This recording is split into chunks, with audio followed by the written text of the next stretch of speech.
yesterday was a Super Bowl. Congratulations to the Patriots. And this is it was a pretty decent game. As pertaining to the Super Bowl halftime show, nah, I'm gonna pass on that, man. So controversially, Bad Bunny performed, and as everybody thought, it was atrocious. The ratings were bad. Turning Point USA had their own Super Bowl halftime show, which they had a lot of country music among other people perform. And I watched that, and that was very entertaining. It was very clean, very entertaining, very all American. And what I saw snippets of the Bad Bunny performance, and it looked like it was a celebration of everything un-American. That's kind of what I thought about, especially when the Super Bowl is a sport for, it's an American sport. And then you have, like, to us, an American performer come in, perform, and just showcase his culture and not the American culture. Super Bowl is all American. It's barbecues, tailgates, American football, and we have and there's nothing wrong with like a Spanish speaking person performing at the Super Bowl. It's just that the Super Bowl is American. That's like going to Cuba and having them playing their national, baseball, and then you go there, you have an American sing in English the whole time. It doesn't make any sense. You know what I mean? He's singing in Spanish. Like I know Spanish. I speak Spanish. But it'll be accurate to say that 95% of the United States don't speak Spanish. They don't. And so this guy's singing this music. It's probably honest to say 95% of Americans don't even know a Bad Bunny song. I've heard the name Bad Bunny and I've heard his music in combination with my favorite artists, but I've never listened to him and his album. For him to have album of the year in the United States at the Grammys when his music is far reaching more predominantly Spanish people makes no sense to me. And I think the Grammys are very anti-Republican. They're anti-community. They're anti-family. They're anti-Christian. And so they're going to do whatever it takes to promote their agenda as opposed to having a normal Super Bowl performance. We know that Jay-Z is involved with the Super Bowl. We know that President Trump didn't want Bad Bunny to be there. So obviously, whatever Jay-Z's decision to do is going to be in opposition of what President Trump would like. So having Bad Bunny on the show was a little bit of a slap in the face of Americans. And people like Jay-Z who've made millions off of the American people, for him not to really give the American people what we really wanted, which was a decent, halftime show. Like I said, I watched a Turning Point halftime show and I thought that was very good. I enjoyed the country music. It was in English. I could hear and understand. The performances were great. And literally, when the halftime show came on for Super Bowl, I just switched it out and went to Turning Point. And the numbers didn't lie. Turning Point had almost 8 million viewers. So you want to tell me the NFL thought that was a win? That you were supposed to let Bad Bunny perform, does his Hispanic cultural performance in an American sport, in an American country, and then think that he was going to get the numbers? That didn't make any sense to me. And for you to know that majority of Americans are English speakers and want to see a show that they're familiar with. Majority of people are familiar with country music, hip hop, more American based entertainment. Why would you bring in, a Spanish artist that speaks Spanish only and sing in Spanish mostly to perform in an English country. That's like bringing a Jamaican to go perform in Germany on their national sport and just have that Jamaican perform the majority. Like, that don't make any sense to me. It just really doesn't make any sense to me. Again, like I said, I'm not going to talk too much on it. The performance was trash.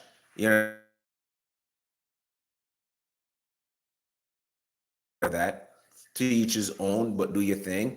I would have rather seen a more mainstream and American performer performing songs that American people know and we can sing to. I like when I watched it, I'm like, I don't know any of these songs. And I'm not hating on, the guy. I've heard him sing song before, again, like I said, with my favorite performers. And I've enjoyed that music that he's done with, like, when he does a combination song with someone else. But on his own, I don't know any of his song. I do not know one single Bad Bunny song. I don't. And I listen to a lot of music. If I hear it if it's a mainstream song on the radio, yes, I listen to it. But I don't go buy, buy Bad Bunny music. Even Taylor Swift, she's popular in America. I know a couple of her songs that have been popular on the radio, but I don't even listen to Taylor Swift. Even though I can't stand Taylor Swift, I would have rather Taylor Swift performed at the Super Bowl. Can you imagine the numbers? If I work for the NFL, she performed before at the Super Bowl, right? So you can bring her back. 50 Cent performed, Dr. Dre and Snoop Dogg performed, but we could have gotten an American performer. You know what I mean? I'm a patriot and I love this country. We could have gotten an American performer to do a good job. And the reason why I say we could have done that is Turning Point USA. They had their own halftime show, and that was amazing. It was clean. It was fun. It was country music that I enjoyed. And what's up with Justin Bieber? You know what I mean? Coming, yes, he's American, but majority of Americans don't speak Spanish. You might speak Spanish, and you in your bubble might think that if you're in Miami or you're in certain type of states, Arizona, and all those places, maybe majority of people around you speak Spanish. But think about it in a broader spectrum. 95% of Americans don't speak Spanish, any form of Spanish. That's my point. I like to sing along to the stuff that I know, especially on one of the biggest show of the year, the Super Bowl, which is as American as possible. Okay, Bad Bunny might be from Puerto Rico and he might be American, but Spanish is not the official language of the United States, and I'm not hating on it. I live in Miami. I know Spanish, and I still didn't even watch it. That's my point. People in the comments are being difficult and talking about all this. Like, this is my live. You don't want to watch, don't watch it. But don't tell me how to feel about it. Go watch someone else who talks about what you like and what you want to hear. I'm not going to do that here. I'm going to be objective as possible. And I'm saying, in an American country, in a country that, go to Iran and sing Bad Bunny and see how that works out for you. They don't speak Spanish. Majority of the United States don't speak Spanish. And he performed in Spanish. Justin Bieber came out in his underwear. The Super Bowl is known as a family. If people gather with their family, barbecue, sit down, kids, women, and Justin Bieber comes out in his underwear. Like, what? That was unnecessary. That was literally unnecessary of Justin Bieber to do. Who the hell comes out in their underwear in the biggest sporting event in the United States? Can you imagine playing the FIFA World Cup in Europe and some European singer comes out in his underwear, only his brief, his drawers, and is playing his music like this? Even in rock stars, they don't come out just in their underwear. The crazy ones, the coked up rock stars, you don't see them on stage in their underwear. Justin Bieber come out in his underwear. I'm not saying people are perfect, but there's kids watching the Super Bowl. Ain't nobody trying to see you in your underwear. Like, that's what I mean. Put your feelings aside, whether you're Democrat or Republican, and look at it from a standpoint like, yo, why are you in your underwear? This is a family event.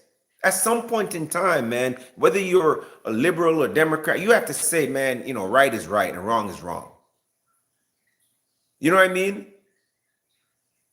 I didn't understand why he needed to come out in his underwear. I didn't see the link between his music, the shirtlessness, and his underwear at Super Bowl, where families are watching. Like, you want to tell me you don't have PR people saying, hey, Justin, this is not, I don't think this is probably the event for that.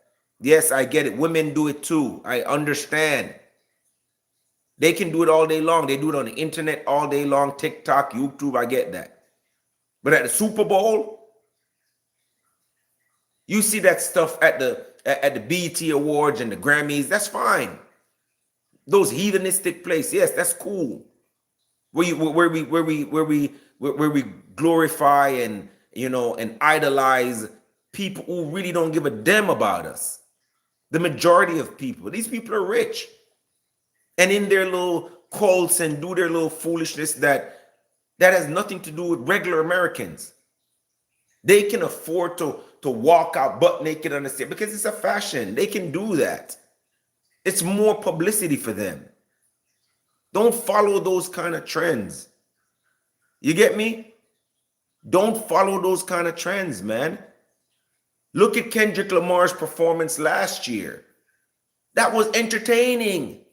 We had stuff to talk about that was American.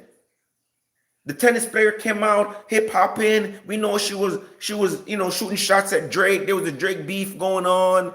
You know, Kendrick came on. He has a couple hits. Pretty much everybody heard on the radio and could sing along to at some point in time, even if you didn't know the words. I could relate to it because there was beef between him and Drake. We all know and love Drake. We all know and love Kendrick. We all know and love Serena. We were engaged into the dialogue. It was going on back and forth on the internet for months. That we could see. But with Bad Bunny, what was he promoting? You have a country that's saying, you know what, we're not gonna do this and we're not gonna do. Imagine you go to Russia and Putin says, yo, we don't put up with this. And then you go there and perform the same things he's saying they don't put up with. Do you know what he would do to you? You know what I mean? And then you have this person coming in and saying, oh, well, you know, I'm going to perform however I want to perform, and I'm going to perform the content I want to perform. When honestly, the majority of Americans didn't really want to see that performance. And Jay-Z is a dickhead.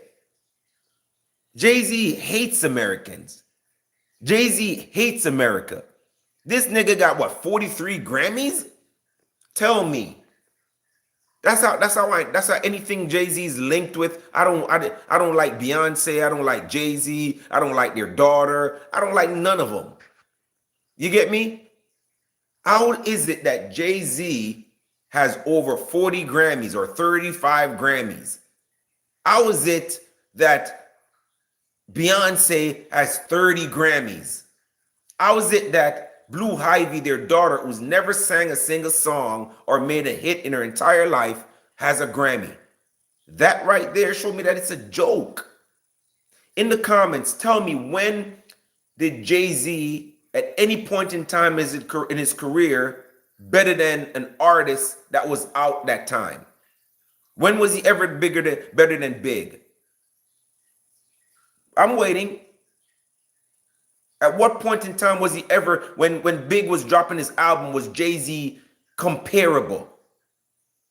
Never. Once Big was out, Jay-Z had to pay homage the whole time. Meth was paying homage. Everybody in New York know Big was the king. And Big would have remained king. When Big died, he was just getting ready to start leveling shit up. We would have gotten at least 2 more good albums from Notorious Big if he hadn't passed away. So Jay-Z was never on Big's level, ever. He could have never won any Grammy over Big. Yeah, okay, maybe when Big passed, and okay, and then X came in. Okay, Big pass. Somebody said after Big pass, he took the reins. Okay, yeah, he started making more money. He started making more music because he wanted to fill that void. Everybody wanted to fill that void, right? Mace was there. Mace was making hits all day long with Puff. Most of the hits that came out of Bad Boy, who you think wrote them? Go look it up. Mace wrote them. Even the ones he didn't sing, Mace wrote them. Half the Bad Boy album that Puff did, No Way Out, Mace wrote half that shit. Okay, let's talk about after Big Pass. X came along. When X dropped 2 or 3 albums back to back to back, when did Jay-Z have time to outdo X in anything? When X was locking it down year after year after year, dropping those 3 albums, selling 2 million copies the first time, second time another 2 million, third time another 1.5 million. When did Jay-Z was bigger than him? When was Jay-Z bigger than Tupac? When Pac was alive. Exactly. So Jay-Z, that family is just full of it. Anything they promote to me is not worth watching. Not really. You watch it. People, I've heard women say, literally, I've heard a woman say, I'm going to be short on my mortgage this month because I'm going to go watch Beyonce. What? You have kids and you would rather be short on your mortgage to go watch Beyonce shake her short dress?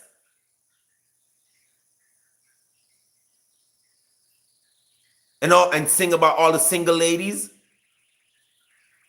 Beyonce, Destiny's Child, all these female rappers that are married, have their husbands, living happy lives, are the ones singing to young women every day, telling you these men are scrubs, men are no good, contributing to a lot of women not even being in relationships, while yet still they're happily married with their husband and kids. And that's who we let set up the Super Bowl, and put Bad Bunny in a position to perform when there other artists who could have done a better job. Turning Point USA, like I said, they had over 8 million views, and I was one of them watching it. America spoke and said, "Nah, we good." And the NFL is feeling it. You lost millions for what? To let some guy who's not even sure he's really a guy come and perform on a stage, on America's biggest sporting stage, where millions in America and probably billions around the world are watching? Come on, man. I'm sorry. Some point in time, man, you have to say, you know what I mean? How are you American and you don't want to put your country first? And I'm not saying you can't have performers. He shouldn't have been a main performer. He should have been an act. Oh, we have such and such an artist, and plus we have Bad Bunny. That's what his role should have been. You know what I mean? At some point in time, you have to be honest with yourself, man, and honest with our country. And say, oh, people say, oh, ICE is doing this and ICE is doing that. I'm an immigrant myself. And I love the fact that, you know what I mean? Like, immigrants come to this country. Because if I wasn't allowed to come to this country, you know what I mean? I still would have did well in my country, but I'm glad that I came here and carved out a little piece of America for myself. Tiny, tiny little piece like this, though. You know what I mean? But when you think that, we should just flood the country with millions of people and let them run wild, imagine if the borders were still open, or we had Kamala Harris and Joe Biden in the presidency, and the borders were still open, and your neighborhoods and your state and your counties were full of immigrants. How would we sustain these people, these millions of people coming in? What do you think our society would look like? You walk down the street, there's people lined off on the street, can't find no. Imagine now, people are losing jobs, can't find jobs. So if we were allowed to just leave the gates, the floodgates open the whole time, what do you think our society would look like? Do you think it would be sustainable? No, just be honest with me. I'm not trying to go, Republican or Democrat right now. I'm talking from a common sense point of view. If right now, right, our economy is in a rebuilding phase, right? And people are complaining how things are expensive and jobs are hard to find and they're getting fired. What would you think would be if the borders were still open right now? We'd be up to our eyeballs in just people coming in. People that love America, people that hate America, people who wants to do good work, people who don't give a damn, people who want to come in and extort. Everybody's coming in. That's common sense. Please, don't come at me because you're a Democrat or you're a Republican. Come at me because you have better facts than what I'm saying. If all the people were to just come in, good and bad, how would we know as a country who's good and who's bad? That's why they have a vetting system. You have to stay in your country, apply for a visa. Your country says, you know what, because of your background or because of this and this, no, we're not going to give you a visa. It's a filtering process. And then you're a good standing citizen. They say, okay, we think you can go to the United States and contribute. Boom. They give you a visa. You come here, you go through the system, you go through the process, you become by whatever means, then you become a citizen, then you become a contributing citizen to the country. What is wrong with that? Imagine you have your household and everybody can just walk into your house. Anybody from off the street can just come into your house and enjoy the fruits of your labor while you're at work toiling every day. How is that fair to you and your family? That you toil every day and then you come home and some random person who doesn't work at all just sits in your house, eat your food, take food out of your kid's mouth, and just while you're toiling every day, deal with your damn boss, working 12 hours a day, if you're a nurse or a cop or a truck driver, and then this person just sitting up in your house, getting all the benefits, eating your food, taking out of your kid's mouth. How does that feel? Even worse, you leave your house that you work hard to pay for, that you work so hard, you spend more time at work than you spend at your house, right? And then these people who are criminals come into your neighborhoods and just break into your house, because that's what would have happened. Millions more would have came to the United States, unvetted. They would have flooded, when they flood New York and it's overrun, they move to the next state. And then the next state. And then when that state drives them out, they move to the next state. And then they're walking in your neighborhoods. You notice you remember when they were bringing in people, they shuttled some of them to Martha's Vineyard. You guys remember that incident? When they brought them up to Martha's Vineyard? And within 2 days, they shuffled them right back out. They literally shuffled them right back out of Martha's Vineyard. So the politicians want to bring them in to change the vote, but they just don't want them in their neighborhoods. Why don't you ask Kamala Harris and Joe Biden how many immigrants they've put up since they opened the floodgates? Ask Hakeem Jeffries how many of those immigrants are living with them. Huh? Okay, I'm an idiot. All right, say less. Anyways, guys, common sense is not common. There's something called discernment. If you don't have it, you make silly statements like what's his name? Henry Franklin. Again, like I said, discernment. Not everybody's born with it, and not everybody is given it. The Almighty only gives it to some people. If you don't have discernment, you don't have discernment. And it makes no sense if somebody explains it to you. You just won't, you're not common sense or smart enough to get it. And I don't have to explain myself. It is what it is. The people who know. People who can be objective and say, hey, you know what? That's right. If you follow the train of thought and the logic, these people come in, we don't have anywhere to put them. We don't even have a place to put, homeless people in our own country. Where are we going to put these people?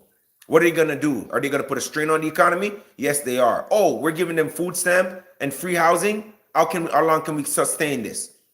It can't be sustained that long. So how are we going to deal with this?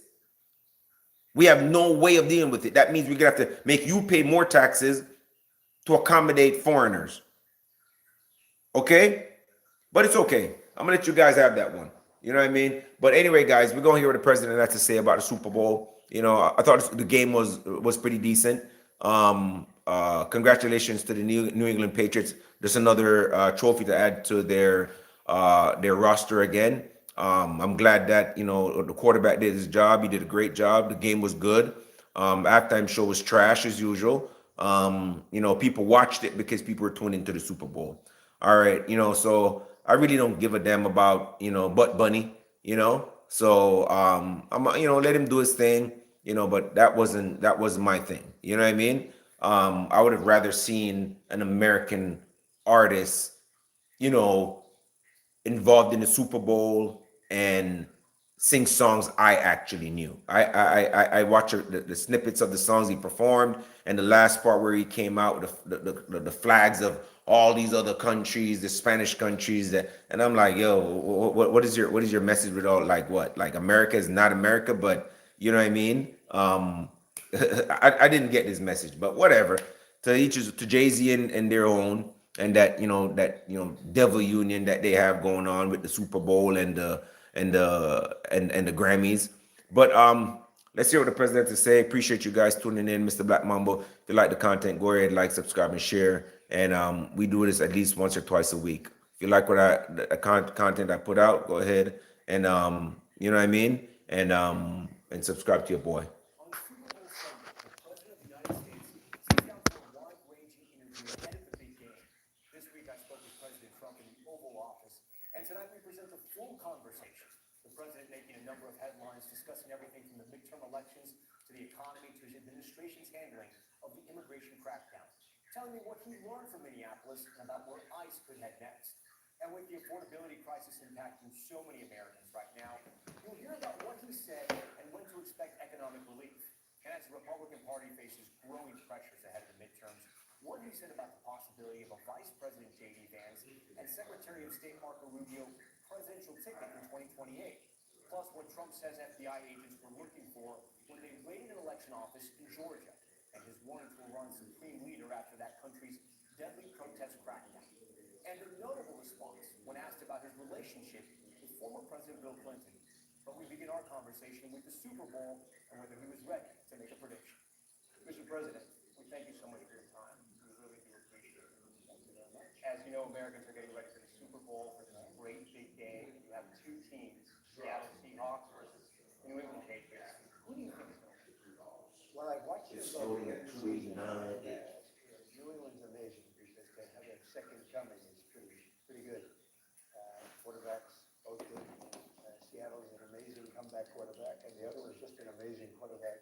I think it's going to be a great game.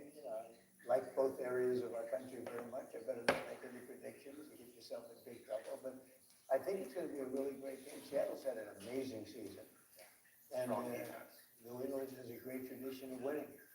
Bob Kraft's done a fantastic job. The whole thing is really, it's going to be very exciting. The quarterback situation is interesting. They're great. They're both great. That leads me to my next question. You have a really good relationship with the Patriots, including the former head coach, Bill Belichick. What did you think when he was snubbed on the first ballot of the Hall of Fame? I thought it was terrible. I mean, he's won so much, won so many Super Bowls, great coach. Became a little bit controversial, I guess, after that. A little period after that. During it, he was just a great coach. I thought it was very inappropriate. Do you think he deserves the Hall of Fame? Oh, yeah. It's like, what have you done for me lately? You have a great career, and he has had a little bit of a controversial year and a half, 2 years, maybe. But what difference does that make? No, he should be in there right at the top. What are your plans for the Super Bowl? We know you're not going to go over there. You're going to watch here, and were you invited? I'll be sitting in probably Palm Beach, depending on what happens. In my position in this job of mine, sometimes you have to move around quickly, very quickly. But we'll be most likely at Mar-a-Lago, one of my clubs, watching with a lot of people, a lot of friends. I may very well be in the White House. Friends and families, just like you, will be coming together on Super Bowl Sunday. People are shopping this week. Yeah. They're running the kids around. They're trying to heat their homes with this brutal winter we've been having. In the last year, a lot of prices have come down. Things like gas and eggs. But others, since you took office, have come up, like natural gas and coffee. When can Americans expect those prices to come down? Well, they've already come down. I think you've seen, Tom, when I took over, eggs, poultry, all these things were through the roof. In fact, the first question I got, what are you going to do about eggs? It was my second day in office at a news conference, and they were screaming, what are you going to do about eggs? Eggs have gone up like 4 times.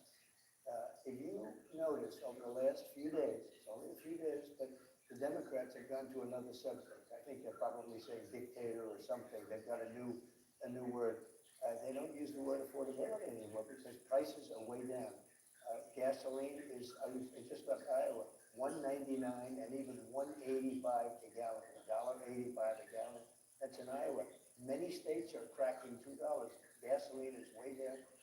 And honestly, everything is coming way down. Beef is coming Yeah, down. but beef, coffee, natural No, gas it's is all coming down. even Coffee's, down. coffee's It won't coming come down. Well, it's slowly come down. I'll tell you what, in the last 4 days, it's only 4 days, the Democrats have not uttered the word affordability. They're the ones that caused the problem.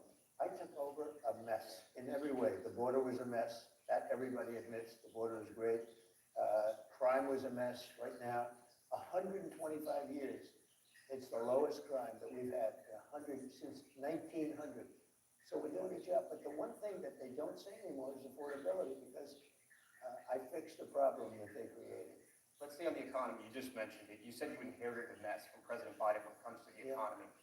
But at what point is it on you? At what point are we in the Trump economy? Oh, I'd say within that.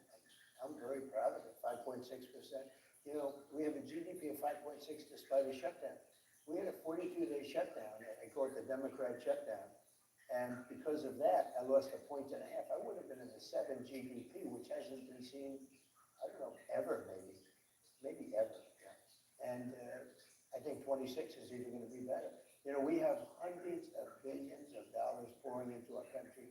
Actually, trillions. $18 trillion is being invested in our country as we speak. And there are factories and plants and thousands of businesses being built all over the country. Nobody has ever seen it. I just spoke to President Xi of China. Nobody has ever seen anything like what's When will happening we right see now those- in America. When will we see those jobs and those factories open? Because manufacturing has been down. Well, for a you're number of already months. seeing it in construction because they're all building. You know, we have factories being built, car plants are coming in from Canada, coming in from Mexico. They're leaving Germany, Japan. They're all coming into the United States. And you're seeing it in your construction numbers. And, you know, the plant, we have to build them. And the plants are under construction. In And your over term, the, you think those plants will oh, open yeah, in your no, term? that'll be opening up over the next year, year and a half. Yeah. You've had successes on immigration, some big ones. Illegal border crossings are at historic lows, but the entire country watched those videos of 2 Americans being killed in Minneapolis. You've gotten calls from your own supporters to make changes, and now you're pulling out some officers from Minneapolis. Are there more changes coming? Well, the reason we're pulling out because we've done a great job there. You know, we have crime down there despite tremendous blowback from a governor that's incompetent and from a mayor who's just, I don't know what the hell, where he comes from, but the numbers, the crime numbers in Minnesota and Minneapolis in particular are down 25-30% because we've removed thousands of criminals from the area. These are hardened criminals that came in, many of them, most of them came in through an open border, and we've done a great job. But look at Washington, D.C., it's like a safe city. You can walk to the White House. You didn't have to take an armored vehicle. You could walk. Washington safe. Look at what happened in Louisiana. I got a call from the governor. Please do something with New Orleans. We went there 4 weeks ago. Crime is down 71%. Memphis, Tennessee, crime is down 80% after 5 weeks. And here's a big thing. Crime historically in this country, it's down at the lowest level it's ever been. And a bad word, murder. We've had less murders than we have had in decades. Yeah. One more question on the Super Bowl. And you know why? Because we're tough on crime. The Super Bowl is this sort of rare time in America, right, where we're all united. It's a common experience. There's still divisions in this country, right? Democrats will say it's all because of you, and then Republicans will say Democrats don't want to work with President Trump. They blame President Trump for everything. What's one thing you can do, really, to help Americans find common ground? We're working on the Save America Act, which is going to secure up a lot of things, but secure up our voting. I think people would like to do it, and I think Democrats would too. You know, when you go to voter ID and you Democrats, it's polling at 82% with Democrats. I'm not talking about Democrat politicians, I'm talking about Democrats. We have to do something about our voting. We need strong orders, we need a fair press, we don't have it. And we need, and very importantly, we need a strong order, a fair press, and we need fair elections. We need elections where people aren't able to cheat. And we're gonna do that. I'm gonna do that. I'm gonna get it done. And by the way, it polls, even with Democrats, they want that. Okay, let's drill down into the news today. That big change on immigration, 700 officers leaving Minneapolis. Did that come from you? Yes, it did. But it didn't come from me because I just wanted to do it. We are waiting for them to release prisoners, give us the murderers that they're holding, and all of the bad people, drug dealers, all of the bad people. We allowed in our country, I'd say 25 million people with an open border policy for 4 years under Biden and that group, the auto pen group, I call them. We allowed to come into our country people, the likes of which no country would accept. And we're getting them out, but we've gotten a lot of them out. So crime now in Minnesota, crime now in Minneapolis is down. Crime in all cities is down. And you know why it's down? It's down because of us. It's down in Chicago by 25%, despite the fact that we are always dealing with these people, and they happen to be Democrats. Right. Speaking of, They don't know anything about crime prevention. Mr. President, speaking of Minneapolis, what did you learn? What can we erase for you today? Visit erase.com.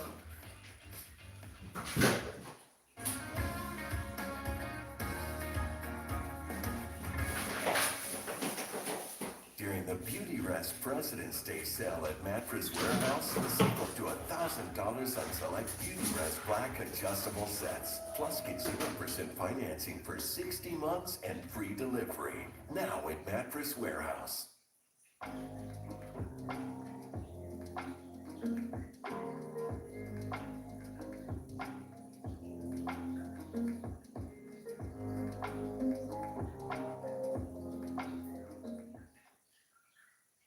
The cold is coming, and for some of you, it's already here. Let me introduce you to the LAPG 5-in-1 duty jacket. Now this jacket has so many features, I don't know if I can cram them all into one video. This is the do-it-all jacket. Both wrists, zip pockets, hook and loop, easy access, pockets on the chest, zippered pockets on the top that have fold-out ID panels. Underneath that, it's got a holder for your badge. Roll-up and concealable hood, loops on either side for your mics, removable fleece liner. You can wear the outer shell or the fleece liner all by itself. Fleece liner also has chest pockets with hook and loop fasteners. And on the fleece liner, the sleeves are removable. But if you're gonna do it, do both, because just one, kind of weird. I don't know, maybe it could catch on. That is the 5-in-1 duty jacket from LA Police Gear. Really just does it all.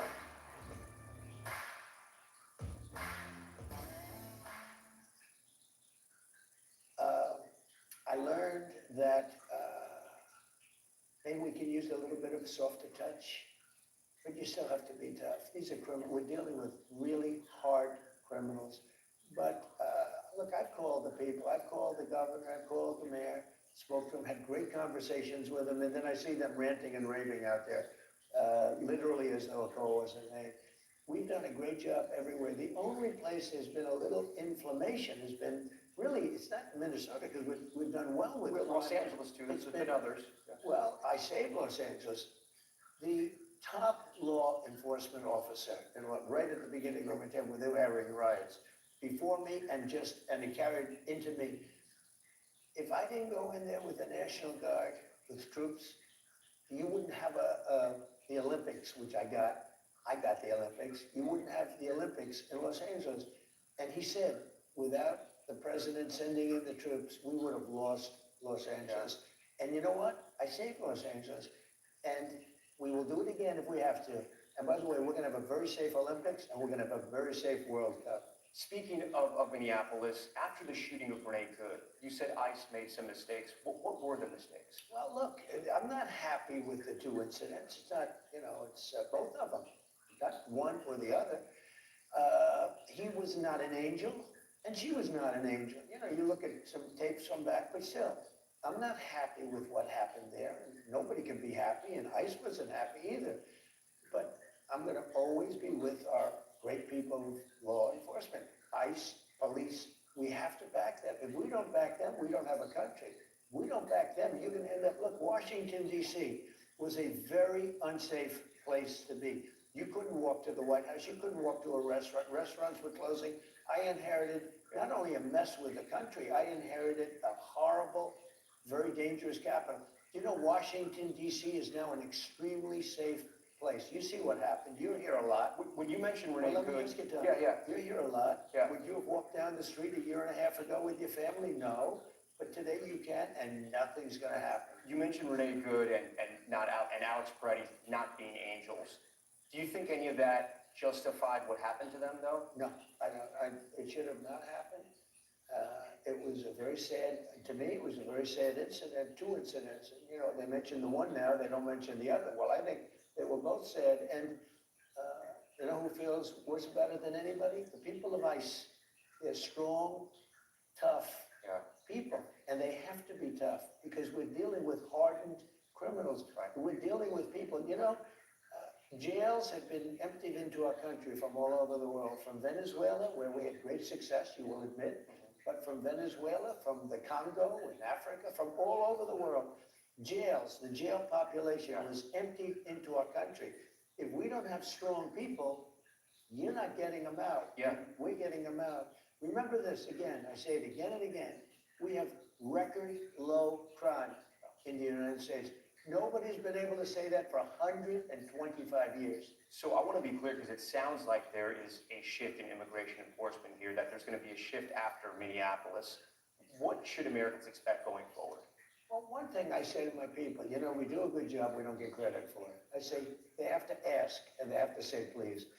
When the city is Who has to ask and who has to the say mayor please? or the governor, I don't want to go and force ourselves into a city, even if their numbers are terrible. Like, for instance, I got a call from Jeff Landry, governor of Louisiana. He said, we have a big problem. Could you go in and help us with well, let's see, certain sections. I mean, to be honest with you, certain sections of the state, beyond their famous, beautiful city, certain sections of the state. We have done, not only in New Orleans, we've done a really great job in Louisiana, but I was called. I want to be called. Chicago, we could solve the Chicago crime. Well, on that question, which cities are you headed to next? We have 5 cities that we're looking at very strongly, but we want to be invited. We will sometimes call the governors. Are these cities like Chicago, Philadelphia, are these the cities? We could straighten out the crime in Chicago. We've already brought it down 25% just by being there. We could have Chicago be a safe city, just like DC is a safe city, just like all of these places that we've gone to. And I look forward, I didn't campaign on that. I campaigned on law and order, but I didn't think I'd be going into individual cities and making them safe. Anything else you can tell us about the 5 cities? The 5 cities, anything else? So Americans are ready? I'll be announcing them very quickly, but we could do something. As an example, I was called by people, San Francisco said, please, we have a Democrat mayor, he's trying very hard. Would you, friends of mine that live there, it's got crime problems. Would you let him do the job and not come in? Let's see how it works. I said, look, I can do it much quicker, much faster. Don't forget, we remove criminals. We took over 2,000 hardcore criminals out of Washington, D.C. If we didn't do that, 2% of the people create 90% of the crime. Think of that, 2%. So you have a criminal, because it's over and over again, 2% create 90% of the crime. We took out 2,000 people, more than 2,000 people out of Washington, D.C., and we now have a safe city. As I mentioned, you've had success on immigration. Illegal border crossings are at historic lows, right? It's so nice that you said that. But if you look at Tom, okay, what you just said. it's true. No, but it's so nice. I hope you air it. It's so nice what you said, because that's called good reporting. That's called fair reporting. Yeah. Now give me the second. But now let me give you the second part of the question. I don't wanna hear- But if you look at the polls, most Americans say they don't like how you handled immigration, right? Especially what's happened in Minneapolis. How do you change their minds? Well, I don't believe the polls, for one thing, because how can you not have, I saw a poll on the border where I'm at 55%, okay? Polls show that Americans aren't against the deportations, it's the But handling of listen, immigration. You know, polls, it depends on the way you ask the question. I saw a poll on the border, I'm at 55%. Well, how can I only be at 55% when everybody agrees that the border is totally, beautifully closed and nobody's coming in unless they come in legally, et cetera. It couldn't be better. I should be at 100%. I don't believe the polls. And some polls, I mean, I could show you polls where I'm polling at 69% popularity and some polls where I have more than. We'll ask the White House to share that with us. Yeah. 71%. And then I have polls where I'm at 44% and 42%. The polls are almost dishonest, almost as dishonest as some of the reporters themselves. Yeah, But I'm getting very good polls. I'm getting very good polls on crime prevention, on law and order, and on the border. And I'm starting to get great polls on the economy, which I think the is. polls on the economy they're not great. They should be great. They should be, so why aren't they, if you believe that? I don't know. I mean, look, I've got. Americans tell us, we hear this, I mean, we're gonna get into the economy later, but if they tell us they don't feel it. Just answer. Yeah. I have $18 trillion being invested into the country. Biden had less than $1 trillion for 4 years, But and the Americans whole country feel was that. getting credit. You know When does that, America feel it? you know that if they won that election, and we won in a landslide, you know, if they won that election, this country was, I think it was finished. I actually think it was finished. You would have had people, instead of 18 coming in, 18 trillion, Yeah. you would have had $10 trillion leaving. I think our Yeah. country, I think we would have been Venezuela on steroids. I have a question about immigration still, looking forward now. Your goal during the election was to deport everyone who came here illegally under President Biden. Is your mission now to deport everyone who came in illegally, or just people who have come in illegally who've also committed additional crimes? We are totally focused on criminals, really bad criminals. Now, you could say people that came in illegally are criminals, but I'm talking about murderers from different countries. We have 11,888 murderers that Biden and his group let into our country. We've captured a lot of them. We've brought some of them back. A lot of them we don't want to bring back because we don't trust the country that they're not sent back again. Yeah. Despite how strong the borders are, they'll figure a way to try and get in. And we don't want them, and we'll incarcerate them. But 11,888 murders. Yeah. We are after those people. Sid. We're after the drug dealers. Right. We're after Sid. we are after, by the way, a big problem. They allowed to come into our Come here. country people from their mental institutions, Sid. people from insane asylums Yeah. that are Sid. mentally ill and very dangerous. Sit down. Getting them Right. out. Joe Stop. Rogan, who's one of your biggest endorsers in 2024, he said he understands that the president's sort of plan to deport people here who are here illegally, but he also understands Stay. why critics compare ICE officers to the Gestapo, Okay. asking people for Stay. their papers. What's your response to Stay. that? Look, first of all, he's a great guy. We had a tremendous success before the election. I think it was his biggest interview ever. Sit down. Over 300 million people. It was very good. She didn't want to do it, you know, she Yeah. decided not to do it because she's not Sit. capable. But I spoke to him Sit. 3 days ago. We had a great conversation. And all I'm doing, I have to keep. Did he mention this to you? Did you guys talk about this, the ICE A little bit. enforcement? Just had a good conversation. I think he's a great guy, and I think he likes me too. And, you know, liking me isn't important. What happens is that, I think we do a phenomenal job, but I don't think we're good at public relations. What does that mean? You've said that a couple times now. What do you mean by that? Sit. We don't sell the great job that we're doing. Look, Sit we have the down. safest Is that your country. staff or does your staff? Stay. People from your persuasion, somewhat left, to a job on numbers. Stay. It just came out that in 125 years, we have the safest country, the best crime numbers since the year 1900. That's a stat, yeah. No. That was True. way No. before my father was born. No. Think of that. And yet, Now, then you talk about No. crime, or you talk about this, you talk about that, Good and the job. poll numbers aren't that good. go. People who don't do a good public relations job. That's why I'm doing the interview with you today. We I'm appreciate trying to it. help my people You know, PR, public relations. Speaking of your people, you're never afraid to shake up your team. You've said that you're okay with shaking up your team. Do you still believe in Kristi Noem to deliver on your vision of immigration? She was in charge of the border's closed. I mean, everybody gives me A+ on the border. The border was a disaster. People were pouring into our country. But what about the They don't enforcement? even try and come up now. You know the beautiful thing, the caravans. I think I came up with that name. Thousands of people, 25, 30,000 people in a group. You know who sent them? Their countries. They sent the people that they didn't want. Not only criminals, people that didn't want to work hard, etc. They know what it is. They sent them into our country. We have nobody coming in anymore. We have very good. You just asked me, Kristi, we have the best crime numbers that we've had in 125 years. I think she's doing a very good job. Again, public relations. She's not getting credit for the job that she does. Let's move to the economy now. And excuse me, Yeah, what yeah. is that though? And it is, we had two incidents, two primary incidents in Minnesota. So, And you shook up leadership there. You brought Tom Homan in. yeah, I did, and Tom is great, Tom is a superstar. But you do thousands of arrests, you arrest thousands of rapists, you arrest thousands of the worst people, you arrest the drug dealers. I mean, we had drug kingpins, we had murderers, thousands, no incident. We bring them back to that country. Two people, it's bad, I hate it, I hate even talking about it. Two people out of tens of thousands, okay? And you get bad publicity. Nobody talks about all of the murderers that were taken out of our country. They don't talk about.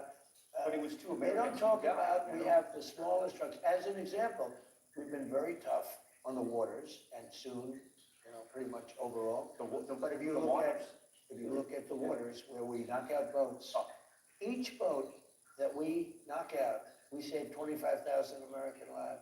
We're doing a job like nobody's ever seen before. I just got off the phone with President Xi, and he is amazed at how well the United States is doing.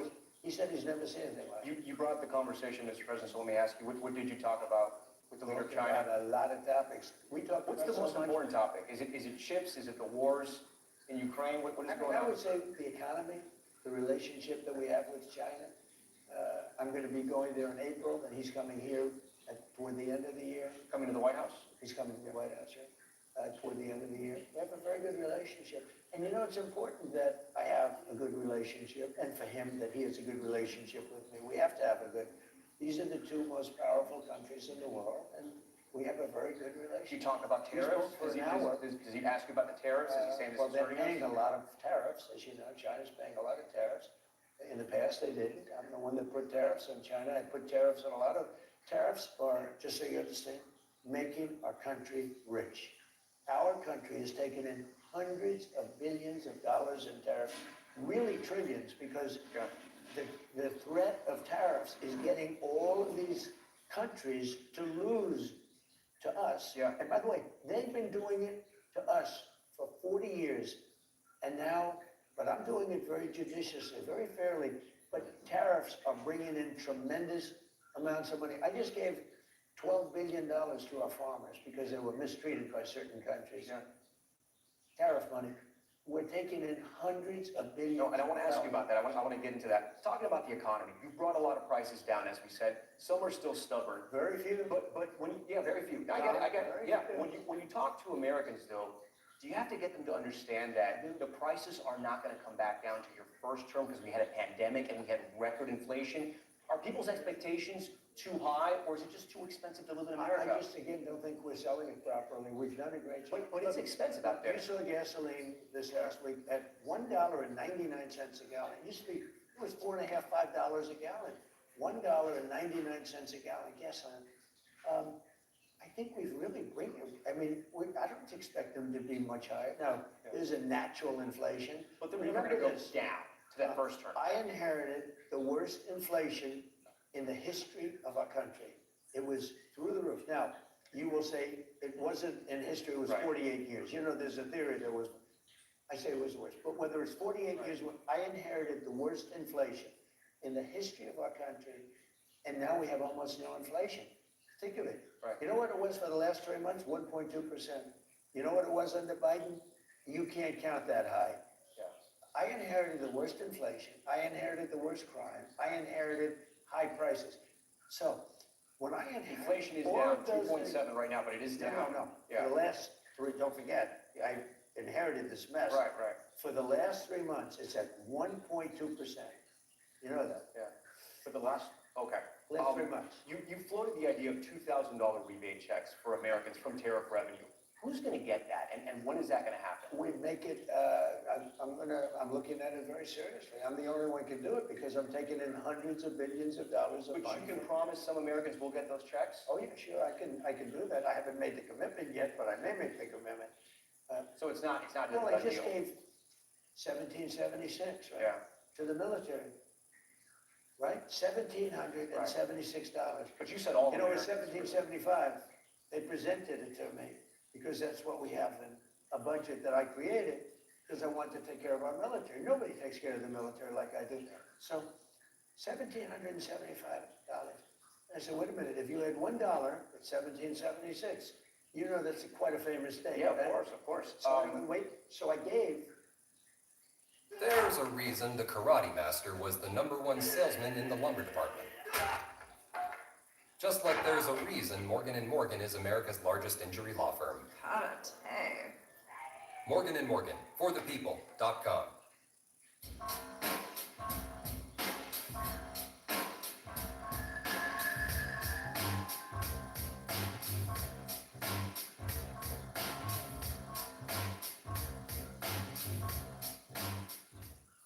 What if your small business could run a TV ad on the #1 streaming platform in America?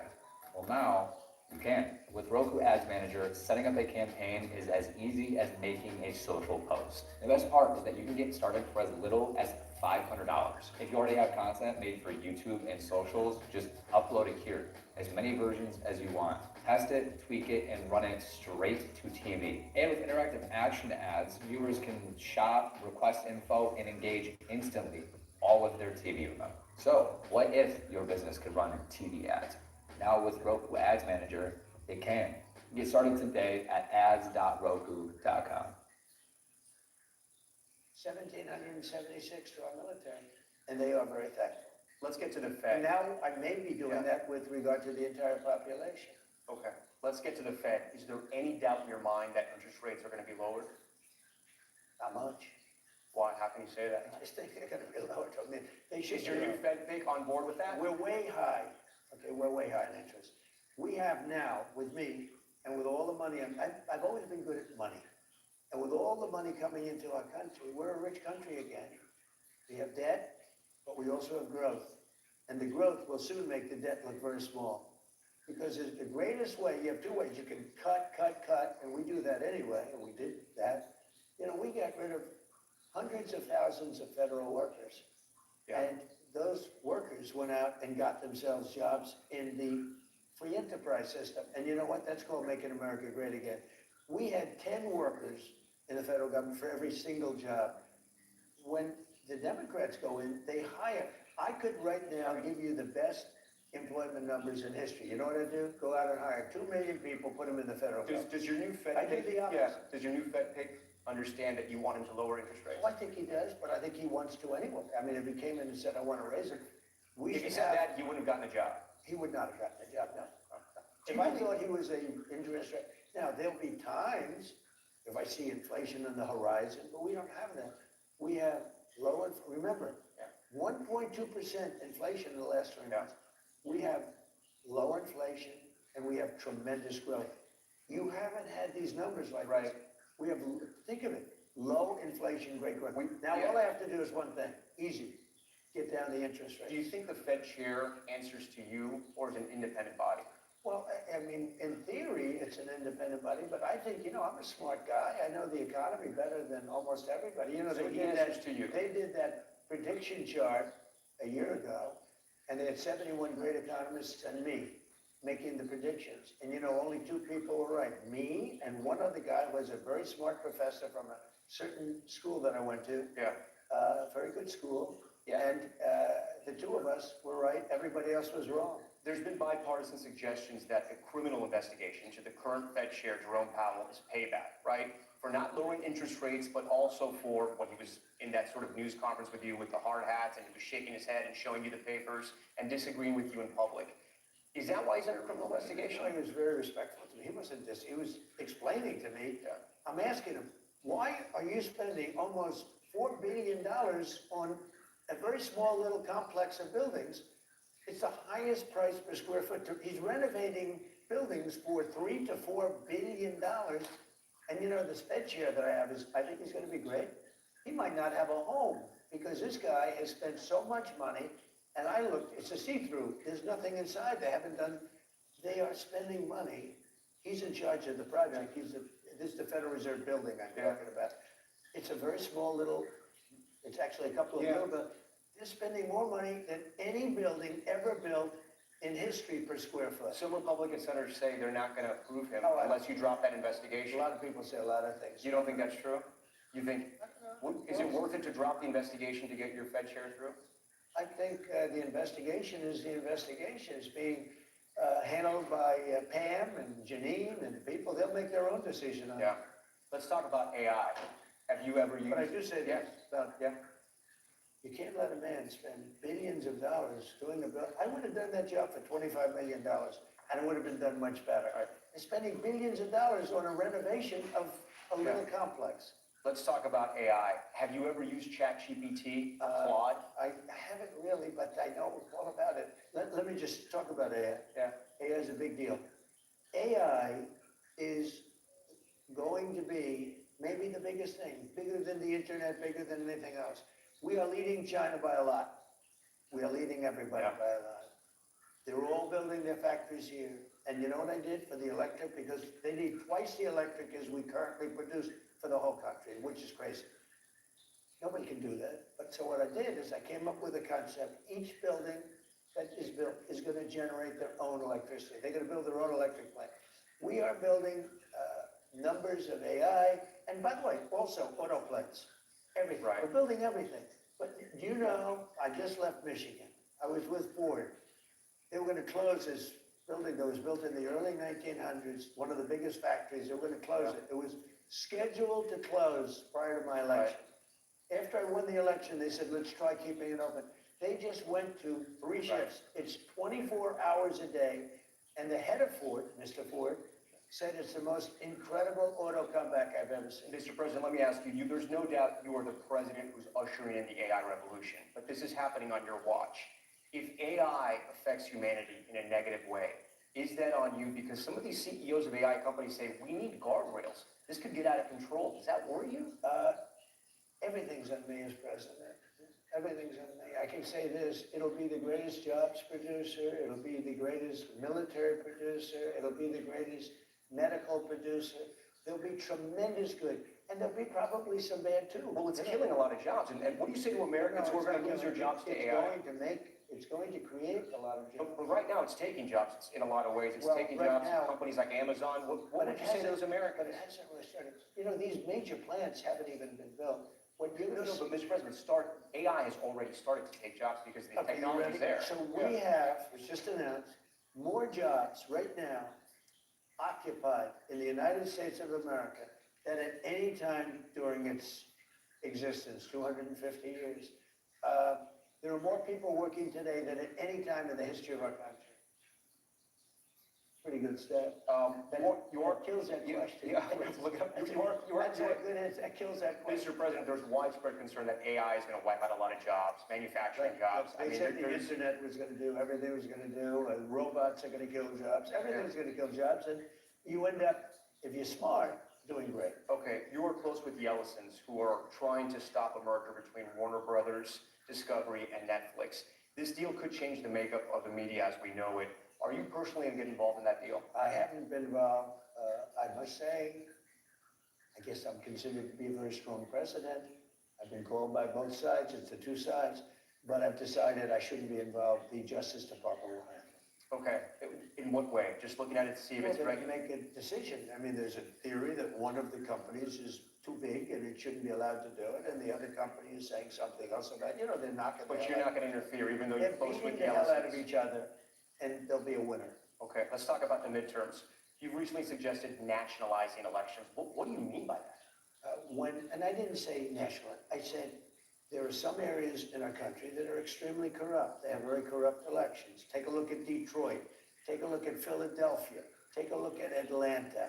There are some areas that are unbelievably corrupt. I could give you plenty more too. I say that we cannot have corrupt elections. If we have to, if they don't straighten it out. As an example, voter ID. Why don't the Democrats want voter ID? You know who does want voter ID? Democrat voters want it, but Democrat politicians don't.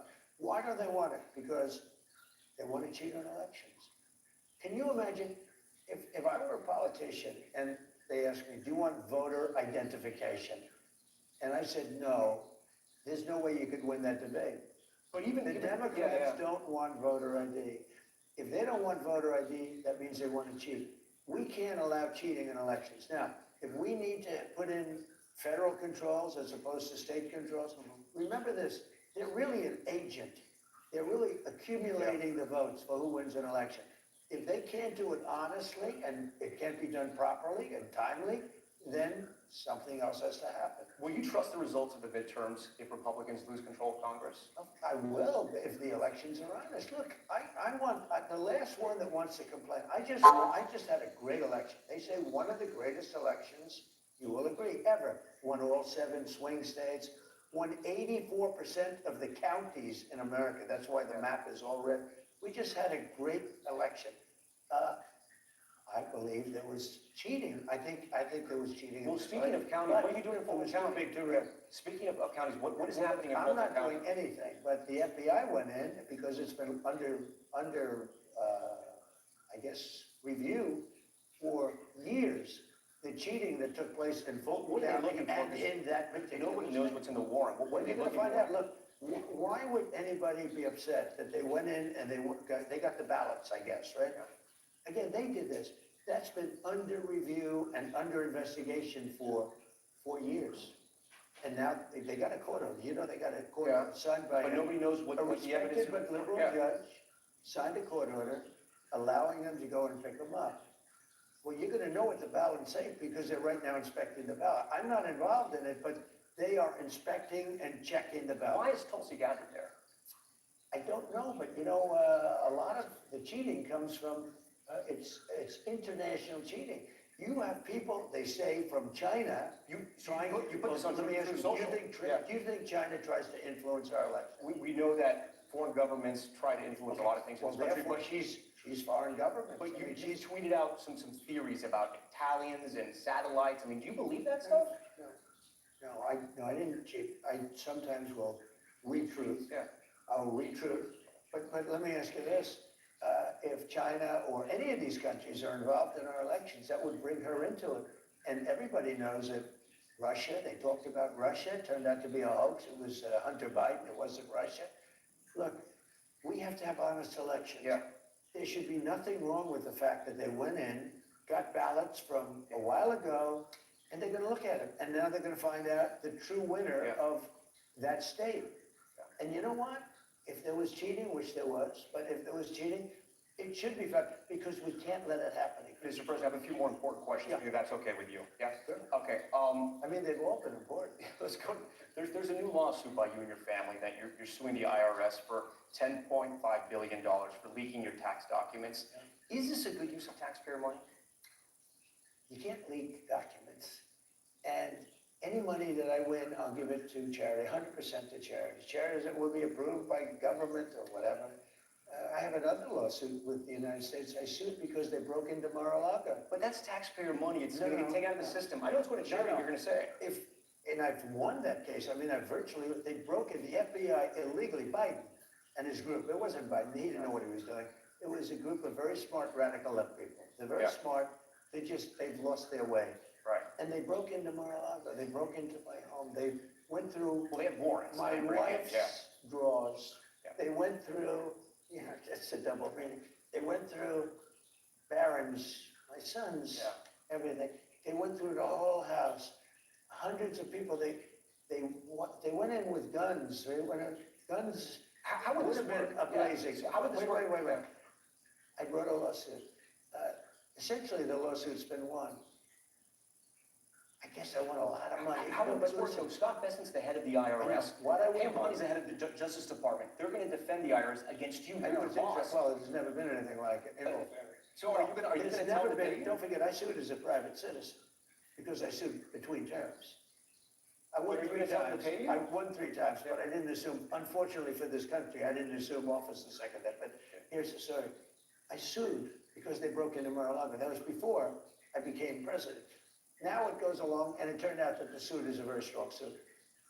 You're gonna tell them to pay you though? 'Cause you're the boss. Well, what I would do, tell them to pay me, but I'll give 100% of the money to charity, I don't want any of the You money. take it out of the system. A couple more questions here. No, I'm putting it back into the system. Yeah. If I give money to American Cancer Society, I will give 100% of the money away to charity. I don't want any of it. $30 trillion debt, and we're gonna take 10 billion out of the system. Well, I mean, you give it away anyway. They give away a lot of money. Your I'll endorsement's tell you going- what, Yeah. speaking about that, Minnesota and these other states, we have massive investigations going into fraud. Yeah. Do you know if we captured 50% of the fraud of this country Yeah. right now, we would have better than a balanced budget.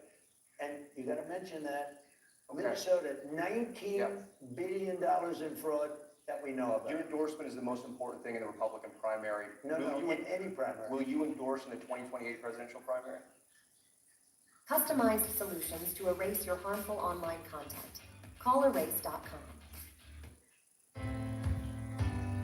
Happy Color, color by number. Download now.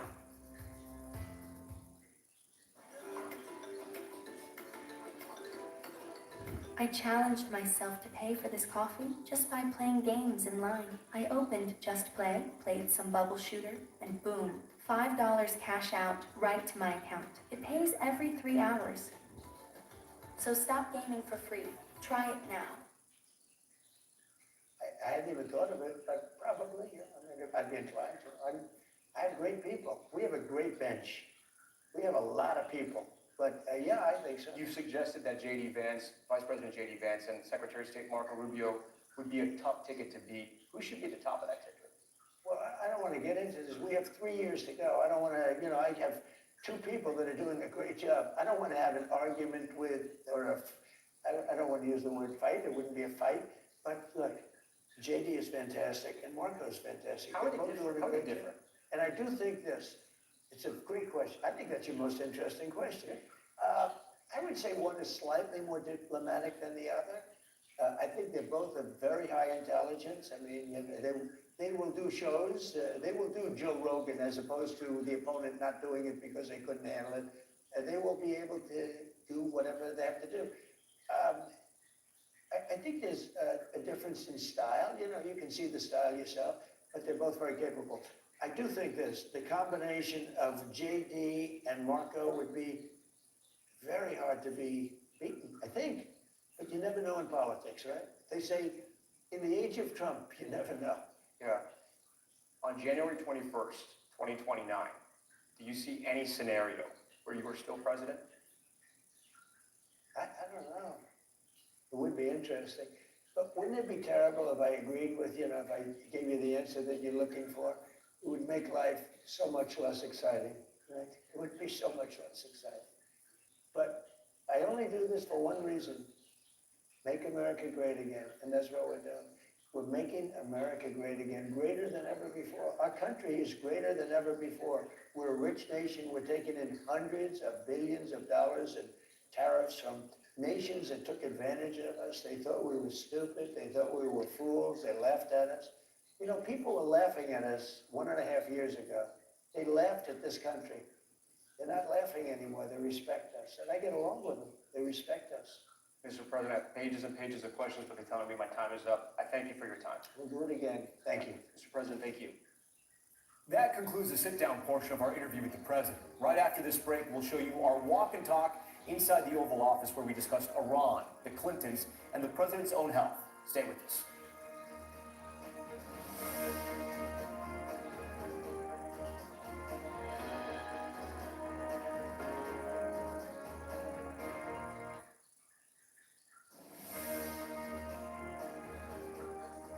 When back now with the rest of the full interview with President Trump following our exclusive sit-down. We immediately continued the conversation where he showed me some of the Oval Office, but we also discussed important topics like Iran, Cuba, and his own health. Here's that conversation in its entirety. This room had almost no pictures of it. Yeah, And these pictures all came from the vaults, yes. and they're magnificent. I mean, I think they're magnificent. And all, first run, top of the line stuff, but mostly of presidents. We have a couple with Ben Franklin, but I think he qualifies, right? Yeah. Is there any one you ever kind of hone in on when you're thinking deeply about anything, about an issue? Is there one you look at? Maybe all of them. There's so different. George Washington, and you have Jefferson, and I took Ronald Reagan. They made place of honor also. Did a great job. But Honest Abe Lincoln. Who do you have up here? These are big ones here. That's Ulysses S. Grant, George Washington. Here we have the famous, come on over here. Here we have Declaration of Independence. That's one of the three. This was in the vaults for many years, and I said, it's time to take it out of the vaults. Do you think at one point people will talk about you when they talk about presidents like Washington and Lincoln? Is that something you think is All going to I know happen? is it's such an honor, but all I know, walking down, and everyone's screaming, goat, goat. I said, what are they talking about? I hope they're right. Not for me, but for the country. Because if I do a great job, that means the country's doing well. You're building the new ballroom. We hear about this new art you're building, the Garden of Heroes as well. You're building a lot of things that are going to cement your legacy. Are you also doing this so the country never forgets you? No, I think we need glamour brought back to our country. We need prestige. We need beauty brought. I mean, in addition to everything else, we need strength. We need all of those things. Like I'm doing an arc, a triumphal, they call it a triumphal arc. 57 cities have arcs. We're the only major important city. Washington, D.C. should have maybe the first arc. We're doing one that will be more magnificent and larger than the Arc de Triomphe in Paris. I would say the Paris Arc is probably the most Stunning. It's incredible. We're going to do one that's going to top it. Is it true it's going to be 250 feet to mark It'll the be about anniversary? that, yeah. It'll be a little bit taller than the one in Paris. It'll be a little bit larger than the one in Paris. You're doing a lot of things for the 250th anniversary. Yeah. What do you want Americans to feel this July 4th? Strength, victory, security. You have a secure country. We've done so much militarily. We have a great military. I mean, you saw Venezuela. That was the people, the general that was in charge. He lived. He said he's never seen anything like it. They were already. You talked about the weapon, the discombobulator. What is that? Discombobulator. Well, I'm not allowed to talk about it. But what does it do? Let me just tell you. You know what it does? None of their equipment works. That's what it does. Everything was. How does it? It was my name. I'm very proud of the name. Everything was discombobulated. It was, practically a shot wasn't. They were ready. Right. And when we came, I mean, they couldn't do it. You saw this on the video. You could tell. Tom, it discombobulated everything. Nothing worked, even including humans. Well, let's put it this way. Out. We lost no equipment in a very strong, and they're good fighters, great fighters. In a very bad environment, there was a military base, the biggest in South America. Because the house was in a base in South, in a very, very tough environment, we lost no men and we lost no equipment. The discombobulator just knocked that. Well, it did something. It did something. Did Delcy Rodriguez work with you guys before that raid? I can't talk about that. I mean, I don't talk about. Do you trust her? Well, so far she's done a great job. I mean, so far she and all of the people that are working with her. Remember in Iraq, they got rid of everybody. They had no generals, they had no people, they had nobody to run the government. It turned out to be a mess, and that's where ISIS came from. That's where ISIS came from. Came from the military and all the people. They formed ISIS. It was handled very badly. But this is handled very well. Do you think the Cuban government will still be there? The current leadership will still be there by the end of your Well, term? the Cuban, now you're asking a different question. Cuba's in big trouble. Humanitarian aid is going to have to be sent there. They're in big trouble. A disaster. They got their money from Venezuela. They got their oil from Venezuela. They turned the oil into money, et cetera, and there's none of that happening anymore. They're in big trouble. We are Do you think talking. that government is still there, though? Do you We think that are- government lasts? I don't want to say that, but we are talking to Cuba. You're talking to You know what? Look, we have tens of thousands of people that were forced out there. Here, they voted for me, 94%. Cuban population, previous Cuban population. Now they're Cuban Americans. And maybe they go back, maybe they want to go back, they're gonna have that choice. But for years, they've been talking about this happening, now it's happening. We are talking to Cuba, we want to open it up to those people that want to visit. Even, I think most people, when they hear they want to stay here, I hope that's true, I hope we're not going to lose them. But they're going to have options, and they're going to be able to go back, Tom, and see their loved ones, see their family, their friends. Should the supreme leader in Iran be worried right now? I would say he should be very worried, yes, he should be. As you know, they're negotiating with us. I know they are, but the protesters have said, where are the Americans? You promised them we'd have their back. Do we still have their Well, back? we've had their back, and look, that country's a mess right now because of us. We went in, we wiped out their nuclear. So If I that's the didn't question. take You out, wiped we them have out. peace in the Middle East. Yeah. If I didn't take out their nuclear, think of it, if we didn't take out that nuclear, we wouldn't have peace in the Middle East because the Arab countries could have never done that. They were very, very afraid of Iran. They're not afraid of Iran anymore. We wiped out those beautiful B-2 bombers, one's right over there, those beautiful little models. Those beautiful B-2 bombers went in and they hit their target, every single bomb, and obliterated it. And because of that, they were gonna have a nuclear weapon within 1 month. Within 1 month, they were gonna have a nuclear weapon. That was a big threat, and they're not gonna have it anymore. But Now, if we Iran is, Iran is, what's the deal about? I mean, if there's no more, are they trying to restart the nuclear well, I program? heard that they are, and if they do, and I let them know, if they do, we're gonna send them right back and do their job So again. you're understanding they tried to restart it, and that's why you're threatening force? They tried to go back to the site, they weren't even able to get near it, it was total obliteration. But they were thinking about starting a new site in a different part of the country.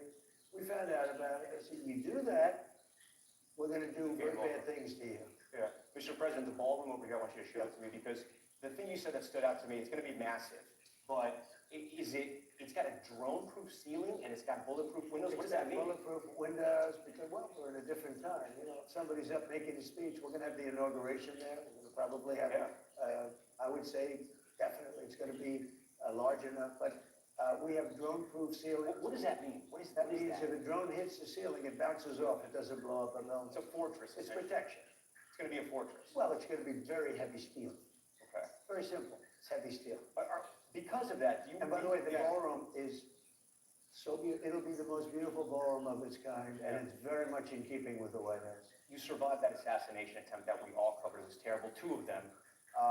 Do you worry about your safety? I mean, when you Yes. think about the ball, you do? I worry about it, but you have to put it out of your mind, otherwise you wouldn't be able to do your job. You didn't think about it as much before, now you think about it a lot. Maybe it could be, I mean, you look statistically, I'm in a very dangerous job. Yeah. I mean, if you take a look at the walls, if you take a look, statistically, this is a much more dangerous job than being a race car driver or riding those Broncos, those bulls are tough, right? But I wouldn't want to do that, but statistically, being president is the most dangerous job there is. We first met 10 years ago when you were running the first time. How do you feel now as you approach 80?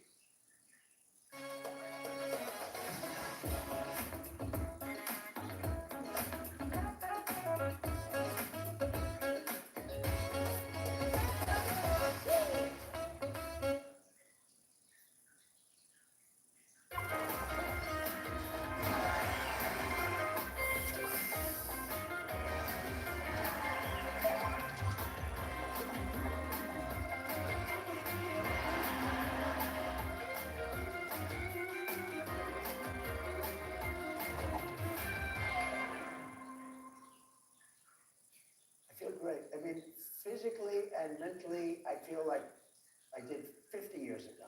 It's crazy. Now, there'll be a time when I won't be able to give you that answer, but that time hasn't come. I do. I think it's very important. I've done more physicals. I take physicals just to get the report out. Yeah. I take cognitive physicals. So I do a cognitive mind test, okay? And a lot of people wouldn't be able to do very well. Not easy. You get to those last questions. I've aced. I've done 3 of them. No other president has agreed to do them. I do because I have no problem with it because I'm 100%. Now, there will Still be taking a the time. aspirin? Still taking the I aspirin? do. I take aspirin, and I don't want to change. I don't want to. So you go against your doctor's orders. You do what you kind of feel. I've been taking aspirin for 30 years, and I don't want to change it. So, they say take the smaller one. I say, well, So I want that blood to be nice and thin running through my heart. If at any point your age impacts your job, who's Yeah. going to tell you that, or you think you'll know yourself? I think I'll know myself. I think I'll know myself. I wouldn't do an interview with you, as an example. Did Biden do an interview before Super Bowl? I'm not sure. Maybe he did. Last one, he did it. I mean, he wasn't capable of doing an interview. And that was things like, I know people that are 95 years old that are sharp as a tack. And Biden was a bad thing for old people. He's the worst thing that ever happened to old people because he obviously didn't have it. And one of the things that's so depressing about the press is the press refused to report the obvious. And he did have very smart people around him, but they had a radical left culture, and they were very bad for this country. This country would not have survived 2 more years if one of them got elected. We didn't get a chance to speak about the DOJ. I appreciate all your time and of your staff's time. You've been very, very kind. Should anybody else expect the DOJ to kind of come after them like you've come over after some of your political enemies? Remember this guy.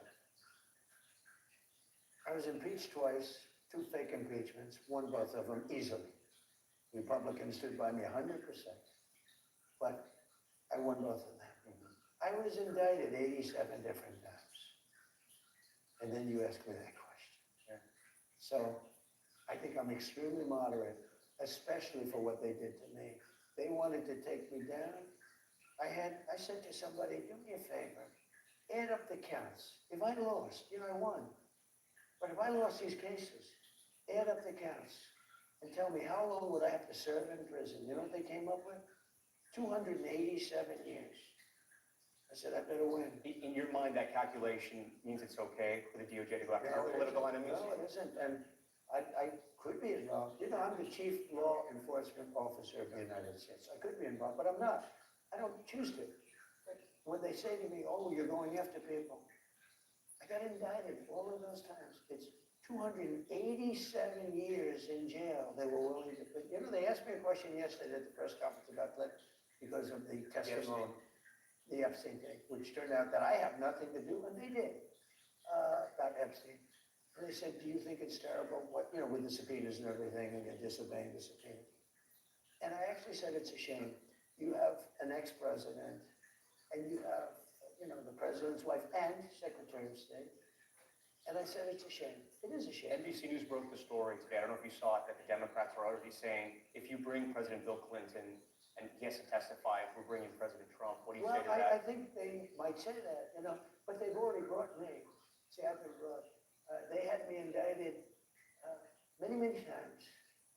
Many, many times. They didn't do that to Clinton. Do you think if the Democrats win in the midterms, at least one house of Congress, they're going to try to impeach you? Well, I've done a great job as president. They say I've had the best first year of any president in history, and I think I have. If you look, I settled 8 wars, biggest tax cuts ever. Right now, we have more under construction with the factories, the car plant. They're all moving back into the country. They were stolen from us over a 40-year period. They're all coming back from Germany, from Canada, from Mexico, from Japan.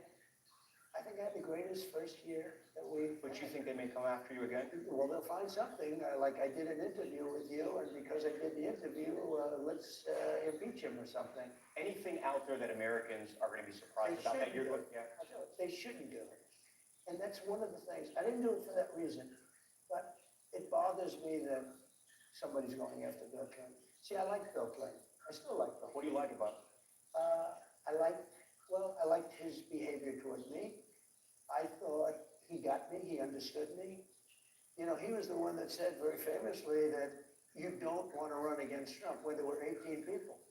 It was 18 people, including me, total. And he kept telling them, you don't want to run against Trump. Run against anyone, don't run against Trump. And Hillary sort of laughed at him. He said, Hillary, you know it, and I know, don't run against Trump. And they ran against Trump. It didn't work out too well, did it? Thank you very much. Thank you, Mr. President. We thank you for your time. Thank you. Appreciate it. Have a good time.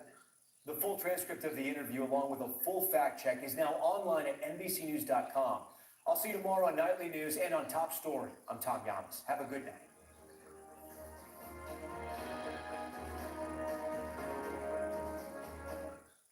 We thank you for watching, and remember, stay updated on breaking news and top stories on the NBC News app or watch live on our YouTube channel. Yes.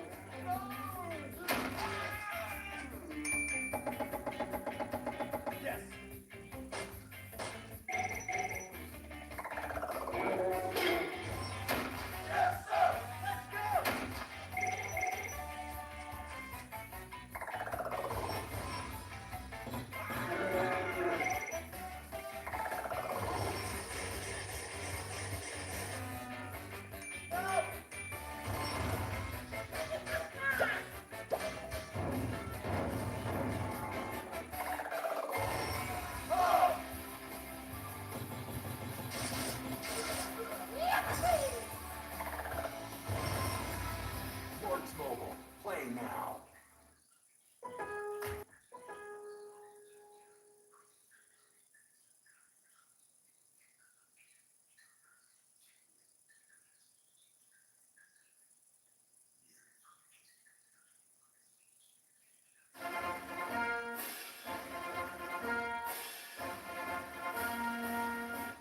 Ladies and gentlemen, the President of the United States, Donald J. Trump.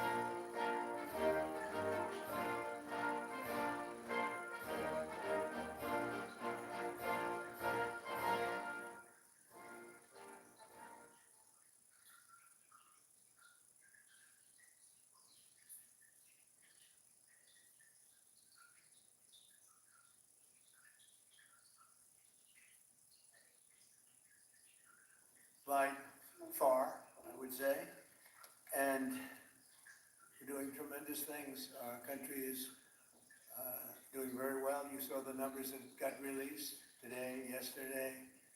Deficits cut way, way, way back at levels that nobody's ever seen before, setting records. And the numbers coming into our country are unprecedented, and we're doing really well. We had a situation 3 days ago with Venezuela, and we're getting along extremely well with the people of Venezuela, both the people and the people that are running Venezuela. I just want to thank our military. What they've done is incredible. That was considered unprecedented, to go into a military fort with thousands of soldiers and others, and to come in with 152 planes going every which way, and very rapid speeds and helicopters, and to come out with no deaths and the loss of no equipment. It was pretty amazing. Nobody's seen anything like it. I was called by the leaders of numerous countries. I won't go into which ones, but the biggest and the strongest, and they said that was very impressive. They were all impressed. But today I'm delighted to welcome almost 24 of the biggest and most respected oil and gas executives in the world to the White House. It's an honor to be with them. We have many others that were not able to get in. I said if we had a ballroom, we'd have over 1,000 people. Everybody wanted. I never knew your industry was that big. I never knew you had that many people in your industry. But here we are. And if you, in fact, if you look, come to think of it, well, I got to look at this myself.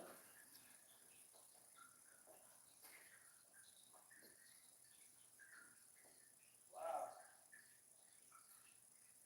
What a view. This is the door to the ballroom.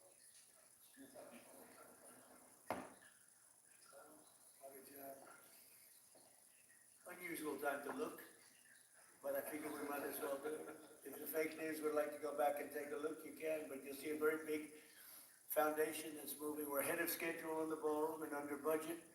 It's going to be, I don't think there'll be anything like it in the world, actually. I think it's going to be the best. We went from, this is, as you know, our biggest room, which would seat 100 for dinner, maybe, if you're lucky, if you're nice and tight. And the ballroom will seat many. And it'll also take care of the inauguration with bulletproof glass, drone-proof ceilings, and everything else, unfortunately, that today you need. So we're going to discuss how these great American companies can help rapidly rebuild Venezuela's dilapidated oil industry and bring millions of barrels of oil production to benefit the United States, the people of Venezuela, and the entire world. And yesterday, the number is 30 million barrels. I can't even, is that a correct number? 30 million barrels. You hear that, Peter? Of oil was given to us by Venezuela. That's a lot of oil. It's about $4 billion worth, and it's on its way to the United States right now. And we want to thank Venezuela for that. And we're working very well with them, obviously, or they wouldn't have been so generous. But they respect us again. They didn't respect us at all before. So that's money that goes to the United States. Some will go to Venezuela. And some will go to the oil companies, but not that, because that's already been extracted. So you're not getting any of that. But when you start extracting, you'll get, but it's tremendous reserves, among the biggest in the world. Some people say it is the biggest in the world. And we're going to be working with Venezuela. We're going to be making the decision as to which oil companies are going to go in, that we're going to allow to go in. We're going to cut a deal with the companies. We'll probably do that today or very shortly thereafter with Chris and Doug. And we're dealing with the country, so we're empowered to make that deal. And you have total safety, total security. One of the reasons you couldn't go in is you had no guarantees, you had no security, but now you have total security. It's a whole different Venezuela, and Venezuela is going to be very successful. And the people of the United States are going to be big beneficiaries because we're going to be extracting, numbers of, in terms of oil, like few people have ever seen, actually. So you're dealing with us directly. You're not dealing with Venezuela at all. We don't want you to deal with Venezuela. Let me thank Vice President J.D. Vance, who's doing a fantastic job. Secretary of State Marco Rubio, likewise a fantastic job. I have good people. I like them better than my first group. But we had a great, despite that, we had a great first term. We had some great people there too, by the way. Look, we had a great first term. We had the greatest economy in the history of our country in the first term, but this is blowing it away. And you haven't seen anything yet. Everyone's been shocked by the numbers, 5.4% GDP. And that's despite the fact that we were badly hurt by the Democrat shutdown, of which they'd like to see if they could shut it down again.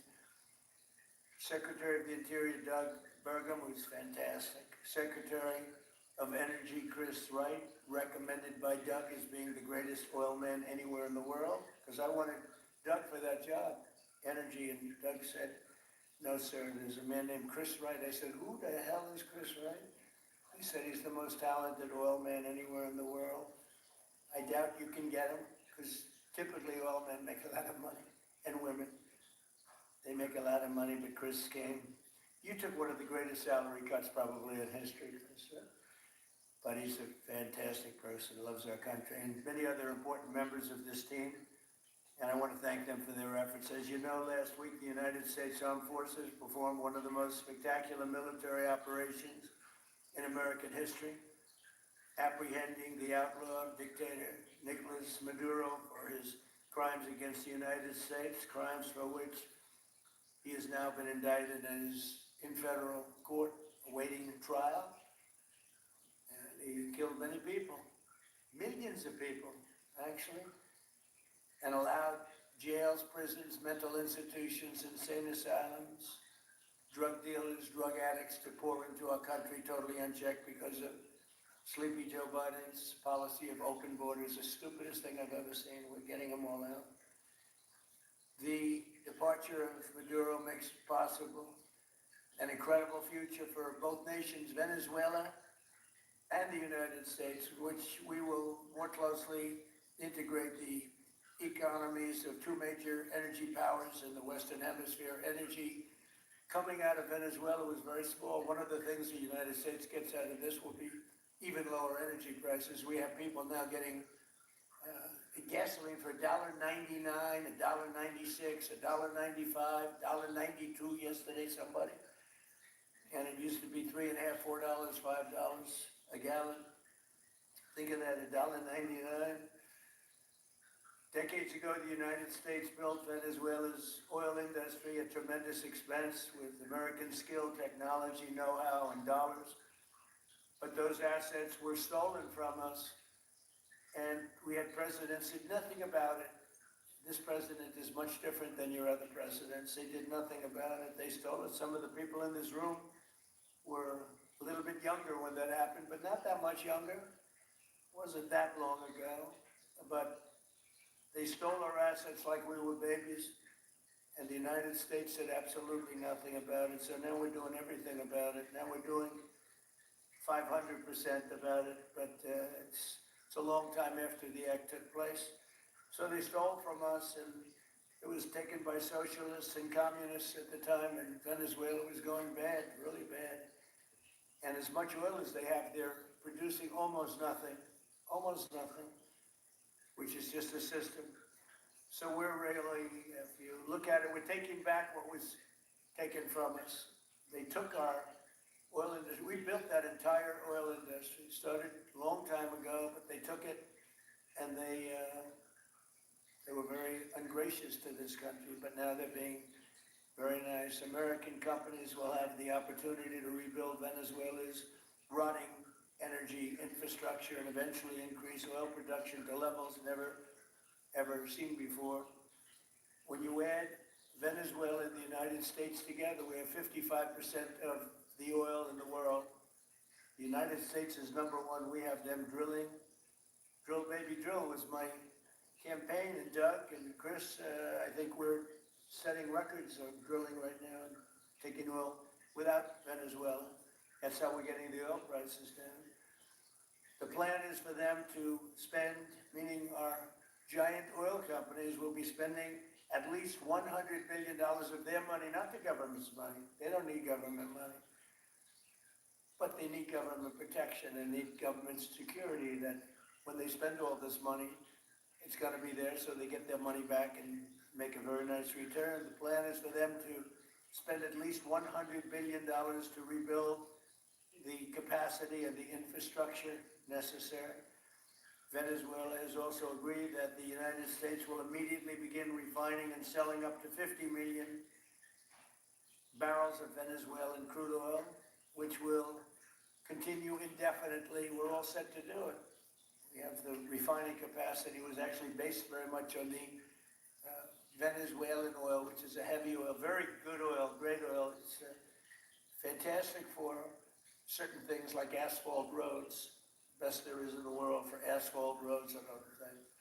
All of the companies here today are going to be treasured partners in bringing the nation of Venezuela back to life, restoring its economy and generating great wealth for their companies and for their people, and also great wealth for the American people, and tremendous wealth for the companies that are going in. The companies that are going in, and if you don't want to go in, just let me know, because I got 25 people that aren't here today that are willing to take your place. So I just want to thank, these are people that I either know or I know of by reading lots of business magazines and journals and papers. And these are the greatest oil people anywhere in the world. Harold Hamm, I see, is here. Harold, you know, there's a story about Harold Hamm that he can look at a piece of land, put a straw into the land, and oil pours out. Is that true about you?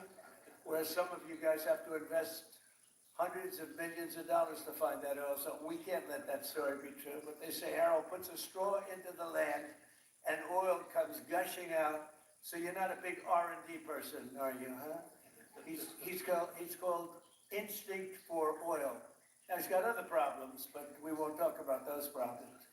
But he's been a great supporter of mine for a long time, haven't you, Harold? So congratulations. But we have, and I think Harold would agree, we have the greatest oil men and women anywhere in the world sitting in this room right now. And we have a lot of people that will be back to see us sometime next week. We're going to have another meeting for another group. But we're going to do this very quickly. We can have this done almost immediately. So I'd like to thank you all for being here. I'd like to invite Vice President Vance to say a few words, followed by Secretaries Rubio, Burgum, and Wright. And then we'll have a few words from representatives that are here to discuss their ideas, a couple of them. We have Chevron, which has been, where's Chevron? Right. No, I thought you'd have a better location. You were the only one that was there for all that. I used to call you and say, what the hell is going on with Venezuela? He stuck it out. I don't know if you made money or not, but you stuck it out. I got to give you a lot of credit for that. Mark Nelson, thank you very much. Exxon CEO Darren Woods. Darren, thank you very much. How's Exxon doing? Okay. They'll do a lot better now, won't they, huh? Exxon's been amazing. It's been an amazing company. And ConocoPhillips CEO Ryan Lance, thank you very much. So you guys could say something, and then we'll take some questions from the press. And if anybody else would like to speak, we'll have you speak. We have all the time in the world. This is a big subject. This is massive wealth, and more importantly than massive wealth, it leads to lower taxes and a lot of jobs for Americans and for Venezuelans, but for Americans in this case. And I just, again, appreciate you all being here. And I'd like to ask JD to say a few words, please. Thank you. Thank you, Mr. President. Thanks to everybody for being here. You know, as a Marine Corps veteran for my entire lifetime, presidents, and let's be honest, they were Democrats and Republicans, would send the American military to far-off places. They would get us involved in these endless quagmires. They would lose hundreds or thousands of American lives, and the American people would get nothing out of these misadventures. And now you have an American president who's empowered the American military to stop the flow of drugs into our country and to ensure that we, as opposed to our adversaries, control one of the great energy reserves that exist anywhere in the entire world. And he did it without losing a single American life in the process. It was an amazing operation. It's going to make our country richer. It's going to make our country more powerful. It's going to make our country safer. And it's going to lead to the decline, the further decline of drug overdose deaths in the United States of America. An amazing thing, and I'm happy to be here to talk about how we can make it an even bigger and better operation for the American people. Thank you, sir. Thank you very much. Marco? Thank you, Mr. President. And I think this is a reminder that everything this president does, everything President Trump does is with the American people in mind. It was not in the national interest or national security of the United States and of our people to have in our own hemisphere a country, not just with vast energy reserves, but controlled by an indicted narco-trafficker who flooded our country with illegal immigration, including gang members, openly cooperated with drug gangs, and by the way, stole the wealth of that country to fund a repressive regime and also benefit adversaries such as Iran. All of that is now changing. As part of this process, the first phase, of course, is the phase we're in now, which is the stabilization phase. We do not want to see destabilization in the country. We're working very cooperatively with the interim authorities there to provide a market for the sale of the wealth of Venezuela in such a way that benefits the people, both of the United States, but also the people of Venezuela. And as a reminder to everyone, the president announced this just 2 days ago. Every penny, everything they buy with the money that they're making from the oil now, Mr. President, will be bought from America. And that includes everything from equipment for the oil industry to food to medicines and everything in between. The second will be a phase of recovery, and some of these phases will overlap, and that is to have a normal economy again where the money goes to the benefit of people, not the benefit of our adversaries or the benefit of elements in that country and around the world that are against our interests. At the same time as a process of reconciliation has to happen internally among the different sectors of society and politics and the like. And finally, the third phase, which is the most important of the three, is when the country fully transitions into a normal country that we have strong economic and diplomatic and relations with, that is friendly towards the United States, that's not a foothold for our adversaries, that serves our interests, but also the interests of the people. It'll be a country that is wealthy, a country that's prosperous for the people, not for a handful of criminals, but also a country that is supportive of our interests in the region and throughout the world. And we thank you, Mr. President, and the team you've assembled that have brought us to this point. A lot of work remains, important work, but this is historic. Okay. Thank you very much. Doug? Well, Mr. President, I want to thank you for your leadership, not just as president, but as commander-in-chief. The boldness, the execution, the breathtakingly precise work that you've delivered both in Iran back in June and here has changed the field for the whole world. And you always ran about the idea of peace and prosperity. And in Venezuela, as you know, this is a playground for every bad actor in the world.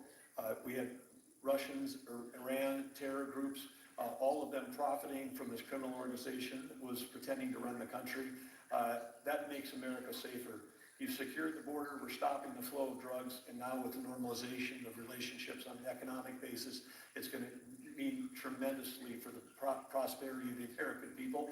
So I just want to say again, congratulations to you and to the entire leadership team. It's been an amazing, historic week on the scale of things that we haven't seen perhaps for 125 years in terms of the U.S. Exerting its influence over Latin America in a way that's going to make a change for generations. And on behalf of all the oil executives that are here today, Chris and I want to say thank you to all of you. It's your technology, your innovation that has put America in the place where today we are the most energy dominant country in the world. And that position is what's allowed us to take the action that we're taking with statecraft, with military action. None of that would happen if we were dependent on everybody else for energy. So you're a big part of the reason that we're able to move the way we are today, and we're grateful that you're here to be part of the solution going forward. Thank you, Doug, and you are doing a fantastic job, and we appreciate it. Everybody appreciates it. They know who's doing well. Chris Wright? Thank you, Mr. President. Yeah, what we've seen in the last week is leadership matters and credibility matters. Venezuelan oil has been sanctioned for many years, and the oil just flew, with those sanctions were not enforced. That oil just floated out. Factors of the world, the resources weren't gone to a central place. The corruption and decline of Venezuela has been a crisis for the people of Venezuela, and as Secretary Rubio said, massive spillover effects in the United States, in crime, in drugs, in kidnappings, and in taking a huge resource base and making it not exploited, not developed. The whole world is a poorer, less opportunity-rich place because of that. When you have materials underground, they've been underground for 1 million years. That does not make them a resource. That does not make them valuable for your country, your people, or the world. They only become a resource with technology, with capital, with rule of law, and a system of governance that encourages the harvesting of those resources to make the better world. And we see here the dramatic contrast between the United States, which may have less oil underground than Venezuela. We have 20 times the production of Venezuela, 20 times the impact of human betterment, massively better quality of living here in the United States. That was at risk under the last administration. We've seen a lot of attacks on the energy that makes the world go round. President Trump's election has removed those risks, has embraced reality about how the world is energized, and we are record production of oil in the United States, record production in natural gas in the United States. We've seen a meaningful decline in gasoline prices, diesel prices, travel prices because of jet fuel. And now President Trump is taking the genius of a different way to try to solve a 25-year festering problem in Venezuela, that all the traditional things have not worked. But ordering both a tremendous military operation to remove the heads of a criminal organization masquerading as a government, and then to use the power of our military, not to fire bullets, but to stop the flow of Venezuelan oil to the world, immediately gave us leverage over the interim authorities in Venezuela and has allowed us to be in this position today where the actions of this government can massively improve Venezuela for the better. And the bigger impact is to massively improve the quality of life, affordability, safety, and security of the United States. Very proud to be here. And I'll turn it over to Mark Nelson, who's the vice chairman of Chevron. Chevron has been in Venezuela for over 100 years, continuously. Mike Wirth, the CEO, had a knee replacement recently. He's not here. Mark is a tremendous leader in our industry, and I'll turn it over to him. Thank you, Secretary Wright. Again, I'll send Mike Wirth's regrets. He really wanted to be here, Mr. President. On his behalf, I have 3 very quick thank yous and an assurance I'd like to provide you all. The first thank you, Mr. President, is to you. It's thank you for convening this gathering. It's thank you for your leadership, and thank you for continuing to keep American energy domination in the forefront. So thank you for that. Thank you very much. The second thank you actually is to the cabinet. So Secretary Rubio, Secretary Byrd and Secretary Wright, your ability and commitment to continue to engage with the parties around the table to keep the world working is greatly appreciated. So thank you for that. And the final thank you actually would go to our Venezuelan employees of Chevron. They have been working tirelessly to operate safely, protect the environment in country, and their dedication and skill will help us in this next chapter. And finally, I'll close with the assurance. For more than a century, Chevron has been a part of Venezuela's past.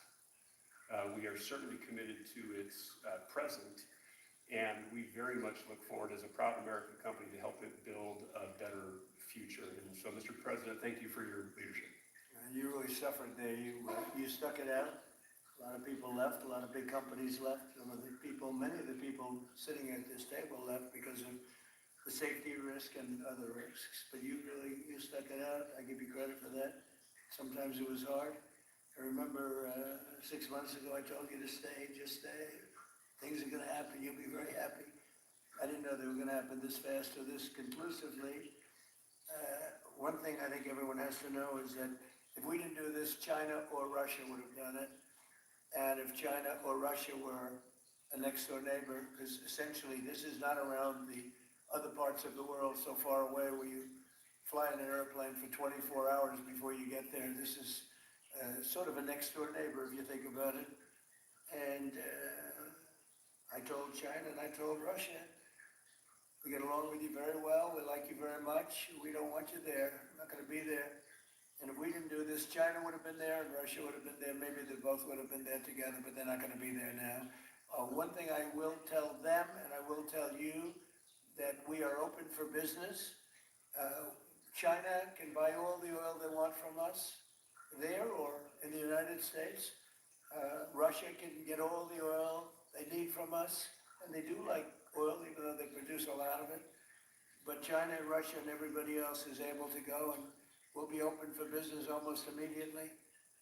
I have a feeling the $100 billion will be spent $100 billion will be spent very, very rapidly by these very big, powerful, and rich companies, and I think they're going to be able to rebuild the infrastructure. And I hope it's going to be brand new as opposed to a rehab, because I know the tremendous difference between the new and the not so new in your industry. The new is much more beautiful, much better in every way, and actually much smaller. It's like everything else, gets smaller and stronger. It's a combination of smaller, better, and stronger. So I hope you're going to build all brand new stuff, rip out the old crap that's been there for so many years, and do it the right way. You're going to be there a long time if we make a deal. If we make a deal, you're going to be there a long time. If we don't make a deal, you won't be there at all. It's, sort of interesting. But again, China and Russia would have been there if we didn't do this. And the other thing people ask about the second wave, I don't think it's going to be necessary. We have an armada, a giant armada like nobody's ever seen in that part of the world. And it's stationed off the coast. And we are getting along so well with the people that are involved representing Venezuela that I don't think we're going to have any, I don't think it's going to be necessary to do the second wave. We were planning on a second wave, but the first wave was so powerful and so good and so strong. And frankly, the people in the country, they did the right thing. They were smart. They did the right thing. They didn't want to go through a second wave, but we've got a tremendous number of the most powerful ships in the world right there. I don't think we're going to have to use that. I'm happy to say that. I don't think we're going to have to use that at all. If I could ask Chevron, you did a great job. I want to thank you. And ExxonMobil, if you would say a few words, and then followed by Conoco, great companies, massive companies, great companies. Exxon, please. Sure. Thank you, Mr. President. I appreciate the invitation and the opportunity, frankly, for the entire industry to show up and provide a perspective. Frankly, we've been kind of unresponsive to the press regarding Venezuela. I guess today's the opportunity to address the press directly with respect to a number of questions that have been asked of ExxonMobil. First and foremost, obviously, is the interest that we have in Venezuela. And I think, the way I would position that, I think one of the reasons why we see many of the industry players here is we're in the depletion business for a product that is in great demand. It will be in demand for many, many, many decades to come. And as a depletion business, the biggest challenge we have is finding resources. There's an opportunity in Venezuela with all the resources there is we don't have that challenge of finding, we have the challenge of developing those resources. So I think it's in the best interest of these companies and frankly society as a whole for the industry to be interested in understanding what the opportunity it represents. I'll just share a philosophy that ExxonMobil has when we enter countries, because we do business all around the world in a number of different regimes. We take a very long-term perspective. The investments that we make span decades and decades, so we do not go into any opportunity with a short-term mindset. There's a value proposition that we have to meet. It has to be a win-win-win proposition. Obviously, it has to be a win for the company and our shareholders and generate a return for the investments that we make. It has to be a win for the government. The resources are an important source of revenue that helps support the people of the places that we do business. And it has to be a win for the people. We have to be wanted there and to be a good neighbor. And those three things ensure a stable, long-term platform for the large investments that we make for the long term.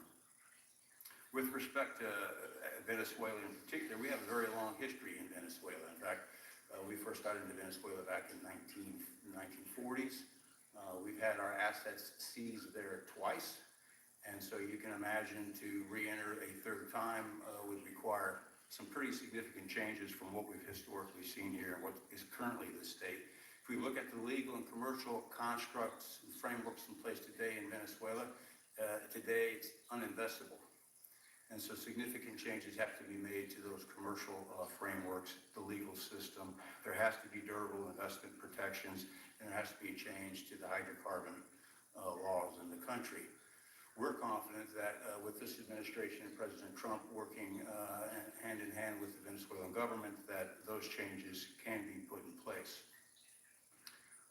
And with respect to the Venezuelan government, that perspective we don't have the view on. We haven't talked to the Venezuelan government, and obviously we have yet to assess the people's perspective with respect to ExxonMobil entering the country. In the short term, there are things that can be done while these longer term issues are being worked. For us, we haven't been in the country for almost 20 years. We think it's absolutely critical in the short term that we get a technical team in place to assess the current state of the industry and the assets, to understand what would be involved to help the people of Venezuela get production back on the market.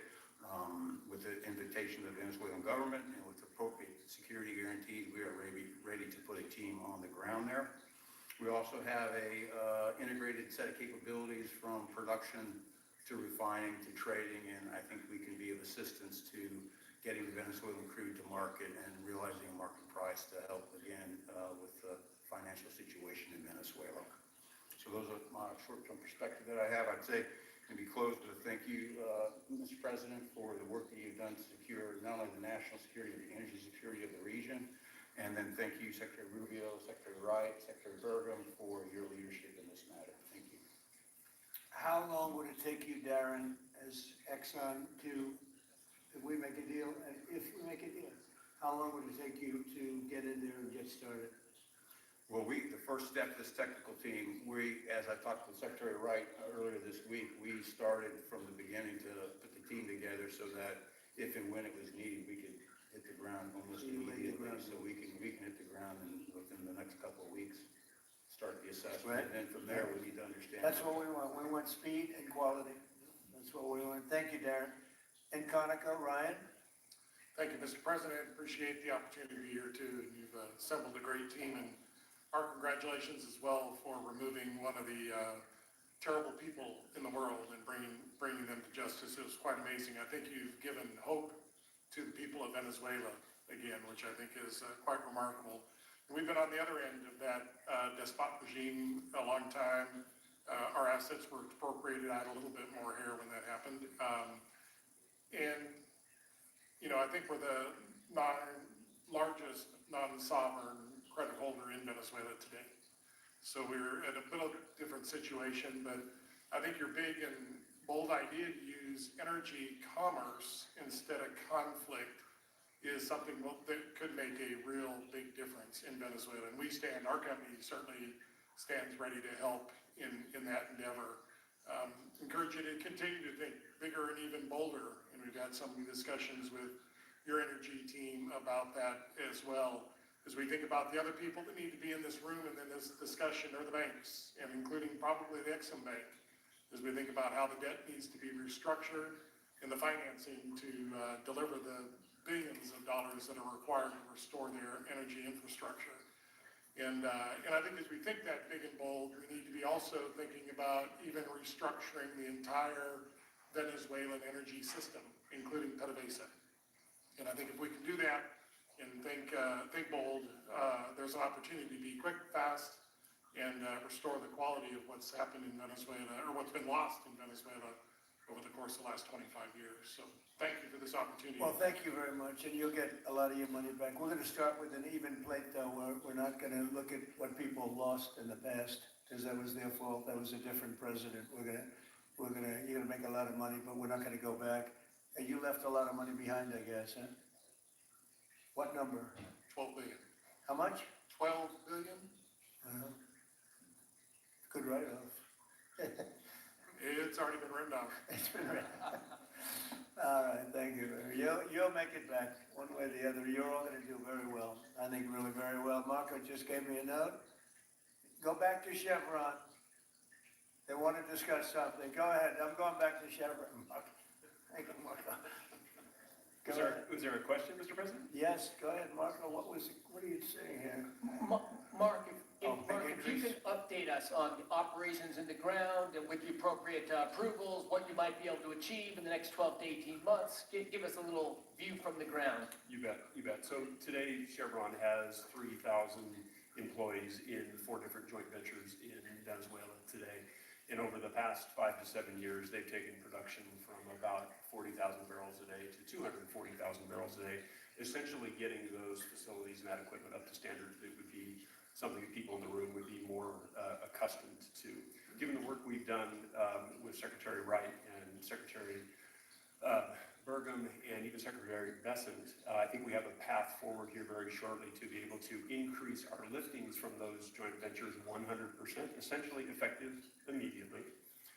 We are also able to increase our production within our own disciplined investment schemes by about 50% just in the next 18 to 24 months. And that's just leveraging what's on the ground. So to Secretary Rubio's comments about phase 1, this is taking the momentum of improvements we've already made there locally and building on those and creating more momentum for the people of Venezuela. Do you think you have an advantage being there? You've been there by the skin of your teeth. It's been tough for you to be there, but do you think you have an advantage over the other people in this room by the fact that you are there? Yeah, I think there are, Mr. President, I think there would be days where it didn't feel like an advantage, and there are days where it does feel like an advantage. But having people on the ground today that care desperately about the people of Venezuela and know how to operate the assets that are there is a definite advantage today. Would you say the best locations are available, or would you say the best locations are already sort of worked, even though they're in very bad shape? The best locations for finding oil, the best locations for oil. There are more opportunities than not, Mr. President. With 300 billion barrels of reserves and resources in country, there are lots of opportunities for many companies. Will you be building new, or will you be using the old infrastructure that you have? Yeah, today it's a little bit of a mix, but today it's mostly us taking the equipment of today, getting it to the standards that we are accustomed to your comments about making it how it should be today. Most of the investments that we've been making are about getting it up to our standards. Well, I think you're going to make an investment, but you're going to get your money back very quickly, and that's part of our thing. We're going to have you get your money back fast, and then you'll give a lot to Venezuela and to the United States after that. Okay, so you'll be in good shape. Could I ask Harold Hamm to say a few words? He's been a friend of mine for a long time. Very amazing man, actually, amazing energy person. Well, thank you, Mr. President. It's good to be here with so many dignified people. And this effort particularly, and thank you for your effort for what you've done here, taking this despot out of that area. And the world dealt with him way too long. Certainly our industry knows that this is a real jewel that can be developed and for the people of Venezuela and also benefit the world. And like Secretary Wright said, it has not been done. It's not been done in the past, and they had a good chance at it. Brought someone in that totally took it down, as everybody knows here, and that was Chavez, and we know what happened to him finally. But that ruined the industry in Venezuela, and all of us know how that happened, ended very well, very, very wrongly. So anyway, we're glad to see what's happened here, and look forward for the opportunity for a lot of people in this room, but also for America and the country itself. Are you going to be involved in going in? Because, he's in North Dakota and he's in Oklahoma and some incredible places. It's a little bit different, but there's no doubt about, you won't have to worry about this drug too much here. You can just go at it. Are you going to be one of the participants? Well, certainly, I'm an oil finder, like you said, Barry Switzer, told that story. The coach. And he's kind of exaggerated a little bit. It doesn't come out that quite that easily usually, but anyway, great story. I love it. But I love Barry. Barry's the one that told me that. Yeah, he's a champion, in a lot of ways. So love that story. Certainly, it excites me as an explorationist. Everybody has that in their blood, and it is a very exciting country and a lot of researchers. And so it's got its challenges, and the industry knows how to handle that. And like Darren said, you go in with your eyes open and do the best you can with the team you got. So Well, you're going to have something that they never had. Really, here is tremendous security. You're going to be very secure, very safe, physically safe, in addition to financially safe. So it's good to see you, Harold. Thank you very much. Does anybody have anything to say before we get to the press?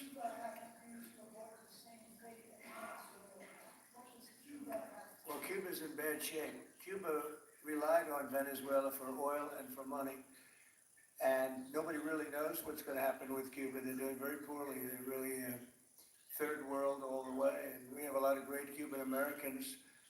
And I would say Marco fits very solidly into that category. And I might ask you to say a few words about, we were discussing it before, Cuba is a very different, they don't have energy, they don't have oil, but they would live off of the oil from Venezuela. And what they do have is very strong people. And very powerful people militarily, and they would protect the people running Venezuela, and they would take in a lot of money from Venezuela. Now they don't have that. They won't be taking in any money. So, Marco, what do you think? Well, I mean, the fundamental problem in Cuba is that it's run by incompetent people that don't know what an economy looks like, much less a functioning one. They've made a choice, and that is they would rather have political control over the people than they would to have an economy that functions. And they've gotten away with it for 60-something years because they've had donors, the Soviet Union, and now most recently Venezuela, but that's now gone. So the people in control in Cuba have a choice to make. They can either have a real country with a real economy where their people can prosper, or they can continue with their failing dictatorship that's going to lead to systemic and societal collapse. That's a very stark and dramatic choice, and it's one we hope to make the right one. We don't have an interest in a destabilized Cuba, but that would be their fault because they refuse to allow the people of Cuba to have either economic or political freedom for that matter. And you have a lot of people in this country that want to go back to Cuba and help Cuba. A lot of people have left, they came in penniless, they didn't have anything, and they become very rich people in our country, and they want to very much go back and help Cuba. So that's something that Cuba has and a lot of other places don't have. Peter? I do want to ask you about Minnesota, but first, just more on topic. President Zelensky said that he was watching with the rest of the world as you made this order to go and capture Nicolas Maduro. And he said, if that's how it works with dictators, then the United States knows what to do next. Sounds like he wants you to go and capture Vladimir Putin. Would you ever order a mission to go and capture Vladimir Putin? Well, I don't think it's going to be necessary. I think we're going to have I've always had a great relationship with him. I'm very disappointed. I settled 8 wars. I thought this would be in the middle of the pack or maybe one of the easier ones. And I don't know if you know, Peter, the last month, they lost 31,000 people, many of them Russian soldiers. The Russian economy is doing poorly.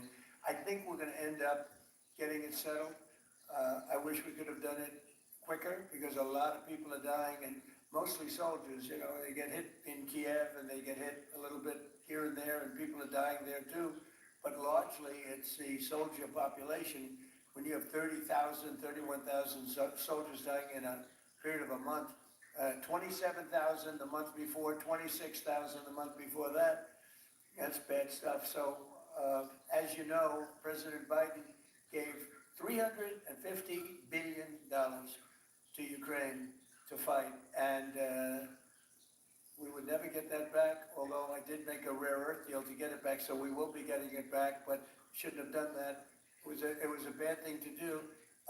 I will say that right now, because I was able to get NATO to up GDP from 2% to 5%, NATO's got a lot of money, and they're paying for everything. We're not losing any money. We're making a lot of money, I guess, if you think of it, because we're selling our military equipment. They're probably giving it to Ukraine, but we're selling them to NATO military equipment. We're getting full price and all of that, but that's not a big deal to me. What is a big deal is stopping a war where 30,000 people are being killed every single month. Minnesota, the vice president yesterday suggested that Renee Good, who was killed by this ICE officer, was part of a broad left-wing network. What has your team told you about this broad left-wing network? Who is in charge of it? Who's part of it? What's it called? Well, I haven't seen the vice president's statement, but he's generally very accurate. I hate to say. Look, I watched that yesterday, and there were a lot of different forms to it. But there was a woman screaming, "Shame, shame, shame, shame." She was a agitator, probably a paid agitator, but in my opinion, she was an agitator, a very high-level agitator, so professional. She wouldn't stop screaming. I said, this isn't a normal situation. This is a professional troublemaker, because you heard it and I had it. Now, I will say this, the news sort of turned her down, turned her off, because you're trying to watch. She was so loud and so crazy and just not normal. When somebody sees something like that, they don't go screaming and screaming and the same words. So, I guess you could say professional, but I didn't think she did a very good job. You have agitators, and we will always be protecting ICE, and we're always going to be protecting our Border Patrol and our law enforcement. Yeah. In your conversations with these oil executives today, did you provide any security guarantees so that they can do their work safely in Venezuela? Yeah. And separately, Mr. President, they will have those guarantees, yes. And separately, Mr. President, I'm curious in terms of the future of Venezuela. Do you see Venezuela, now led by Delcy Rodriguez, as an ally of the U.S.? Is that the way that you view that country right now? They seem to be an ally, and I think it'll continue to be an ally, and we don't want to have Russia there, or we don't want to have China there. And by the way, we don't want Russia or China going to Greenland, which if we don't take Greenland, you're going to have Russia or China as your next door neighbor. That's not going to happen.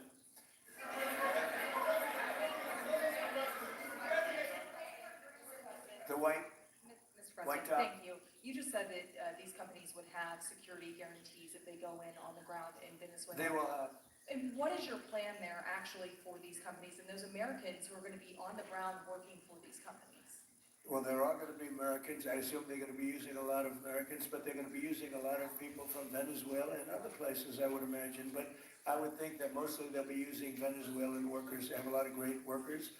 They have a very high unemployment rate, and they have workers that are very familiar with taking oil out of the ground. Yeah.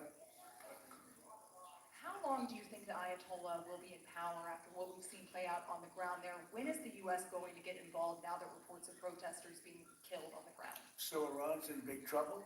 It looks to me that the people are taking over certain cities that nobody thought were really possible just a few weeks ago. We're watching the situation very carefully. I've made the statement very strongly that if they start killing people like they have in the past, we will get involved. We'll be hitting them very hard where it hurts.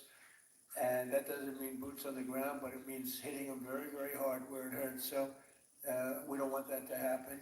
There have been cases like this where President Obama totally backed down. But this is something pretty incredible that's happening in Iran. It's an amazing thing to watch.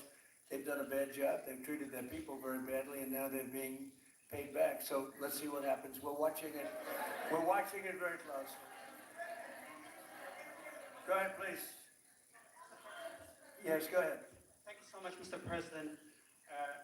Do you have any comments in reaction to the recent attacks by the Syrian government alignment groups against US-backed Kurdish forces in Aleppo, Syria, which killed dozens of civilians and displacing many families? Does your administration bring peace between the Kurds and the Syrian government? I want to see peace, yes, I do. The Kurds and the Syrian government, we get along with both, as you know very well. They have been natural enemies over the years, but we get along both, and we want to see Syria succeed. And so far, I think they are succeeding, but this is just breaking out, and we want to see that stopped. Go ahead, please. Gustavo Petro in a few weeks. Do you hope this meeting with Gustavo Petro marks a new chapter, a new beginning in the benefit of the Yes, U.S. you said Colombia what country? relations? What country? Colombia, with the president of Colombia, Gustavo Yes, Petro. I had a very good talk with him yesterday, and he's been very hostile to us and to the nation and to me, called me a dictator, lots of other things. Called Biden some terrible names, far worse than he called me. But he called yesterday through people, and he wants to meet, and that's fine with me. I've made up with people also, you know, so we're going to have a meeting with him. We had a very good conversation.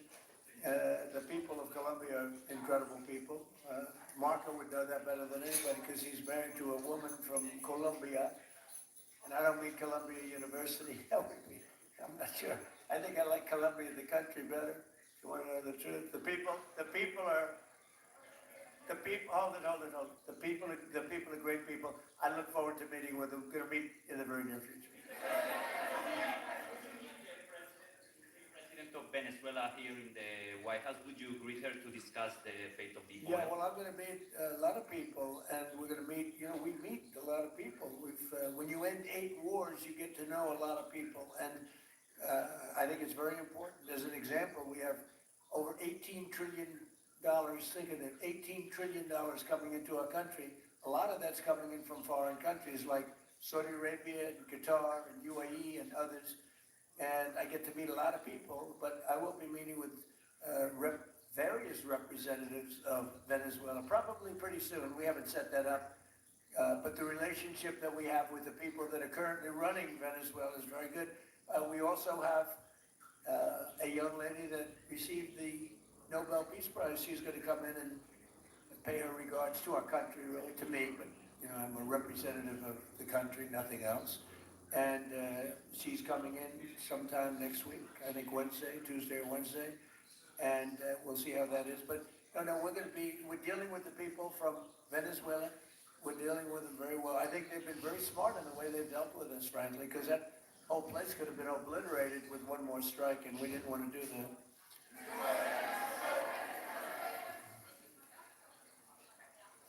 Venezuela and your meeting with Machado next week. If she gives you her Nobel Peace Prize, will that change your view about her running that country? Well, I have to speak to her. I'm going to have to speak to her. She might be involved in some aspect of it. I will have to speak to her. I think it's very nice that she wants to come in, and that's what I understand the reason is, because Norway is very embarrassed by what took place. I mean, they're getting decimated. Look, whether people like Trump or don't like Trump, I settled 8 wars, big ones, some going on for 36 years, 32 years, 31 years, 28 years, 25 years, some just getting ready to start like India and Pakistan, where already 8 jets were shot out of the air, and I got it done in rapid order without nuclear weapons. I can't think of anybody in history that should get the Nobel Prize more than me, and I don't want to be bragging, but nobody else settled wars. Obama got the Nobel Prize. He had no idea why. He still has no idea. He walks around, he says, I got the Nobel Prize. Why did he get a Nobel Prize? He got it almost immediately upon attaining office, and he didn't do anything, and he was a bad president. So, I mean, you should get the Nobel Prize for every war you stopped. These were major wars. These were wars that nobody thought could be stopped. President Putin called me, and he said about 2 of the wars that he's been trying to stop them for 10 years. He wasn't able to do it. He couldn't believe it. So in theory, you should get the Nobel Prize for every war you stopped. Every one of them was major. But I don't care about that. What I care about is saving lives. I've saved tens of millions of lives. You know, the Prime Minister of Pakistan came here and he made a very public statement.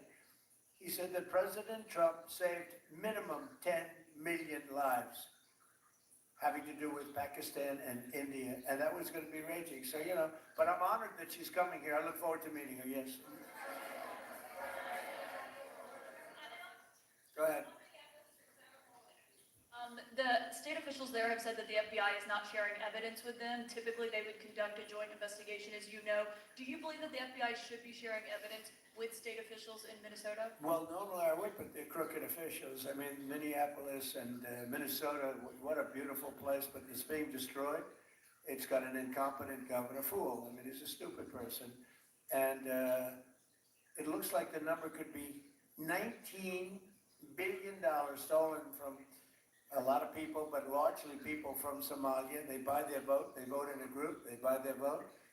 They sell more Mercedes-Benzes in that area than almost, can you imagine you come home with no money and then shortly thereafter you're driving a Mercedes-Benz? The whole thing is ridiculous. So they're very corrupt people. It's a very corrupt state. I feel that I won Minnesota. I think I won it all 3 times. And nobody's won it since Richard Nixon won it many, many years ago. I won it all 3 times, in my opinion. And it's a corrupt state, a corrupt voting state. And the Republicans ought to get smart and demand on voter ID. They ought to demand maybe same-day voting and all of the other things that you have to safe election. But I won Minnesota 3 times and I didn't get credit for it. I did so well in that state every time. The people were crying every time after.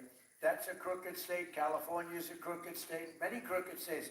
We have a very, very dishonest voting system. The last time I won, 24, the one that just took place, I won because it was too big to rig. You couldn't rig it. It was too big.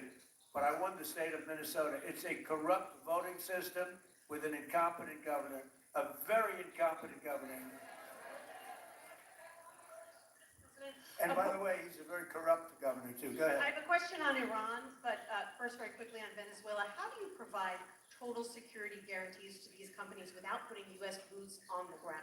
Well, we're going to work with the Venezuelan leaders and people, and we're going to have a very safe group, and they're going to also bring over some security with them. You know, these are not babies. These are people that drill oil in some pretty rough places. I could say a couple of those places make Venezuela look like a picnic. These people around the table, these are tough people. They go into areas that you wouldn't want to go. They go into areas that if they invited me, I'd say, no thanks, I'll see you back in Palm Beach. Now, this is a tough group of people. They know how to do it. But we are, in addition to that, we'll have very good security for them. We're going to make sure there's very, very good security. And I think the people of Venezuela are going to give you very good security. You know, the people, now I'm not talking even leadership, the people of Venezuela are going wild over this. They named a street after President Trump. What do? You attack a country and they name a street? That's never happened before. Although I heard that's also taking place in Iran. They named a street. The protesters. I just hope, you know, just God bless them. I just hope the protesters in Iran are going to be safe because it's a very dangerous place right now. And again, I tell the Iranian leaders, you better not start shooting because we'll start shooting too. With your glasses, sir, go ahead, please. Hold it. Next to you. Yes, glasses. The gentleman with the glasses. All right, thank you, Mr. President. With those very big glasses, actually. Yeah, Ferrari, actually. Mr. President, I have 2 questions. What do you want the European Union to do in Ukraine? The European leaders are pretty divided on Ukraine. And then, if you can reiterate this straight message that you have to the Iranian leader to come in, the message that you have. You're talking about Iran? Like Iran, yeah. What The do I first one want is from Iran Europe. to do? I'm sorry. Where are you from? Italy. Oh, nice place. Yeah. Okay. The first question. So what are you asking about Iran for?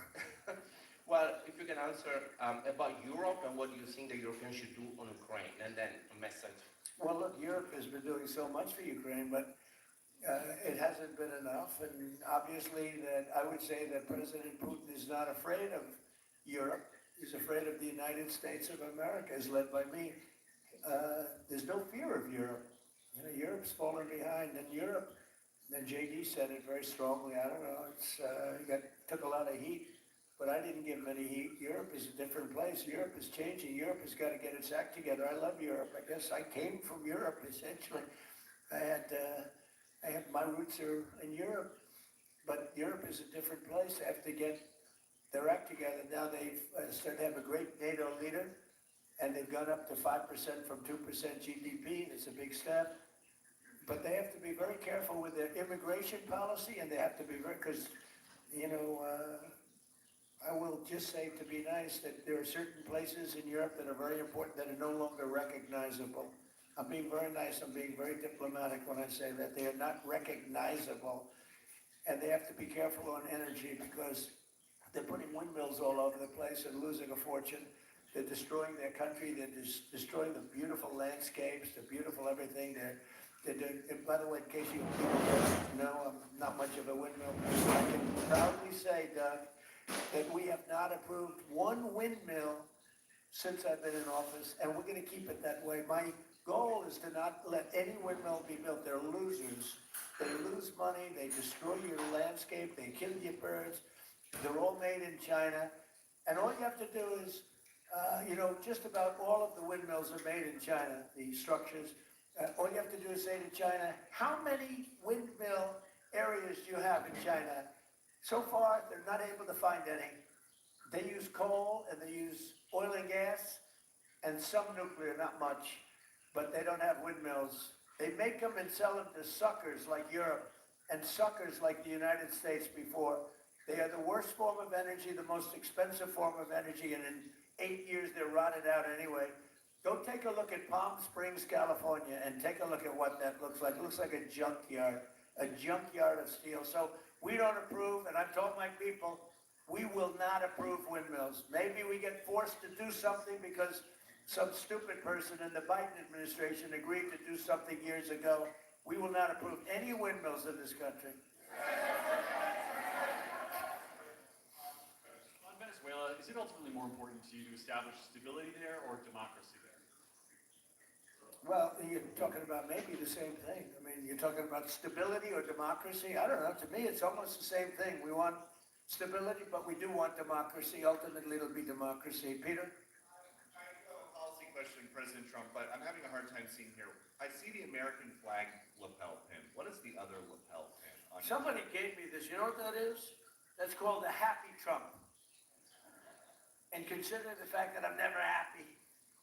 I'm never satisfied. I will never be satisfied until we make America great again, but we're getting pretty close, I'll tell you what. This is called a happy Trump. Somebody gave it to me. I put it on. Thank you. And policy question. How much money are you thinking of giving people in Greenland to get them on board with a possible U.S. I'm not talking about money for Greenland yet. I might talk about that. But right now, we are going to do something on Greenland, whether they like it or not, because if we don't do it, Russia or China will take over Greenland, and we're not going to have Russia or China as a neighbor. Okay?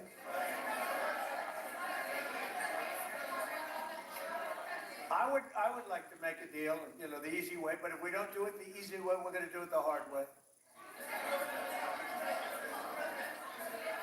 And by the way, I'm a fan of Denmark too. I have to tell you, and you know, they've been very nice to me. I'm a big fan, but you know, the fact that they had a boat land there 500 years ago doesn't mean that they own the land. Sure, we had lots of boats go there also, but we need that because if you take a look outside of Greenland right now, there are Russian destroyers, there are Chinese destroyers and bigger, there are Russian submarines all over the place. We're not going to have Russia or China occupy Greenland, and that's what they're going to do if we don't. So we're going to be doing something with Greenland, either the nice way or the more difficult way. Please, go ahead, Bill. President, why is it so important to you to own it when you have a military presence there, which you could expand to affect security? Because when we own it, we defend it. You don't defend leases the same way. You have to own it. And, you know, with a nation, look at what happened with Obama, with that horrible deal they made with Iran. It was a short-term deal. It was like a 9-year deal. Countries can't make 9-year deals or even 100-year deals. Countries have to have ownership. And you defend ownership, you don't defend leases. And we'll have to defend Greenland. If we don't do it, China or Russia will. It's not going to happen. We are not going to have, and I like China, I like Russia, I love the people of China, I love the people of Russia. I get along very well with President Putin, but I'm very disappointed in him. I get along very well with President Xi. I'm going to go over to China in April, but I don't want them as a neighbor in Greenland. Not going to happen. And by the way, and NATO's got to understand that. I'm all for NATO. I saved NATO. If it weren't for me, you wouldn't have a NATO right now. But we're not going to allow Russia or China to occupy Greenland, and that's what's going to happen if we don't. Go ahead. One, can you respond to that? And two, There was an amazing report. The most amazing thing is government jobs are way down, and if the unemployment or the employment numbers are very good. We've gotten rid of tremendous numbers of federal jobs, government jobs. Nobody's ever seen anything like it, and yet the employment numbers are very good. They're really getting better, but now we have all those people to work in the private sector for a lot more money. I think that's one of the very big things. The other thing is at 5.4%, and remember, this is after we had a shutdown, and that shutdown had an impact because the concept of the shutdown, even though it's before, people knew we were going to be shutting down. A lot of bad things happened. And by the way, on January 30th, you may have another shutdown. We'll see what happens. But I think the numbers, Caitlin, were really amazing. Look, to think about 5.4%, nobody thought that. They thought it was going to be 2%. And you know what it is? It's tariffs. And it's also November 5th. We had a great election, a great election. Our country was dead 1.5 years ago. And now we have the hottest country anywhere in the world. And I hope you guys were impressed. 5.4%, and we haven't even really transitioned yet. There's no reason it can't be much, much higher than that. Yeah.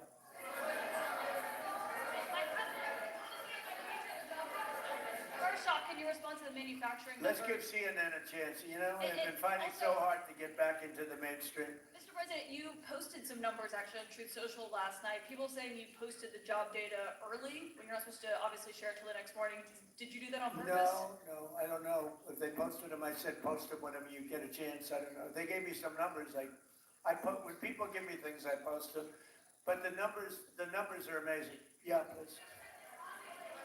Does the administration plan to distribute the money from the Venezuela oil sales? Is it, well, obviously you say it's going to go into these controlled accounts. Yeah. Would it go back to Venezuela in a Yeah. direct payment? Is it going through these goods? How do you plan to do that? Well, we And I have want to a make second sure question. that Venezuela can survive. You know, Venezuela needs money, and we're going to make sure that they get money. And we're going to get money, and the oil companies are going to make something for the work they do. They're going to get back their money. We're devising a formula, but it won't be so much of a formula. It's going to be what they need. We're going to take care of what they need. There'll be plenty left over. We're going to have a lot of money left over. And the money left over is going to the United States of America, and the oil companies are going to be very happy. Yep.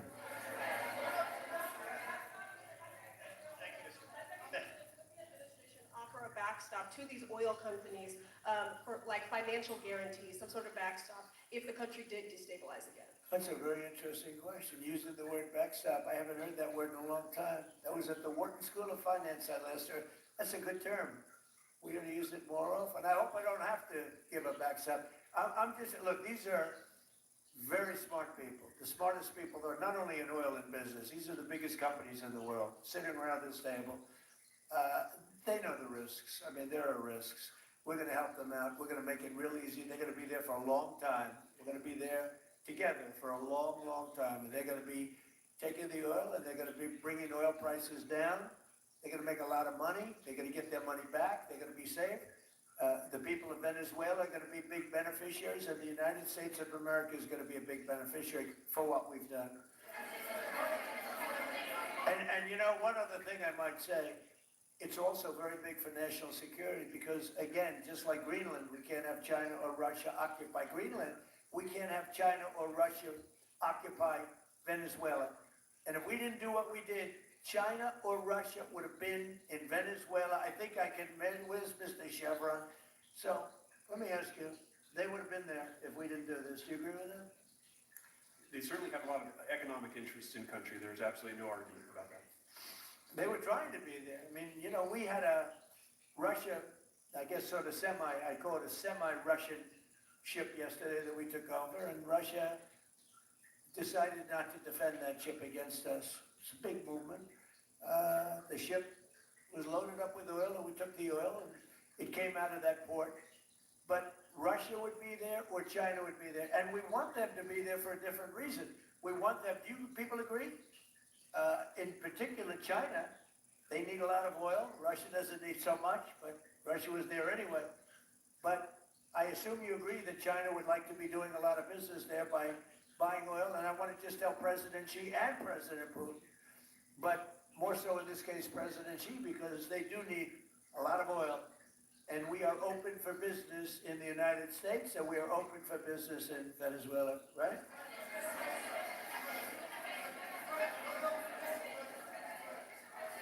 Go ahead, sure. You know, I could take questions from these people all day long. You know, they're sitting here, and generally, they're very rich, very powerful, but nobody gives a damn about them. It's a sad thing. You have all that money, all that power, and look at all these crazy questions. We could do this all day long, and they wouldn't be satisfied. I have a question on today's meeting, Mr. We'll President. take a few more, I have a though. question on today's meeting, Mr. President. Let me ask you more importantly, do you have any questions from the biggest? Yes, sir. Hold it. Do you have any questions for the biggest people on earth, the biggest business people, the biggest companies anywhere on earth? Do you have any questions for these people? No, do you have a question for them? Go ahead and ask them. To rebuilding the oil infrastructure in Venezuela, and for the executives in the room, what do you need from the administration in order to invest? That's a good question. You want to go and answer that question? Yeah. Exxon. I'll refer you back to the statements I made before. There are a number of legal and commercial frameworks that would have to be established to even understand what kind of returns that we get on the investments. So I think all the investments and the opportunity sets, I think everyone sitting around this table would have the opportunity and the know-how and the capability to make the investments. The questions will ultimately be, how durable are the protections from a financial standpoint? What do the returns look like? What are the commercial arrangements, the legal frameworks? All those things have to be put in place in order to make a decision to understand what your return would be over the next several decades that these $1 billion investments would be made on. You know, could I do this? Because we have, again, the biggest people on the planet Earth around this table, biggest companies in the world. I'd like to just ask them to introduce themselves. We'll start from this end and go around to here. And if you have anything to quickly say, we can do that. But you want to just start? They're right over here. These two guys, we'll leave them out because they're with us. Please. Thank you, President Trump. John Addison at VTOL. We're here to ensure that you are going to be able to move all of this oil all around the world at the best price possible so that the influence that you have over the Venezuelans will ensure that you get what you want. Thank you. Thank you. Good point. Thank you, Mr. President. Ryan Sheffield of Formentera. My grandfather, Hugh Sheffield, was president of ARCA, Venezuela. Thank you for what you did. Do you like what we're doing? There's a lot of shale there, a lot of upside. He would be very happy looking down. He'd be very proud of you right now, right? Yes, sir. Good. Thank you. Mr. President, Luis Rodriguez, I'm probably the only Venezuelan American sitting around this table. I want to personally thank you for the courage of your actions over the last couple of weeks. I think I speak, and I speak of Venezuela in general in saying there's optimism. You've brought optimism to the table, and if the conditions are met, the opportunity is absolutely immense. I agree with that. That's true. Thank you. Well said, too. It's immense. This is a tremendous opportunity. Thank you.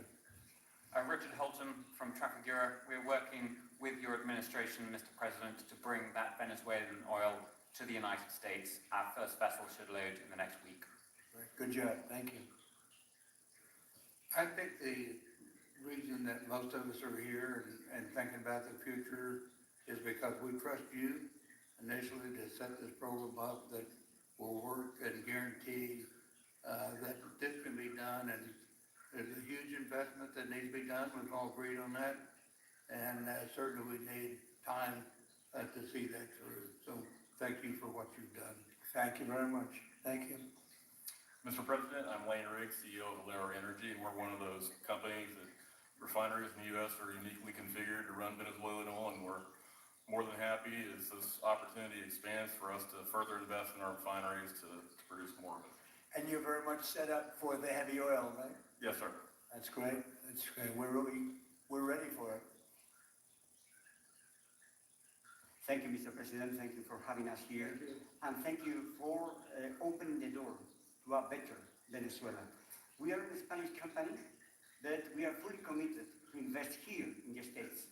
We have invested over the last 15 years, $21 billion in the American oil and gas industry. In Pennsylvania, in the Gulf of America, in Texas, and in Alaska, with the discovery of Pica, that is going to have the first oil this quarter, and is going to change, and it's going to reverse the declining history of that great state of Alaska. We are in Venezuela, Mr. President, with our partners of ENI. We produce the gas that guarantees the stability of a half of the grid power in Venezuela. So we are committed with this stability, and on top of that, we are on the ground, we have people, we have facilities, we have technical capabilities, and I take your point, Mr. President. We are ready to invest more in Venezuela. Today, we are producing 45,000 barrels a day gross of oil, and we are ready to multiply by 3 this figure in coming 2-3 years, investing hard in the country, following your recommendation, if you allow us, of course, and in the framework, commercial and legal framework that could allow this growth. So thank you, Mr. President. Thank you. Great job you've done. Thank you. Mr. President, thank you for having me. Matt Sheehy, I'm with Tallgrass Energy. We are an infrastructure business, so whether it's oil, gas, CO2, we move that around. So most of my customers are sitting around the table and happy to lend our expertise to what's going on in Venezuela to support the people. And obviously infrastructure is going to be critical to see repaired. Thank you. Thank you. Mr. President, thank you. An honor to be here. Mary Ann Mannon, Marathon Petroleum. We are one of the largest U.S. refiners. On behalf of the men and women of Marathon Petroleum and of our industry, thank you and the administration for what you're doing for U.S. energy independence. We have the ability and the capability of our assets to process Venezuelan crude, and the people of Marathon Petroleum stand ready to do so. Do we need more refineries in our country? In the U.S., probably Yes. not. We have sufficient capacity. That's amazing. A lot of it was approved during my first term. We were getting you approvals that nobody could have gotten in Louisiana and other places, and they got built. Before that, it was a disaster. We didn't have the refineries. Now we do because of the first term. Please. Darren Woods, ExxonMobil. Okay, we'll go over here. Thank you, Mr. President. Jeff Hildebrand, founder and chairman of Hillcorp Energy, one of the largest private energy companies in America. Who's bigger, you or Harlan? We're close. We're close. Harlan. Absolutely, Mr. Ham. But thank you for your great, tremendous leadership in protecting the interests of the Western Hemisphere. The message that you have sent to China and our enemies to stay out of our backyard is absolutely fantastic. So thank you. Thank you very much. And finally, Hillcorp is fully committed and ready to go to rebuilding the infrastructure of Venezuela. You'll go there? You'll be going? Yes. Good. That's good. You'll be very happy. Thank you very much. Thank you, Mr. President. Jeff Miller, CEO of Halliburton Company. We are the largest American oilfield services company. We're the second largest in the world. Been in business over 100 years. Started operations in Venezuela in 1938. Long time in Venezuela. I personally lived there for 4 years and raised my kids there. So quite familiar with Venezuela, and just couldn't express gratitude more so for the opportunity to return to Venezuela under the stability that I know that this team and your team are able to deliver. And so When did you leave? When did you leave Venezuela? As a company, we left under the sanctions in 2019. So we had intended to stay, and then when the sanctions went into place, we were required to leave. But very much interested in returning. Have 600 Venezuelans with Halliburton today, all around the world. Look forward to putting them back to work. Great job, great Thank job. You'll be back. Please. Mr. President, I'm Alex Bamberg. My company, Aspect Energy, is one of the leading American international wildcatters. We found significant fields in central Are and you a south. wildcatter? I'm a wildcatter. That's pretty cool, I'll tell you. I would have been a wildcatter too if I was and you've been successfully wildcatting. We found significant fields in Central and South America, in the Middle East, and in Europe. We're the leading That's oil cool. producer in Hungary. But probably the most pertinent example is what a wildcatter does is take on risk and try to reduce it, and then other people come in and put more capital in later, so we're kind of kickstarters in the oil industry.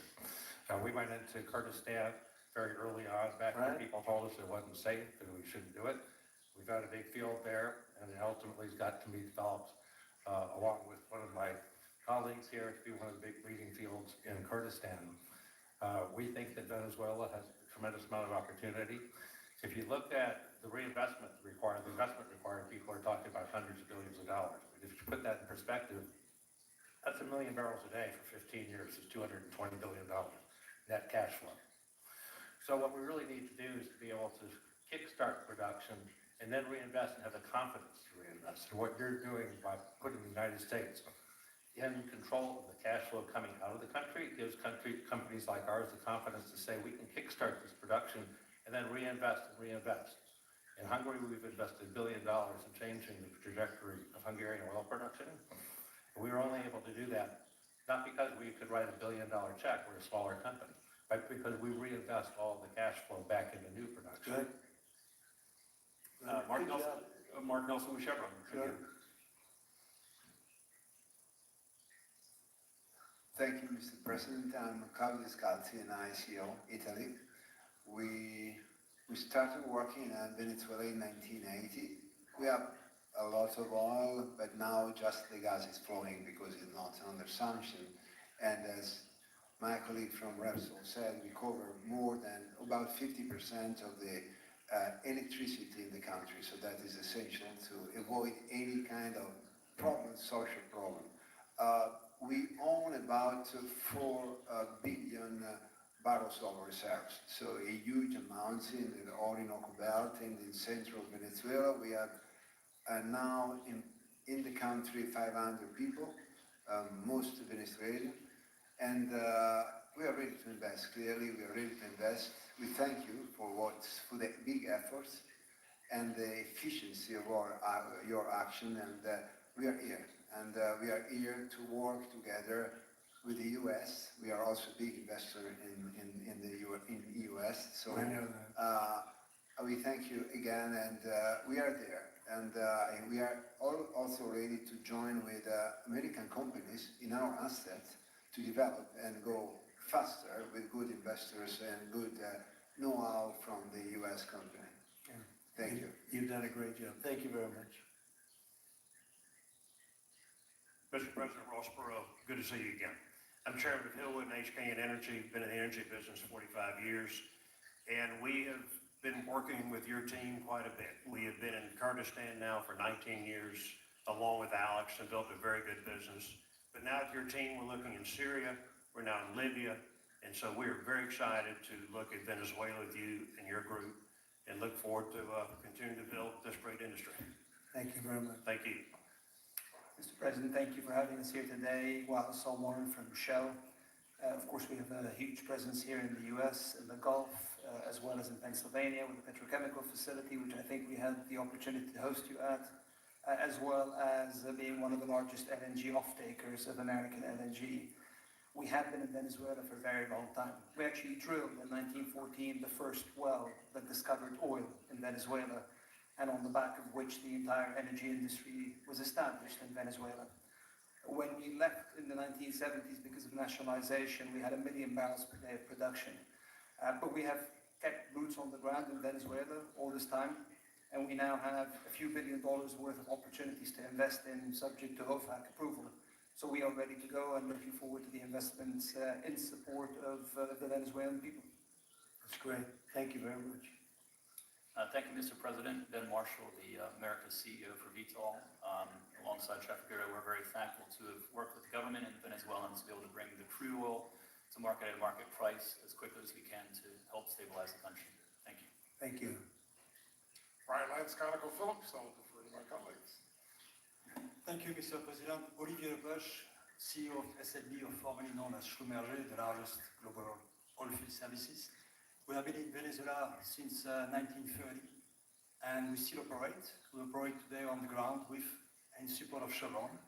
We have ability to scale. We have 1,100 Venezuelans in the company, 2,000 additional that are calling us to go back to country and to go back to work. We're able to mobilize in the last 18 months, 2 weeks, and deliver 50 wells with success. So we're here. We have knowledge of the subsurface like nobody else has. We have boots on the ground, capacity on the ground, $700 million of equipment value on the ground in Venezuela, ready to mobilize for all of our partners, customers. So we are ready to scale fast, and we really want to thank the administration, Secretary Wright, Secretary Bergen, for the effort they are supporting and giving us to be successful on behalf of the Venezuelan oil and gas industry. Thank you very much. Thank you very much. Well, check this out. They say the very best for last. And I don't have that sexy accent like this guy next to me here. Mr. President, my name's Bill Armstrong of Armstrong Oil and Gas. I'm a private independent guy. And in real estate, you were a wildcatter. So wear that motto proudly. But like you, I was my own guy. And I don't have shareholders. I don't have private equity partners, but I've been drilling all over the place. In fact, I had the largest discovery in Alaska, biggest discovery in 50 years in our country. I now control 8 million acres adjacent to Venezuela, so I'm already heavily invested in the area.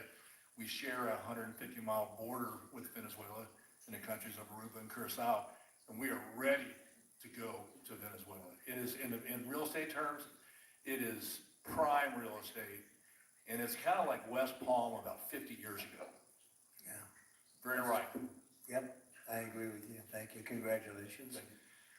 So I think what we're going to do is speak without the press to these gentlemen, see what kind of a deal we can make. We're going to get them involved. I'm going to ask Doug and Chris and some of the people that we have from the business standpoint representing our country to start talking about the confines of a deal. I have an idea what I want, what I think we should have. We have to get them to invest, and then we have to get their money back as quickly as we can, and then we can divvy it all up between Venezuela, the United States, and them. I think it's simple. I think the formula is simple. We start with a brand new plate, and it's going to be a tremendous success. I think it's going to be probably like few other things could ever be. You know, there's so much. Venezuela's been really taken advantage of by a lot of people. They drill very little. I mean, as much as you hear they drill very, very little, very small percentage. But now that'll change, and it'll change very rapidly because these are the biggest people, and it'll change very rapidly. So if you don't mind, I'll ask the press to leave, and we will see what kind of a deal we're going to make with these geniuses, and I think you're going to come out very good. Thank you all very much. Thank you. Thank you. Thank you.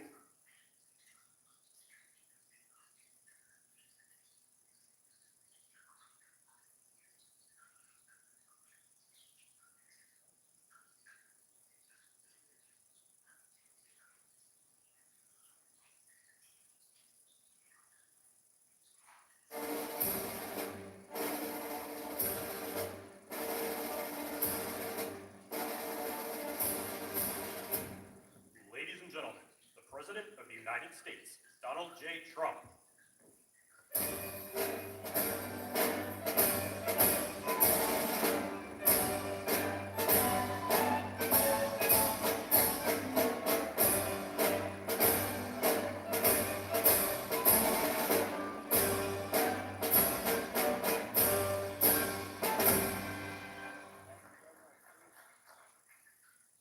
It's a very important one today. We've worked on it long and hard. For years they've been working on it. And I see Kevin's in the audience, and I just want to thank you. You were fantastic on television today. I actually want to keep you where you are, if you want to know the truth. Kevin Hassett is so good. I'm saying, wait a minute. if I move them, these vet guys, certainly the one we have now, they don't talk much. I would lose you. It's a serious concern to me.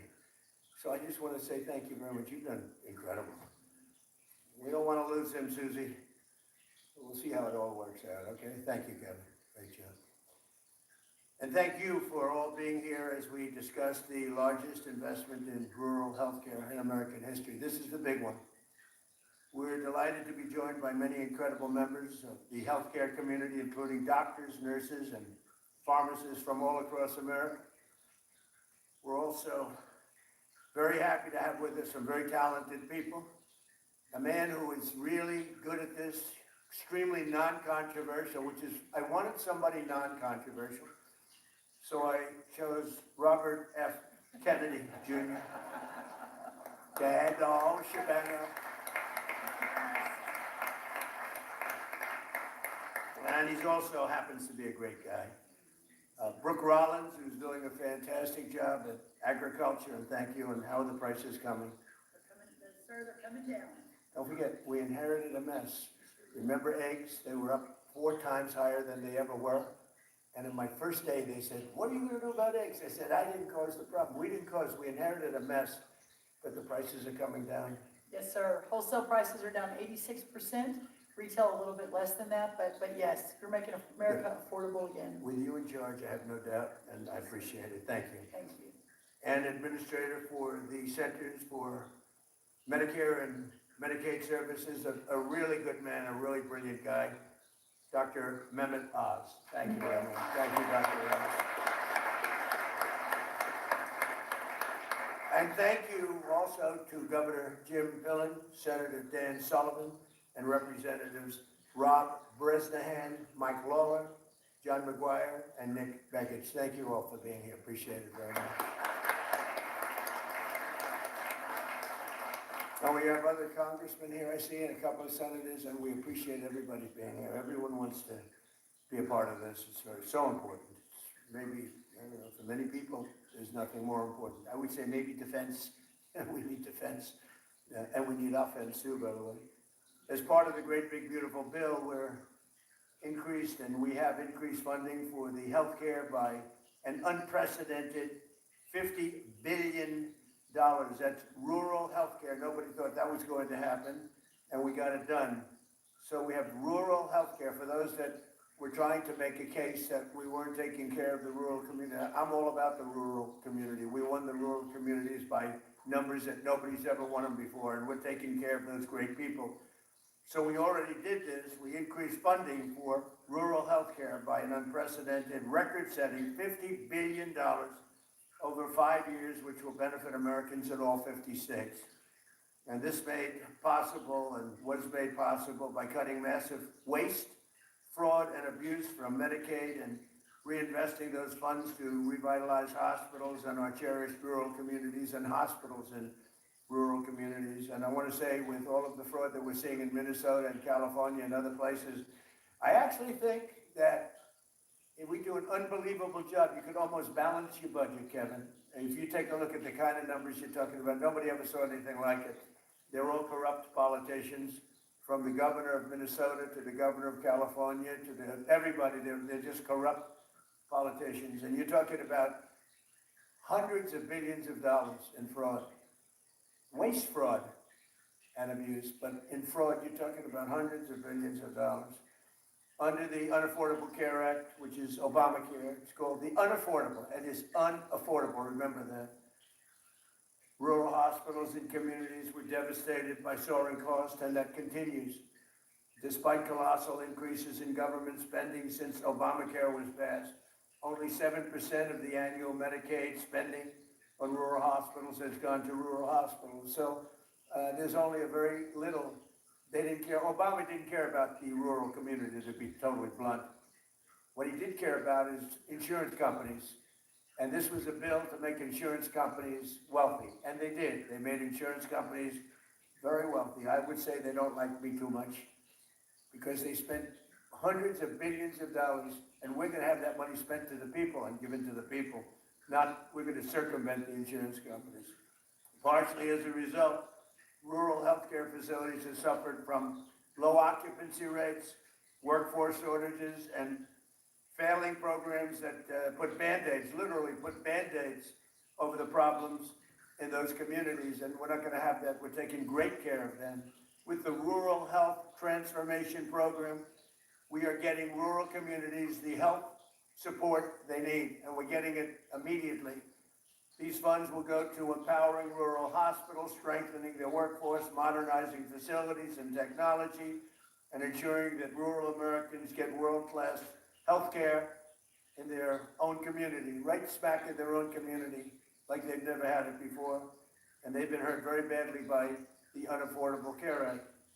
Every single Democrat in Congress voted against the Lifeline for rural communities. And I hope everyone knows this, and this is not about elections, but I hope you remember this in the midterms, because the Democrats are just so horrible toward the rural community. But I want to take a moment to thank the incredible House and Senate Republicans who worked so hard on making this historic investment possible. That's what they did, and they did work hard.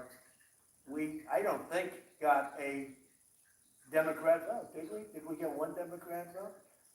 We got all Republican votes. It was amazing feat. And I want to thank Mike, our Speaker of the House, Mike Johnson, and John Thune, who are really doing a great job doing stuff. You know, we have small majorities.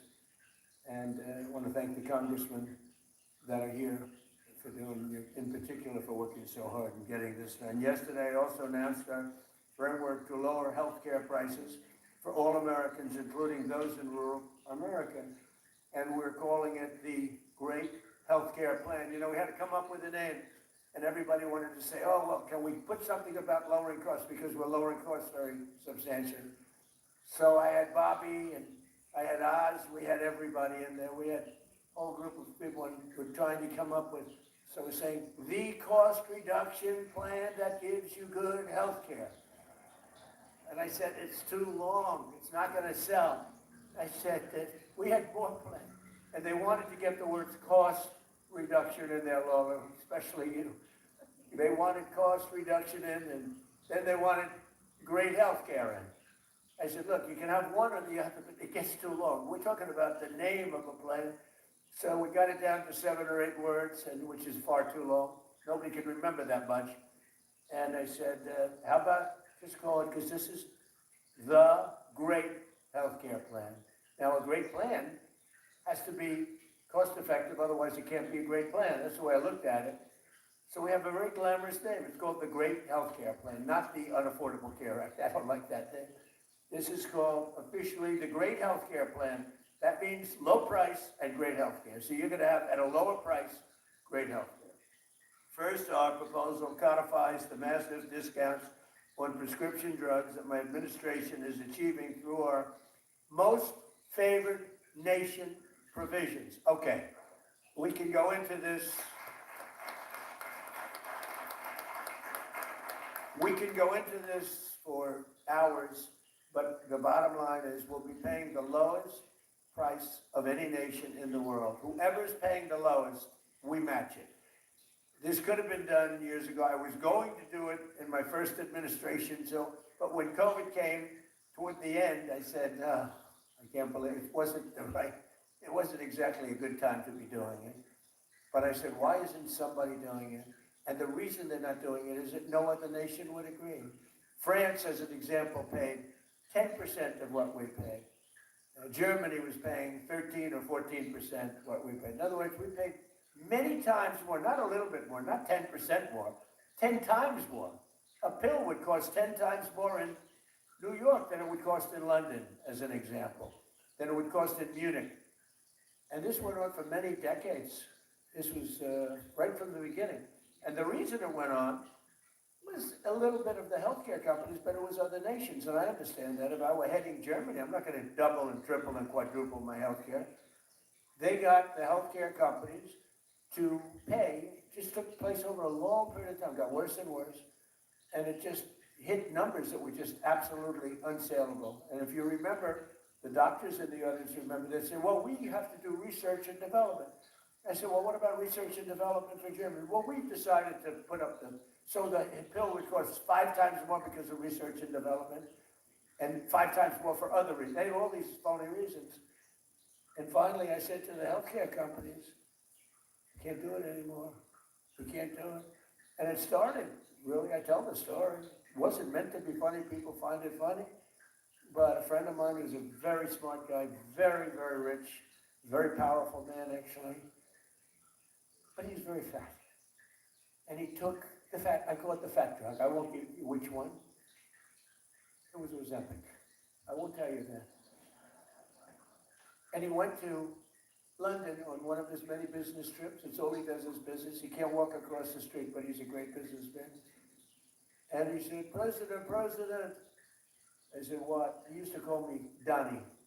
Now he calls me President. So I said, you come a long way. He goes, but I have a problem. What's your problem? In New York, I pay $1,300 for this drug. Now, this means nothing to him. This is like a penny out of your wallet. The guy's worth hundreds of millions of dollars. He said, and in London, sir, I pay just a fraction of that. I said, what are you paying? $87. I said, well, is it the same drug? I knew exactly what he was getting at because it's bothered me for a long time. He said, it's the exact same drug. And because of his wealth and his business smarts, he had it checked. It was made in the same plant by the same company. It's identical. And here I pay $87, and in New York I pay $1,300. So it was too much to bear. Because after I told him that the drug does not work on him, because I saw him recently, he's actually fatter than ever, I said, the drug is not working on you. You're going to have to go to something else. But it does work on a lot of people. And he said, thanks, you make me feel good. I said, well, I got to be truthful. Always tell the truth, right, Mr. Congressman? Oh, look, one of the great Congress, two of the great congressmen. But the drug, we have to do something about it, because that's the same with I would say, Bobby, every drug, essentially. Doesn't have to be in that proportion. In some cases, it's much worse. Because what happened, they might as well get off this crap, because it doesn't explain it properly. Because what happened is these countries are very smart, and the drug companies would go to them, and they said, look, we're paying $10 for the pill, we're not paying more. Charge American. And this happened one time, then the next year, this is over 40 years. All of a sudden, they're paying $10 for a pill, and we're paying like $130 for the same pill. It just happened over years, slowly. And it got to a point over the last 10, 12, 15 years where it just was unbearable. And I went to a great executive at Eli Lilly, the top man. He's a very smart guy. And I confronted him, and he had the same line that they always have, blah, blah, blah, research and development. I said, look, we're going to stop this nonsense. We're paying 10 times more for things in Europe. It's not research and development. And if it is research and development, they should pay their fair share of that too.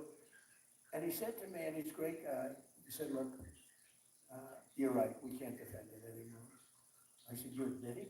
Because these guys had all of them. They must have taken a class together. Must have been, it's probably illegal what they did, Lola, you'll check it, right? They must have gone to school together and said, this is the way we're going to fight this crazy thing where the United States pays 10, 12, 13 times more for a drug. Same drug made in the same plant. And he said, here's the problem we have. The nations are brutal. When we go in and say, we have to give you an increase, they say, no, put it on America, we're not paying you anything. And they say it with such power, and they actually shut us off from selling the drug. And it just happened over and over again. Got a little worse, a little worse, a little worse. All of a sudden, we're paying many times more for the same. They said, it's not going to happen anymore. He said, the problem is, sir, you'll never get the nations to agree. It's impossible. They're very tough, and they are. And they'd have to agree to a doubling or tripling of their drug prices in order to get you down. Because the world is a bigger place for us. So it's not like you cut it in half. Actually, if they raised it a little bit, we'd go down a lot.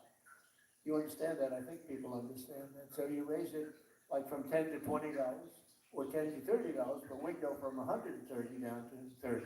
We're down to 20.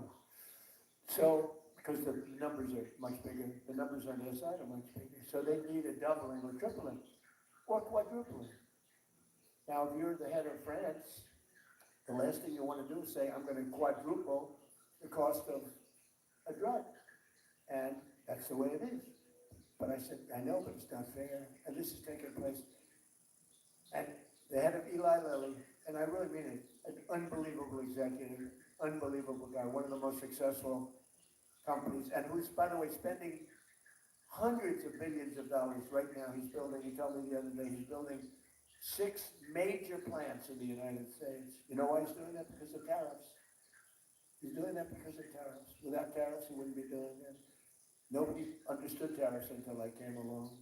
Nobody understood, other than President McKinley. He understood them a long time ago. And because of him, we were the richest nation that we ever were at that period of time. And then when he died, he was assassinated.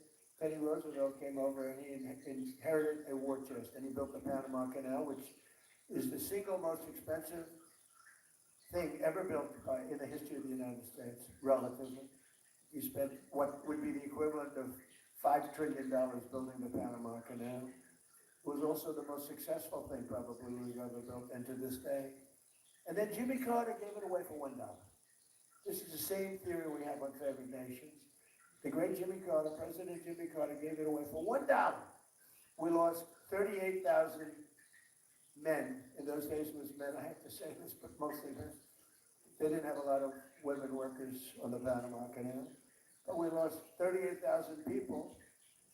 They died from malaria and snake bites. It's a combination of that. A vicious snake, one of the most vicious.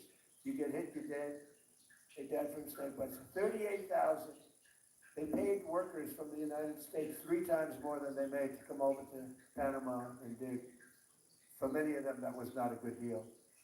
They died, 38,000. We gave it away for that. But that same stupidity having to do with the Panama Canal, and I can tell you about 100 other stories too. You don't have time. But that's what went into this whole thing with favored nations. So Europe and other nations all over the world were getting drugs from the same plant, same factory, same everything, same location, everything, same company, for a tiny fraction of what we're paying. So our people were paying a tremendous amount. So the gentleman from Eli Lilly and others, we had a root meeting, and they all finally put up their hands. You got us. We give up. And they were great from that time. But we had a problem. The other nations weren't going for it. France turned it down. Germany turned it down. UK turned it down. European Union turned it down. The whole group. And they said, there's nothing you can do about it, sir. And I said, yes, there is. No, there isn't. You'll never be able to get them up. The whole industry is going to be... So we'll get them up easily. Are you crazy? Of course we'll get them up. That's what they do for a living. They get people up. So I started with President Macron of France, and he's a very nice person. I like him a lot. Hope he's listening, because he doesn't believe that. It's a nice man. And he said, Emmanuel, yes, Bruno, thank you so much for calling down. I said, you're not going to like this call. You're going to have to get your drug prices. He said, no. I said, Emmanuel, we're paying 13 times more than, 13 times, not 13%. 13 times more than you are for this bill. I rattled off some numbers that are crazy. You know the numbers I'm talking about, Oz. Oz would give me some numbers. I said, this is crazy. We're paying 10 times, 12 times, 13 times. No, I will not do that. I said, look, you've got to do it. 100% you're going to do it. No, I told you I'm going to do that. They said, here's the story, Emmanuel. If you don't do it, I'm going to put a 25% tariff on all goods, wine, champagnes, and everything else coming into the United States of America. He said, Donald, I would love to do this for you. It would be a great honor to do it. And that's where it began. And I went through country after country. Susie was responsible for getting every one of those leaders on the thing. Susie, by the way, stand up, Susie. She is doing such a good job. She's the first female chief of staff. and she might be the best chief of staff too, but she's doing a great job. Thank you, Susie. So Susie got them on, and I just went one after another. I called Germany. No, no, no, we will not do that. They said, no, we're going to put a 25% tariff, which is, by the way, about 7 times more than they would have to pay by raising the, like 7 times. This wasn't like a little bit more, 7 times more. And I may do that for Greenland too. I may put a tariff on countries if they don't go along with Greenland, because we need Greenland for national security. So I may do that. I'll give you a little, I'll take you out of that. In fact, that'll end up being the story. But actually, this is a much bigger story because we're reducing healthcare by numbers that you haven't seen. So I spoke to the top 10 countries. They all said no, and within about 2 minutes, they all agreed. And we were off to the races. And now we have favored nations. It's called most favored nations. So if France is paying, let's say $20 or $30 instead of $10, we are going to pay that 20 or 30. We pay the lowest price, whatever the lowest price is. So if France is paying $100, but Germany is paying $20, we pay what Germany pays. So we go from a horrible situation of drugs, prescription drugs, to the lowest price anywhere in the world. Is that a correct statement, Alex? Because they're going to blame you. If you want to correct me, you can, but you won't be here for long as you do. So You're correct, Mr. President. Left employment. No, but is that a correct statement? That's an absolutely correct statement. And that's what we want to codify in the great healthcare plan. Yeah. That's why it's so important. That's If right. the president's not here, there's a flight risk with these companies not obliging us anymore, because I think it's the strength of your personality, but also they know they will follow through with the threats if we don't act. We believe other countries will change their opinions, and so will drug companies, so we've got to get it into legislation. Well, if you have the wrong president, the countries have tremendous influence over us. They look, why did we go to an income tax system instead of a tariff system? We had the wealthiest nation. If you go back to the 1800s, 1887, we had money, so much money, we didn't know what to do with it. But the countries at that time, same, no different. They have a tremendous influence over this country. For whatever reason, I don't know, but they do. So if you have the wrong president, they'll change the system in 2 minutes. I mean, they'll change it. And the drug companies are very powerful too. You have to deal with them. In this case, it was both. I mean, you had a problem with the drug companies, but you had a tougher problem in theory, other than the fact that I understood how to deal with them. And I'm the tariff king, and the tariff king has done a great job. And I hope we win the Supreme Court case, because if we don't, be a shame for our country. Be a shame. We have a great, safe, beautiful country now. We're doing better than we've ever done. We hit 42 stock market highs during the 11-month period that I've been here. There's never been anything like it. Stock market's hitting a new high again today. So it's, it's been incredible. So just to end it on this, because it's such a big subject and it can't be explained by reading. As good as my speechwriter is, he's fantastic, but he can't write it in one sentence what we're talking about. So we're going to get most favored nations. We will be taking prescription drugs down to levels never even contemplated. And that's all great for healthcare, because when you're paying a tiny fraction of what you had anticipated paying prior to today, prior to this month, this all took place over the last month and a half. And the sad part is that when we first announced it, and we did it in a little bit more general form, when we first announced it, the Times did a story on page 22 or something, way back in the little story in the back of the newspaper. This is the biggest revolution in the history of medicine in this country, because it's price. You're going to buy the drugs for a small fraction of what you were paying for them last month. And I tell the story of my first term. I was the one, after 28 years, that got drug prices down. It was either 1/4 or 1/8 of 1%. I got them down for the year. First time in 28 years. I was so proud of myself, I called a news conference. I said, ladies and gentlemen, for the first time in 28 years, drug prices have gone down for the year. 1/8 of a point. In fact, I had a chart. It was the worst chart I've ever seen. It was a line that went from January to December, and it was dead straight. You had to get a little, like a carpenter, to see. I said, this doesn't look good. good. It's not the greatest line, but I was proud of it because it did. It went down either a quarter of a point or an eighth of a point, tiny. And now think of what we're doing. We're bringing medicine down by many times. By many times. Nobody's ever seen. And there are two ways of calculating. You could say 1,000%, 2,000, or you could say 90% or 80%. The Democrats want you to say 90 or 80, but there are two ways of calculating it. You understand that, Dan? And we'll take either way, it doesn't matter. But we'll be paying a tiny fraction. So that's going to go into our plan. And what I said is very important. It's very important that whoever is in this office is, strong and intelligent. And if they're not, they could, it could be ended. But what we want to do is we want to have it codified, so it's very hard to change.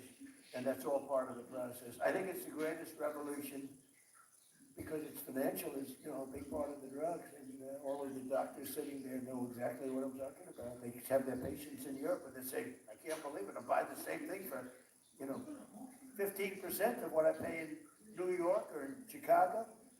And they're all nodding their heads. That's right. It's not going to happen anymore. We pay now, just to end it, the lowest price in the world, whatever that is, that's what the United States of America will be paying. Isn't that an amazing, long story? I was going to say long, boring. It's not, but to me it's long and exciting. It's the biggest thing to happen to healthcare. I don't think there's anything we can do. We can do all of our different methods, but there's nothing we can do that can ever top what we do. And the press should treat it fairly instead of not writing about it, because they don't write about it because it's me. Primarily because it's me, but also because it's Republican. And they don't write about it, and they should be ashamed. But fortunately, the public understands it, and that's why we won the election in a landslide. So it's a great thing. Instead of Americans paying the highest drug prices anywhere in the world by far, by 10 times sometimes, will now pay the lowest cost paid by the lowest nation. So the lowest nation, whatever that is, I hope they negotiate a great deal. I hope somebody out there of all those nations is going to be a better negotiator than everybody else. And whatever they get, we get, Mike. Is that pretty good? Look at Mike. Even the first time I've ever seen him smile. And next, our plan would reduce your insurance premiums by stopping government payoffs to big insurance companies and sending the money directly to the people. So instead of, and this started, and I'm not really a healthcare member, but I was always a good businessman. It started, I'm reading the paper, and I see the money that the insurance companies were making from us on Obamacare. And they're up by 1,000%, 16, I think one was up 1,723%, 1,700%. And it's because of the massive amount of money that's sent to them by the United States government. And I said, why don't we just send it directly to the people instead? And I made that statement, it was a common sense statement. I didn't check with anybody. I didn't even call Oswald. It just made sense. I made the statement and it went viral. Can you believe it? It was so popular. In other words, we cut out the insurance companies. They're making a fortune. And they're good people, they're business people. I don't blame them, but we cut them out. We pay the money directly to the people. The people love it. I said it as a non-professional in that business, and I made the statement like, all of a sudden it's like the biggest story. That one's the biggest story. And I get a call from Caroline, who's around here someplace. She said, "Sir, we're getting inundated." Margot called me too. Margot, you called me too. Margot, everyone knows Margot. She's been here from the beginning. Right from the beginning. And she said, "Sir, both of them." They said, "So we're being inundated by what? You made a statement about health care being paid directly to the people into health savings accounts or whatever you want, health care accounts." And I said, "I did. What's the story?" I said, it's crazy. It's blown up. People loved it. And so that's where we started. So Obamacare was designed to make insurance companies rich. It really was. I mean, maybe not knowingly at the time by Obama, because he didn't know much about this stuff. It was designed by other people in Congress that are total pros that are bought off by the insurance companies.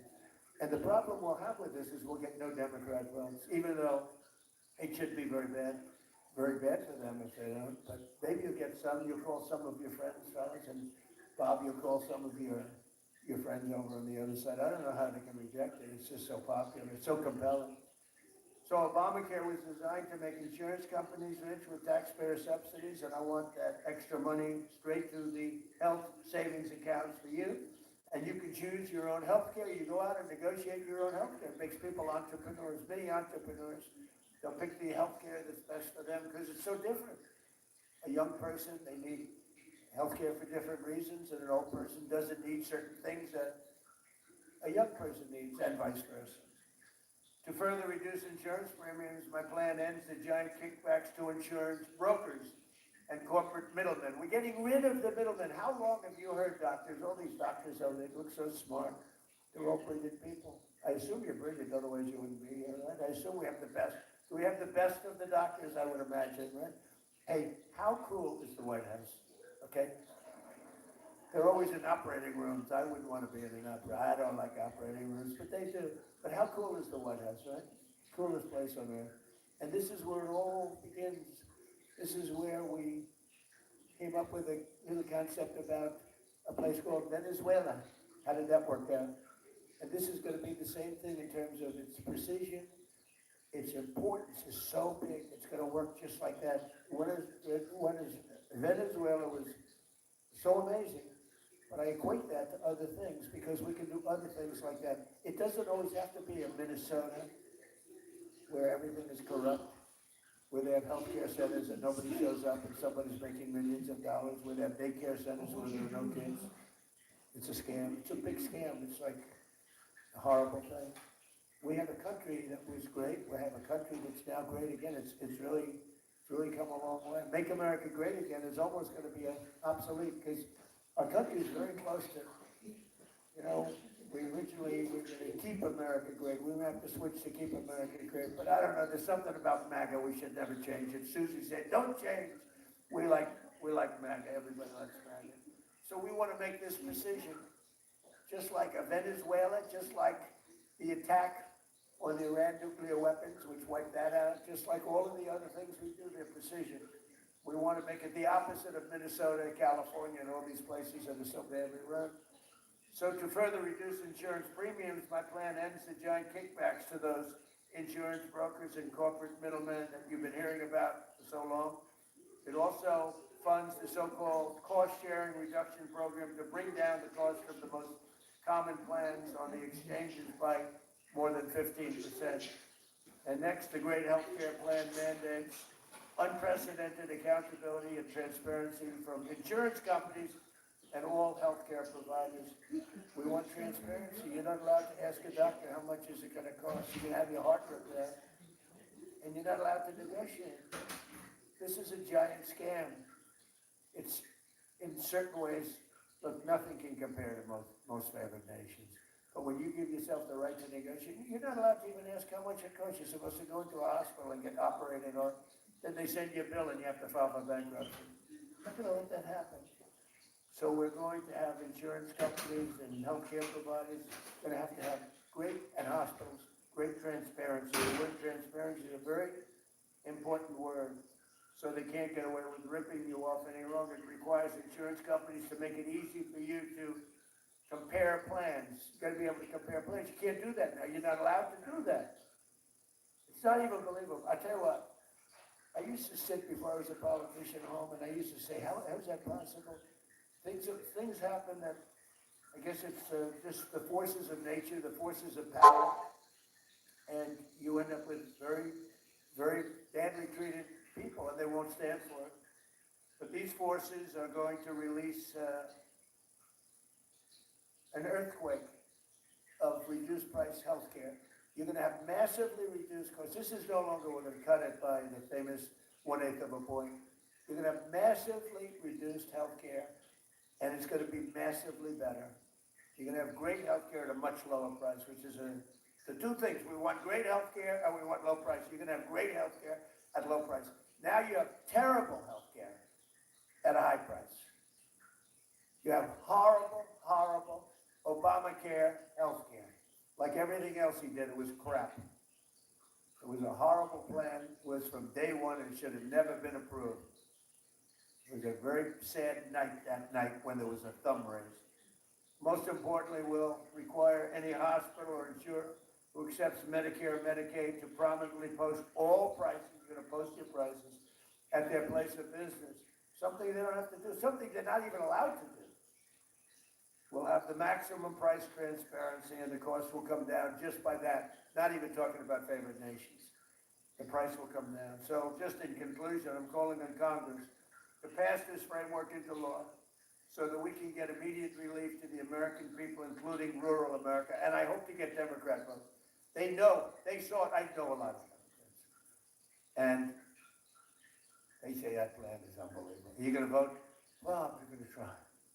They have tremendous pressure on them. Vote no. Vote no. We have a couple of Republicans. Thomas Massey always votes no. He's like, something wrong with the guy. If you have any clinical psychiatrists in there, maybe go check out his mind. But he always votes no. He's a very bad person. He's a very bad Republican, bad American when you always vote no. Just vote no. Do you approve? No. You know, there's not a thing you can say to him either, Lawler. Look, Lawler wants to be nice. He likes to get along with everybody. I don't. But they vote no. But so, I don't know. You know, you have some people that very, I call him Rand Paul Jr. Rand Paul always votes. I don't know why he votes no. I guess he thinks it's good politics. I got him elected twice. If I didn't endorse him, he wouldn't have been elected. But yeah, he doesn't reciprocate. I guess that's okay.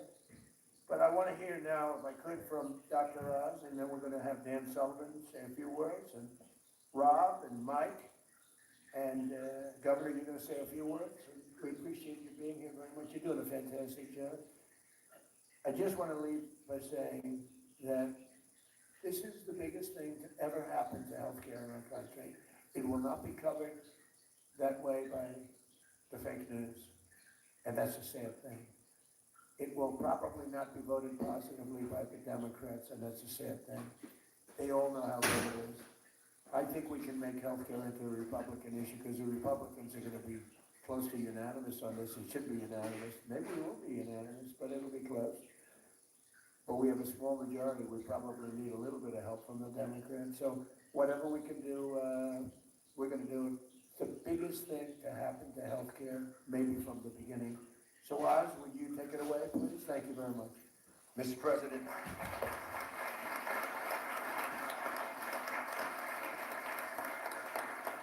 Mr. President, thank you for standing up for American healthcare. And I just want to underline this fundamentally important issue. We need Congress to help craft the Great America Healthcare Plan.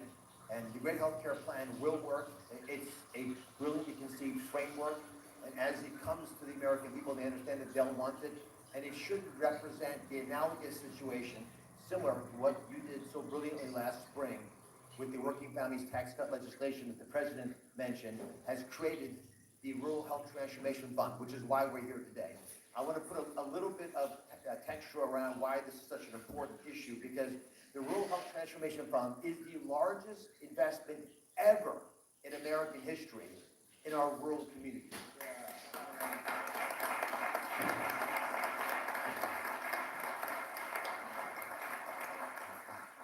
50% increase in the amount of money that Medicaid, which Secretary Kennedy and I regulate, into our rural communities, $50 billion. You can do the math, it's $1 billion per state, and that's an important factor because it got them competing. There are 60 million rural Americans, and these folks do not have access to the same care that's available in urban and suburban America. Their life expectancy, if they're in a vulnerable situation, is 9 years shorter. So your zip code actually is your destiny. It determines how long you're going to live, and we can make a dent in this because the high rates of chronic disease and other ailments that plague our rural areas are often driven because they don't have access to care. That's going to change because of this federal legislation, and again, it's similar teams, the same leadership, same president, same Congress that passed the Working Families Tax Cut legislation, which is incredibly popular around the country, and will make the great healthcare plan successful as well. From the day the legislation was signed to create this wonderful fund, this transformational fund, the team at CMS, which is under Secretary Kennedy, began working. And they're here today. Steph Carlton, outstanding Chief of Staff, Alina Chekai, and Emily Chan, that day started working, July the 4th, by the way, the specific vision for the program. How do you actually get the money out the door in 6 months? The president was insistent, did not want the money in Washington. So we began working closely to make sure that we use the money not as a Band-Aid, but to empower those closest to the challenges that rural patients face. And who are those people, the 50 people who know rural healthcare the best? The governors. They wanted the money out of Washington into the governor's hands, and that was done in a remarkable way. The governors thought big. We have one here from Nebraska who was actually the first to start working on community engagement, which is part of that legislation as well. But we have to right-size healthcare in rural America, and that's an important phrase. All 50 states submitted amazing ideas to transform rural healthcare in ways that should have been done decades ago. The CMS team awarded each team their portion of the $50 billion investment precisely with the same precision that we took Venezuela leadership, a convicted individual, and with Iran as well, the same precision on time before the end of the year and got it out of Washington into the states. Now I want us to take a step back and do a little thought experiment, Mr. President, if you want to do this. If you, and God forbid this happened, had turned your head the other way in Butler, Pennsylvania, it wouldn't have been an ear injury. Now, I've been to Butler, I'm from Pennsylvania. Butler General Hospital is a good hospital. They don't have neurosurgery there. If you have an injury to the head, you have a golden hour to get cared for. You were taken to Butler General Hospital. Because the injury, thankfully, was not as lethal as it was designed to be, it wasn't a problem. But if you had a head injury, you could have had your life saved. But without a neurosurgeon, and there is no neurosurgeon at Butler General Hospital, unfortunately, you wouldn't have an option because Pittsburgh is a far, far ride away. That's the closest metropolitan area where there are lots of neurosurgeons. But with this bill, this legislation rather, this funding of $50 billion, Pennsylvania got its share, and they're going to be able to build telemedicine hookups, even telerobotic surgery, that would allow an injured individual in a car accident or any other reason that is a head injury in Butler General and rural hospitals across the country to access the best care our nation has to offer so rural America will not suffer. That's the promise of what this money offers to our nation. It's not just paying the bills, it's not just picking up the pieces, it's actually transforming, using technology we have widely available in urban America, the way we save lives in rural America. Each state competed aggressively, because for $1 billion, Mr. President, you'll fight pretty hard. And they gave us brilliant ideas that they're talking with each other about. So we're actually creating teams that now across state lines will connect, because they're all Americans, and they base their advances on several pillars. Secretary Kennedy can talk about MAHA, because there's MAHA elements to this as well, but very precisely, sustainable access. We ask states, how can we bring top care closer, like in the thought experiment I gave you for Butler General. In Pennsylvania and North Carolina, there are regional spoke models, and hub and spoke means you've got a big hospital in the city, and they adopt or work closely with some rural hospitals to solve the challenges of fragmented care. And that actually works. You share administrative back office work, you group purchase your stuff, you save money, you exchange. Has no OBGYNs in many of their counties. So they're doing something pretty cool. They're actually having robots do ultrasounds on these pregnant moms. So we can actually get those images back to the big center. So we know if that child has a problem, and we know if that mother's at risk. We have one of the highest maternal mortality rates in the world, in the country with the best medicine in the world. It's often stated, people ask, does healthcare stink in America? Well, they don't like it. Would you leave America to get healthcare elsewhere? Nobody is. We have the best healthcare if you can get to it. We don't want rural America left behind anymore. As an aside, by the way, we've talked about the most favored nation drug pricing. One of the first companies and areas we use most favored nation drug pricing is fertility drugs. That's why we're going to have so many Trump babies, because we've dropped dramatically the most expensive part of the fertility space.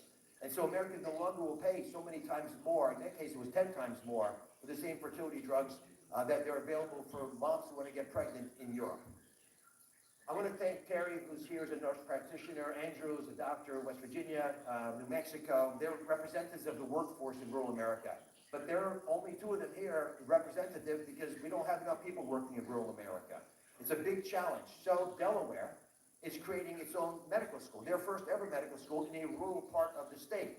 so that can get more local talent that will stay local in those parts of Delaware. Michigan is launching the high school to healthcare pipeline grant program. They want to take kids out of high school in Michigan, local rural communities, and get them into the system. Get them trained as nurses, because they'll stay home, because they're from those communities, and they'll save lives for decades there.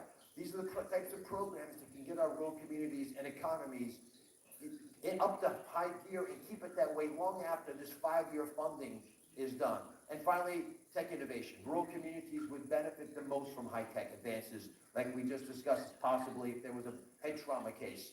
Many states want to partner with our CMS data interoperability network, which was created by Amy Gleason, who spearheaded so much of the technology transformation in our government. It's going to support the president's pledge to provide transparency that he mentioned as part of the great healthcare plan. And Congress can ensure these are all available for decades to come if we can get this legislation through. As the tech innovation forefront, just to give you a couple examples, Texas and Hawaii are making targeted investments in statewide telehealth, so everybody has telehealth. The best doctors with the best knowledge available where you are. We'll meet you where you are. If you're a vet and depressed and you're thinking of taking your life, we'll be there. Just let us know you're in trouble and we'll help. Alaska wants to deploy, and I'm going to hand it to Senator Sullivan in a second, wants to deploy unmanned pharmaceutical distribution kiosks and drones that will deliver medications, because in the North Slope of Alaska, you can't get there this time of year. So these technologies, they exist. Why would we use them in Midtown Manhattan? We should use them in rural Alaska. This administration is committed to collaborate with all 50 states, all 50, red and blue, all 50 states, to carry out bold plans to tackle the challenges that local communities face. We're not pouring funds blindly, however, into a broken system. We're going to carefully, precisely, as the president said, target this investment. With healthcare front running rampant, and I was in Minnesota this week, Mr. President, it's worse than we've heard. But Minnesota, pardon the pun, it's just the tip of the iceberg. California is the varsity team when it comes to fraud, waste, and abuse. We're not going to let that happen. We want transparency for this $50 billion investment. We owe it to Capitol Hill, we owe it to this president, and we want accountability to be a top priority. For that reason, we've created an Office of Rural Health Transformation at CMS for long-term oversight. The office led by Alina, check out Alina again, was one of the people who helped create this program in the forefront, will guide through the first administration, Mr. President. She's going to guide states implementing their rural health transformation plans, coordinate all the federal and state partnerships, making sure there's appropriate oversight. In addition, every single state is going to have a dedicated project officer. We will be there with you. We're going to help you. Please engage us. You've got lots of lives at risk. It's a true state-federal partnership, unbelievable, extraordinary milestone for healthcare. Your zip code will no longer dictate whether you have excellent healthcare. Your zip code will no longer be your destiny. It's not going to dictate your life expectancy.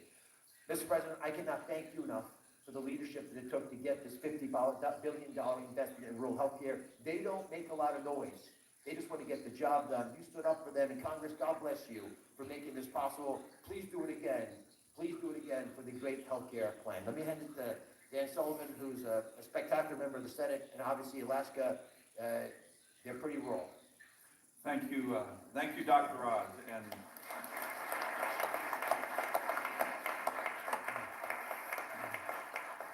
And Mr. President, I am very honored to be here. This is a really exciting day. I want to thank you, sir, and your team.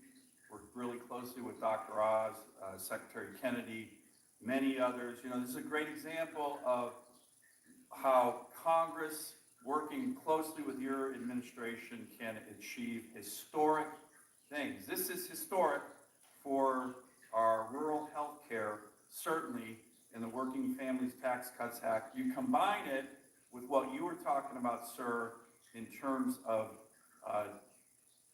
drug price reductions for all Americans. So these are two things that are happening right now in our historic, and I agree 100% with you, Mr. President, has got a lot of press, even though it is historic. It's going to really impact people in rural America, especially my state, this fund that I want to talk about.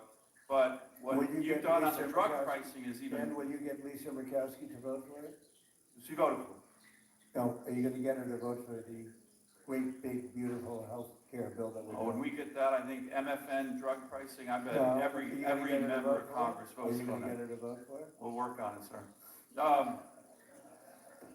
We'll work on it. So let me actually talk a little bit about the context of what's going on in Alaska and how this relates to it. You know, after 4 years of being locked up and shut down by the previous administration, we are on the cusp of achieving some huge goals in my state that we've been working on for decades. We have this huge resource development boom going on the north slope of Alaska. I was with a bunch of the Inupiat Alaska Native people who live up there. They are so excited about what's happening there. We are, as you know, Mr. President, building icebreakers. We're home porting some of those in Alaska. We have huge historic infrastructure and economic and national security investments happening. In particular, the gas line that you have championed so much, the big LNG project. All of these things are happening. It's really exciting. By the way, all of these issues I just talked about, all of those were in the Working Families Tax Cuts Act, so there's a lot of excitement. But, Mr. President, in addition to a strong economy, the thousands of jobs that these projects are going to have, we have to have a strong healthcare system in every state. And rural Alaska, as you mentioned, as Dr. Oz mentioned, has often, almost always been an afterthought when it comes to investing in healthcare in America. And that's not happening anymore after the Working Families Tax Cuts Act. As you said, Mr. President, as Dr. Oz said, this is the biggest investment in rural healthcare in American history. $50 billion, the award the great state of Alaska was able to get working with Dr. Oz, and the parameters of the bill was about $1.4 billion over 5 years to transform our healthcare system. So that's really exciting, but here's the big deal. This is not just about money. This bill isn't just about money. The reason it's so impactful is that it's focused on letting states and governors design the system that they need. Alaska has many unique healthcare challenges, Mr. President, as you know, but for decades, the mentality in Washington, D.C. is this approach to one size fits all. D.C. tells every state, here's how you have to do it. And it never works. It never works. It certainly doesn't work in my state. I'll just give you one example. The federal match on Medicaid. Our state typically has the lowest match in the country, even though we have the highest healthcare costs and highest delivery costs in the country. The one size fits all doesn't work. This bill is different. This bill that we wrote with your administration is all about allowing states to design a system that works for them. With CMS guidance, and this will be a generational opportunity for every state to bring health care closer to home, to make it more responsive to the people who live in that state, and make it more affordable. I'll just end with this, Mr. President. Like I said, a lot of excitement.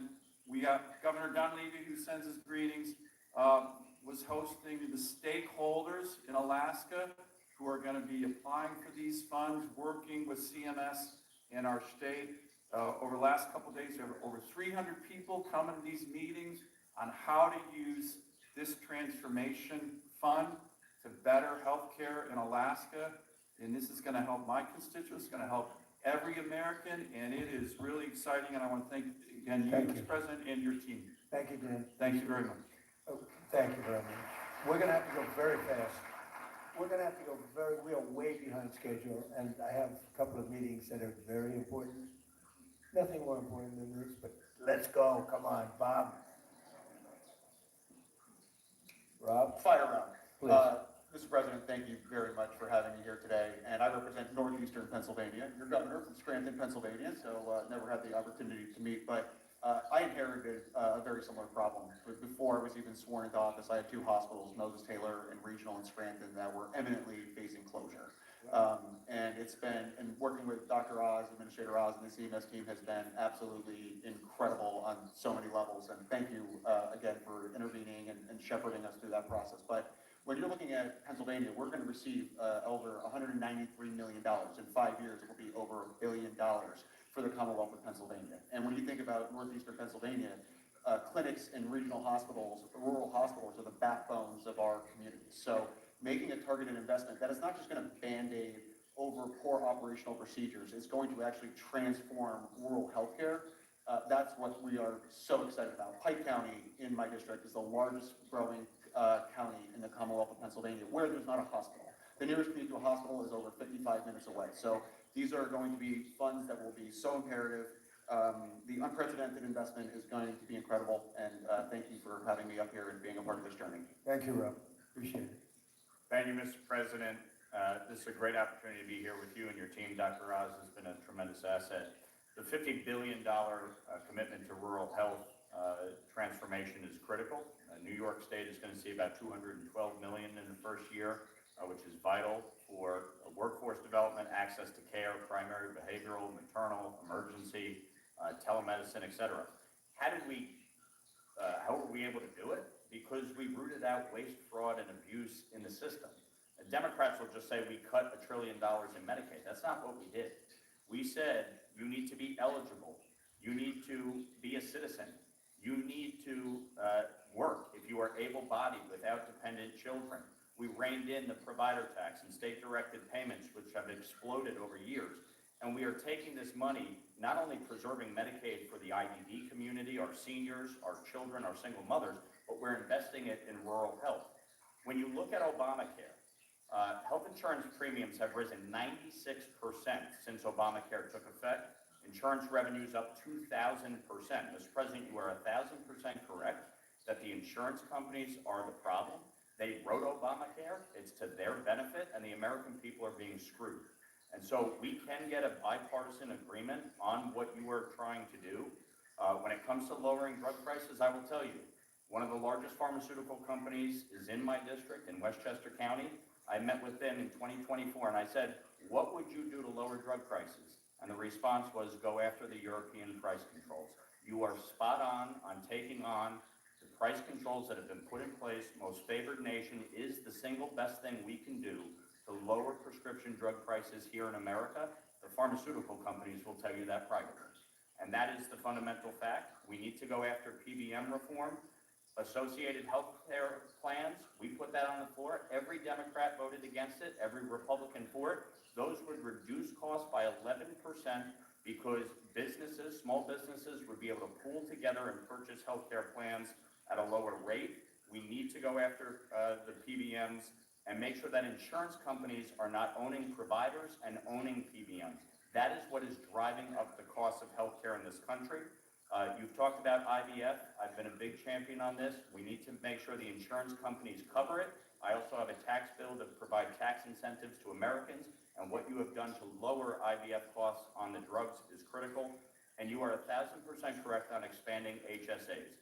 I fundamentally believe that we can address the issues with Obamacare, make sure that the American people have access to care at a lower rate. We can get a bipartisan agreement to address the EPTC with expansion of HSA so that the money goes to the people and not the insurance companies. We are committed to working to get this done, and I thank you for your leadership. Mr. President, gigantic thank you, and thank you for your incredible leadership. Your courage gives me more courage to say it the way it is. We're working very hard in Nebraska to run government like a business. This investment into rural America, which, by the way, in all of Nebraska, you poll 85%. I don't know what the hell's wrong with the other 15, but 85 is a pretty good number. I think, be very, very brief. This plan will allow us to do common sense, pragmatic investments in rural Nebraska, and they will be sustainable. We will make sure that we don't need another dollar after 5 years. We are working on simple things like food. Real food is good medicine.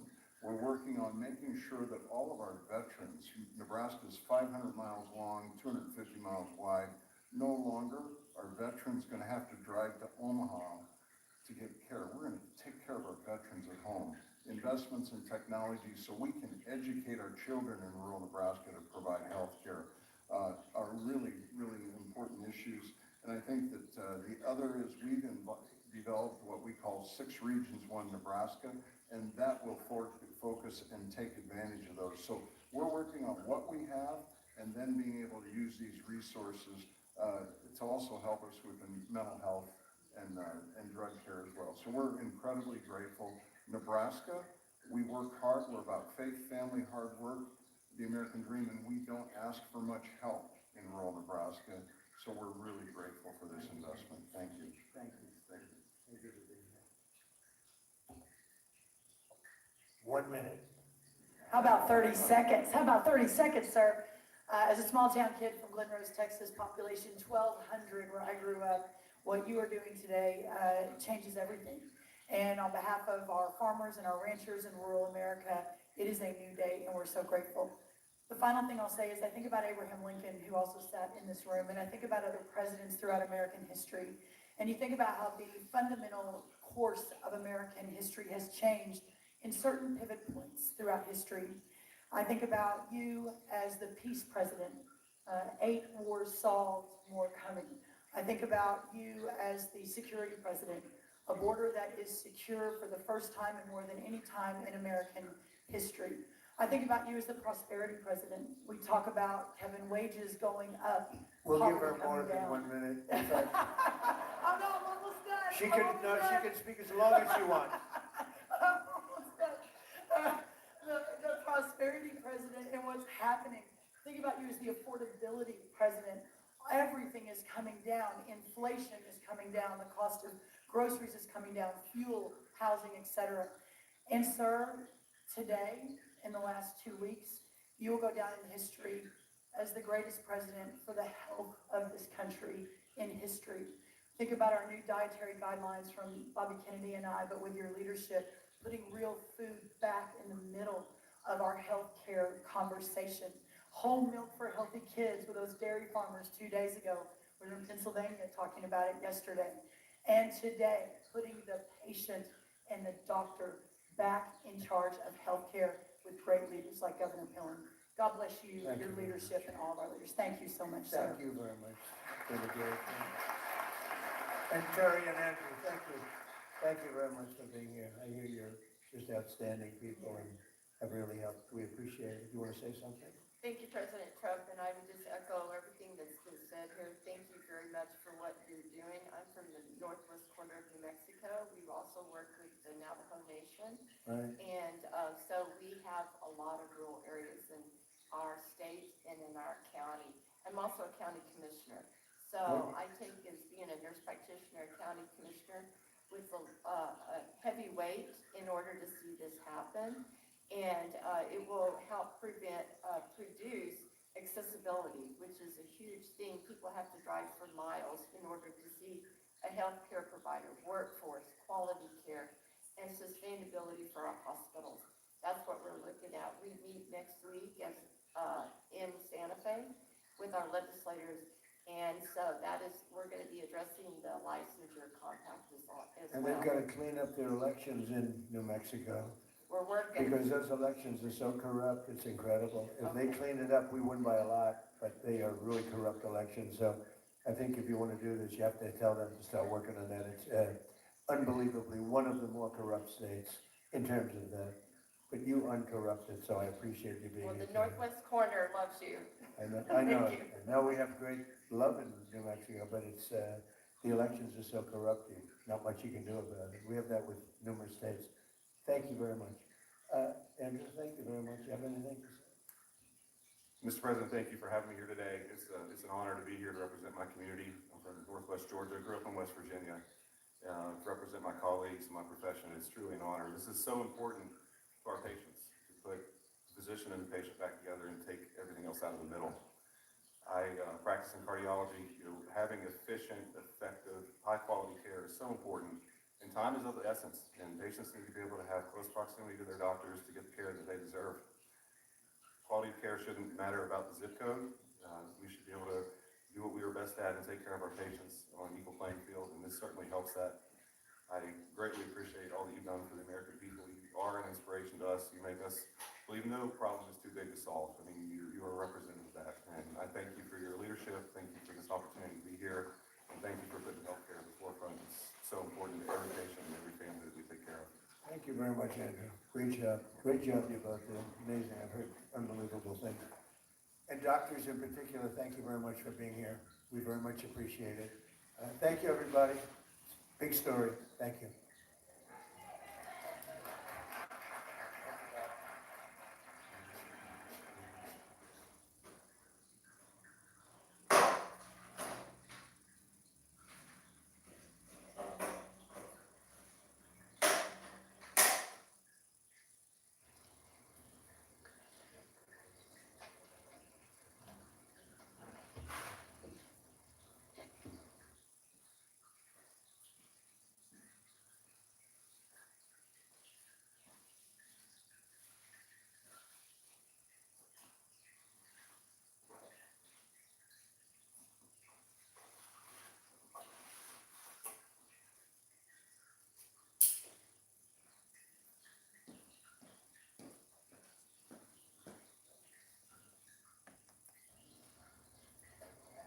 You ready? Everybody ready? Okay, we're all set. Start. Are we ready? Chris, we ready? Yep, we're good. Go ahead. Yeah. I assume we're on and everybody sees us. I see you, a lot of great looking faces. Am I correct? Everybody's on, right? If you are, wave. If you're not, just, you can leave and go have turkey. Good, I think everyone's waving. Thank you very much. And I'm honored to speak with so many incredible members of the U.S. military and to wish all of you a very happy Thanksgiving. Before we begin, I want to express the anguish and the horror of our entire nation at the terrorist attack yesterday in our nation's capital, in which a savage monster gunned down 2 service members in the West Virginia National Guard who were deployed as part of the DC task force, which has done such an incredible job. I mean, until yesterday, we literally had no incidents for many months. It was the safest place imaginable, and this is a different kind of crime. This is a really bad crime. Millions of Americans are praying for those heroes and their families, and I must unfortunately tell you that just seconds before I went on, right now, I heard that Sarah Beckstrom of West Virginia, one of the guardsmen that we're talking about, highly respected, young, magnificent person, started service in June of 2023, outstanding in every way. She's just passed away. She's no longer with us. She's looking down at us right now. Her parents are with her. It's just happened. She was savagely attacked. She's dead. She's not with us. Incredible person. Outstanding in every single way, in every department. Just horrible. As you know, the other young man is fighting for his life. He's in very bad shape. He's fighting for his life, and hopefully we'll get better news with respect to him.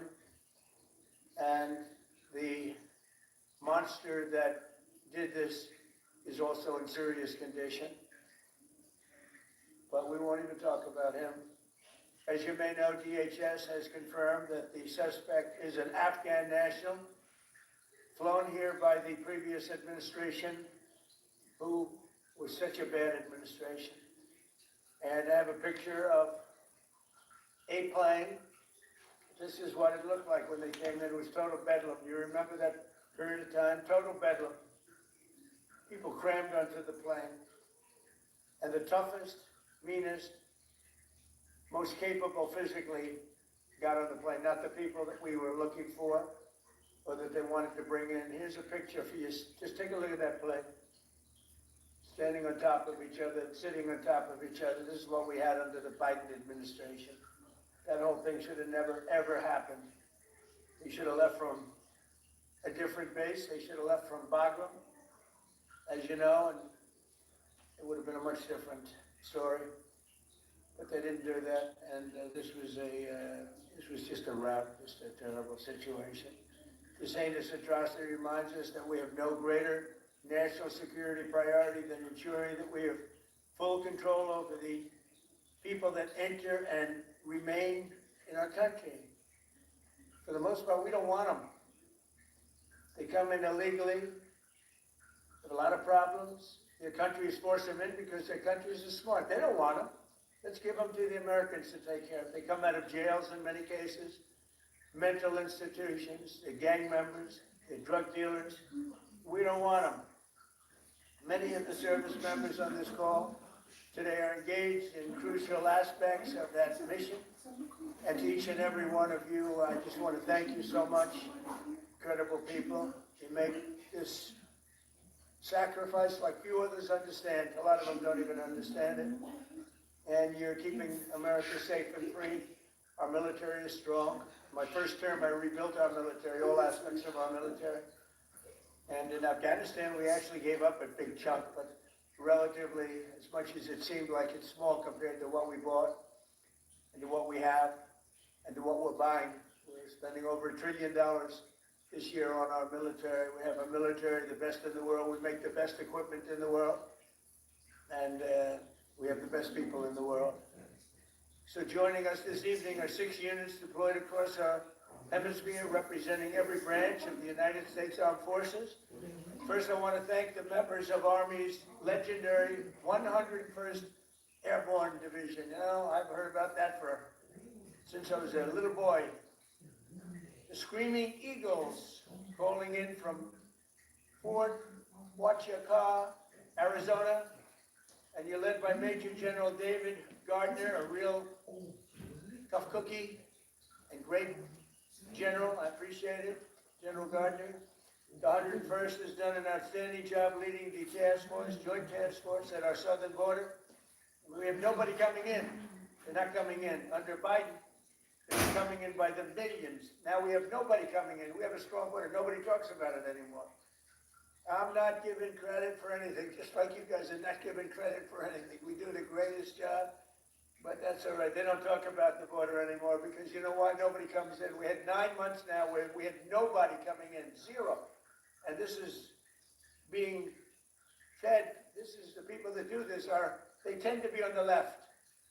They'd love to say millions of people came in through Trump, and they actually said nobody came. Even I find that hard to believe, but they literally are saying nobody came in. And I hope people appreciate the job that you've done and the job that we've all done. But we're stopping the invasion of our country. We stopped it cold. And if you remember, Biden said, I need new legislation. You didn't need legislation. I didn't get legislation. What you needed was a new president. So with your help, we now have the most secure border in American history. It's the single most secure border in American history. So I just want to thank you. And the 101st, I want to thank you very much. The job you've done is amazing, working with all of our great people. We also have the men and women of the U.S. Navy serving as part of the Iwo Jima Amphibious Ready Group under Captain Christopher Farragut. And they're on board the USS Iwo Jima in the Caribbean Sea. Working right by their side are members of the 22nd Marine Expeditionary Unit led by Colonel Tom Trimble. Thank you very much. I think you waved to me because I can see you then. Let's see. There you are, handsome people. They're beautiful looking people. Thank you. Like Central Cat, I could put you in a movie right this second, the three of you. And I think we'd have a top grossing movie. You don't have people like you in Hollywood. Part of the 22nd MEU is also serving in Puerto Rico, the 3rd Battalion, 6th Marines, Devil Dogs, led by Major Ross Gilchrist. Where is Major? Where are you? Hello, Major. Another central. Is everybody central casting? It's like they're all handsome, tough guys. I don't know what's going on here.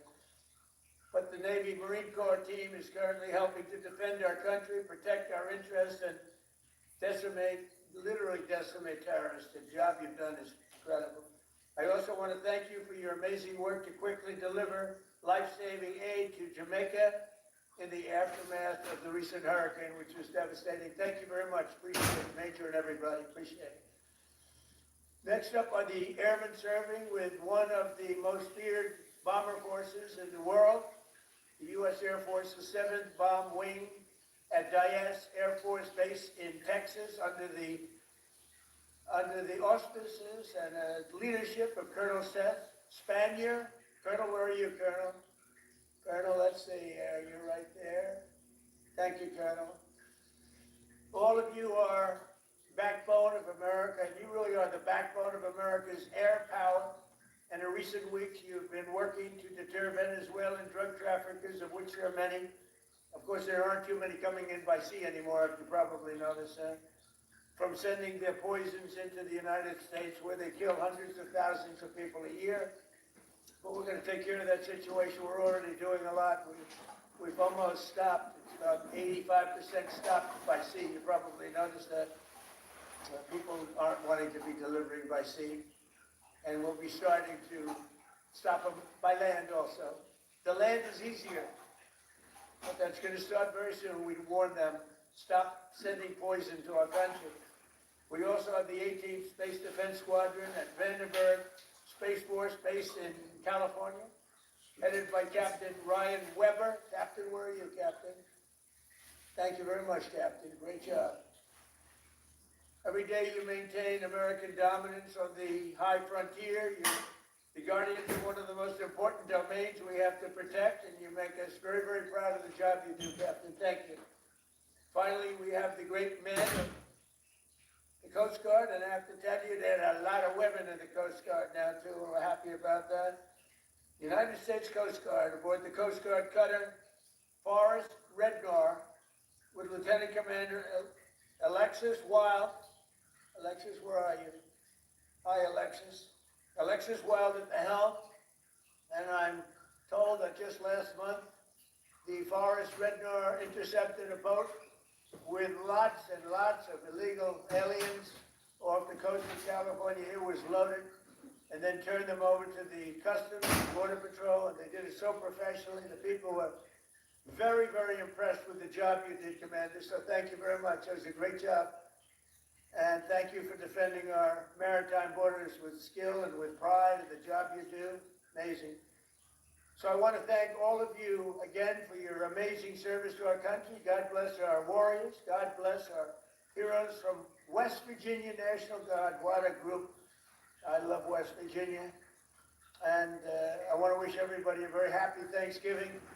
We have a country that we can be very proud of. I was with the King of Saudi Arabia, and he said, you know, sir, last year you had a country that was a dead country. We thought it was dead. And now you have the hottest country anywhere in the world, and it's true. And we're going to be having close to $20 trillion invested. That's record-setting by 10 times. Nobody's ever had anything like it. We're building plants, we're building factories, auto factories, AI plants, the whole thing with artificial intelligence. I don't know the word. I've never liked the word artificial. I don't know what artificials are. I think they ought to change the name. I've always said it's a lousy name to have artificial anything, but it's a big business. And we're building more. We're leading China by a lot. We're leading everybody by a lot. We make the best military equipment in the world, and they're ordering it at numbers that nobody's ever seen before. But we're doing better than we've ever done before. We have the stock market just hit for the 48th time, an all-time high during the 9 months that I've been here, a little more than 9 months now. And so we have the hottest stock market ever. It's a big thing for 401ks and all of the millions of people with jobs and 401ks. Everybody participates in that. But it's 48 times in a little bit less than 10 months. 48 times we hit an all-time high. And I think we're going to continue, because when these factories that we're building from all over the world, they're coming because of tariffs. I think because of November 5th, the election result, but because of tariffs, and we're taking in hundreds of billions of dollars like we've never done before. And some of that's going to go back in the form of a sort of dividend to our people, but much of it's going to go toward reducing debt. And what it really goes for, and even better than the money we're taking in, is the fact that nobody's attacking our companies and taking them out, stealing them like they've been for many years, because if they do that, they have to pay a tariff as they make products and sell them into our country. So we made deals with Japan, we made deals with South Korea, we made deals with the European Union, where they pay us hundreds of billions of dollars, and they participate. They're now building plants. Honda is building plants, and they're all, every car company from all over the world virtually is building plants now in the United States, because they don't want to pay the tariffs. So there's never been anything quite like it. It's been amazing. So we're taking in, think of it, hundreds of billions. Next year it'll be $1 trillion or more. But we're taking in all this money, at the same time protecting our country. And we're respected again. They actually respect us. And they made the deals. I mean, they respect us, but they pay us, as an example, Japan, $650 billion, South Korea, $350 billion, European Union, $950 billion, and they are building plants now in the United States because they don't want to pay tariffs. So this is one of the biggest things economically that's never happened. Nobody's ever seen anything like it. And over the next couple of years, I think we'll substantially be cutting, and maybe cutting out completely, but we'll be cutting income tax. Could be almost completely cutting it because the money we're taking in is going to be so large. And yet, other countries who have been ripping us off for many, many years, and many years they've just been ripping us to shreds. China would take in $600, $700 billion a year, rebuild their military. And now we have a fair deal with China. We just met with President Xi. We have a great relationship. We have a fair deal. We've taken a lot of money in the form of tariffs. But so many, even our friends, I mean, European Union, they're our friends. Japan, they're our friends. South Korea's our friends. They're now paying us hundreds of billions of dollars, and they're also paying tariffs to come in. We're not paying tariffs to go in there. By the way, they're paying tariffs, but we're not. So that's a total reversal. But we are benefiting like they used to benefit against us, but we're benefiting even more. So I just want to thank everybody for making all of this possible. Without you, we don't have any defense, and boy, do we have defense. We have the strongest military anywhere in the world. We make, as I said, the best equipment, but we have, more importantly, we have the strongest military anywhere in the world, and you saw that with Iran, with those beautiful B-2 bombers. They totally obliterated the potential nuclear supply of Iran, and they did it in the dark of night, with no moon, no light, no nothing. Early in the morning, they attacked. You couldn't see a thing, and every single bomb hit its mark. Every single bomb. The Atomic Energy Commission said it was total obliteration. Remember when some of the fake news tried to say, well, maybe it wasn't as bad. Well, it was much worse than anybody thought. And I want to thank those pilots and all of the mechanics and all of the people that serviced and worked on the B-2 bombers. We just ordered a lot more of them. And the reason we did is they were totally incredible, totally invisible. They were stealth. Nobody saw them. They knew they were coming, but they couldn't see them. And they dropped the bomb, and then one of the pilots, commander, said, skedaddle. Let's get the hell out of here. But they dropped those bombs, and they loved doing it. They were so honored. They said to me when they came to I invited them all to the Oval Office, including the people that take care of the machines, because, they flew 37 hours both ways, 37 hours, and there wasn't a sputter from an engine. There wasn't a broken screw. There wasn't a problem. There wasn't a chipped piece of paint. It was a flawless mission. I want to thank General Raisin Kane for that, and Pete Hegseth for that. But it was an unbelievable event. We have a country that's so respected again. But when the pilots came to see me, and I gave them a medal, all of them, there were a lot of handsome people. It looked like Tom Cruise, actually. It was very good casting. But I like Tom Cruise, the last of our movie stars, probably. But although we're honoring Sylvester Stallone in a little while at the Kennedy Center, so I'm going to put him in that same category. We have Sylvester Stallone and Tom Cruise. But I will tell you that they said for 22 years, sir, our predecessors and us wanted to make this attack. 22 years they wanted to make this attack. And they practiced it 3 times a year for 22 years, and no president gave them the approval to do it until you came along, sir. We want to thank you. I said, did you really enjoy it? They said, sir, we loved it. We loved it. And these are brave men. These are from a different place than some of the people I know who aren't courageous. We have a lot of people that aren't courageous. These people were amazing in the job they did. So with that, I'm going to ask Lieutenant Colonel Charlie Rockwood, who's a highly respected young man, to speak to you. And if you have any questions, I'll answer them. Unlike Biden, he didn't take questions. But I take all the questions you want. You can ask me any damn question you want. And then we go and have a great Thanksgiving, because I don't know about you. You probably had your dinner already, but I didn't. And I know exactly what I'm going to have. Turkey. Okay? I believe it's turkey. So Lieutenant Colonel, if you would, you take over. Go ahead. Yes, sir. We're going to pass it over to Major General David Gardner from the United States Army. Happy Thanksgiving, President Trump. This is Major General Dave Gardner, the commander of the 101st Airborne Division and your Joint Task Force Southern Border. I appreciate saying I was tough. Everyone cheered. I assume that means they agreed with you. We are headquartered in Arizona. The service members with me today represent over 10,000 deployed along the 2,000 miles of our border from San Diego to the Gulf of America. We support Customs and Border Protection, U.S. Border Patrol, and as you said, Mr. President, illegal aliens entering our country is at a historic low thanks to our collective efforts. On the behind me, you may be able to see some of the images of us patrolling, reinforcing the border wall, and we're doing that 24 hours a day, 7 days a week, including today, Thanksgiving.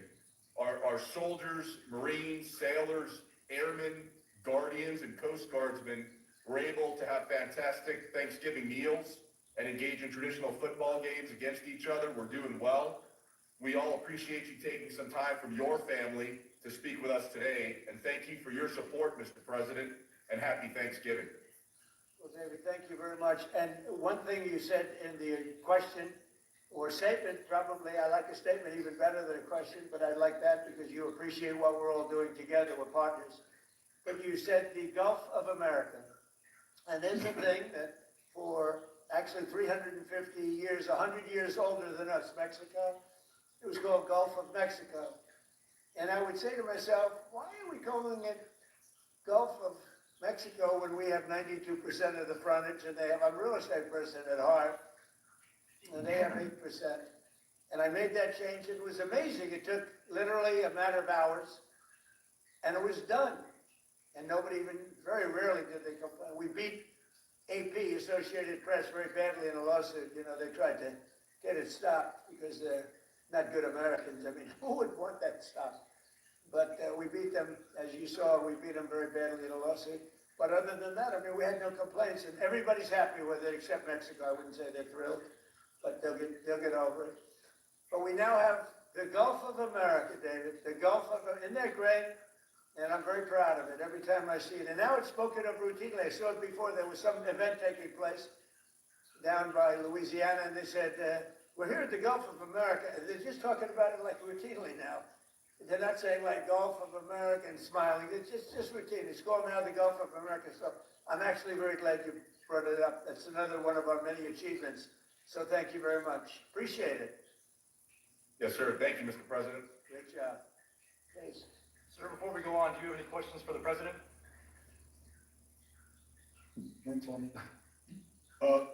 Yes, Mr. President, this is Sergeant Major Anderson. I do have one question, sir. Yes, sir. If you were to place a wager between the Army and Navy football game, what would you put your money on, sir? You know, David, I think you should dock him. That's a terrible question.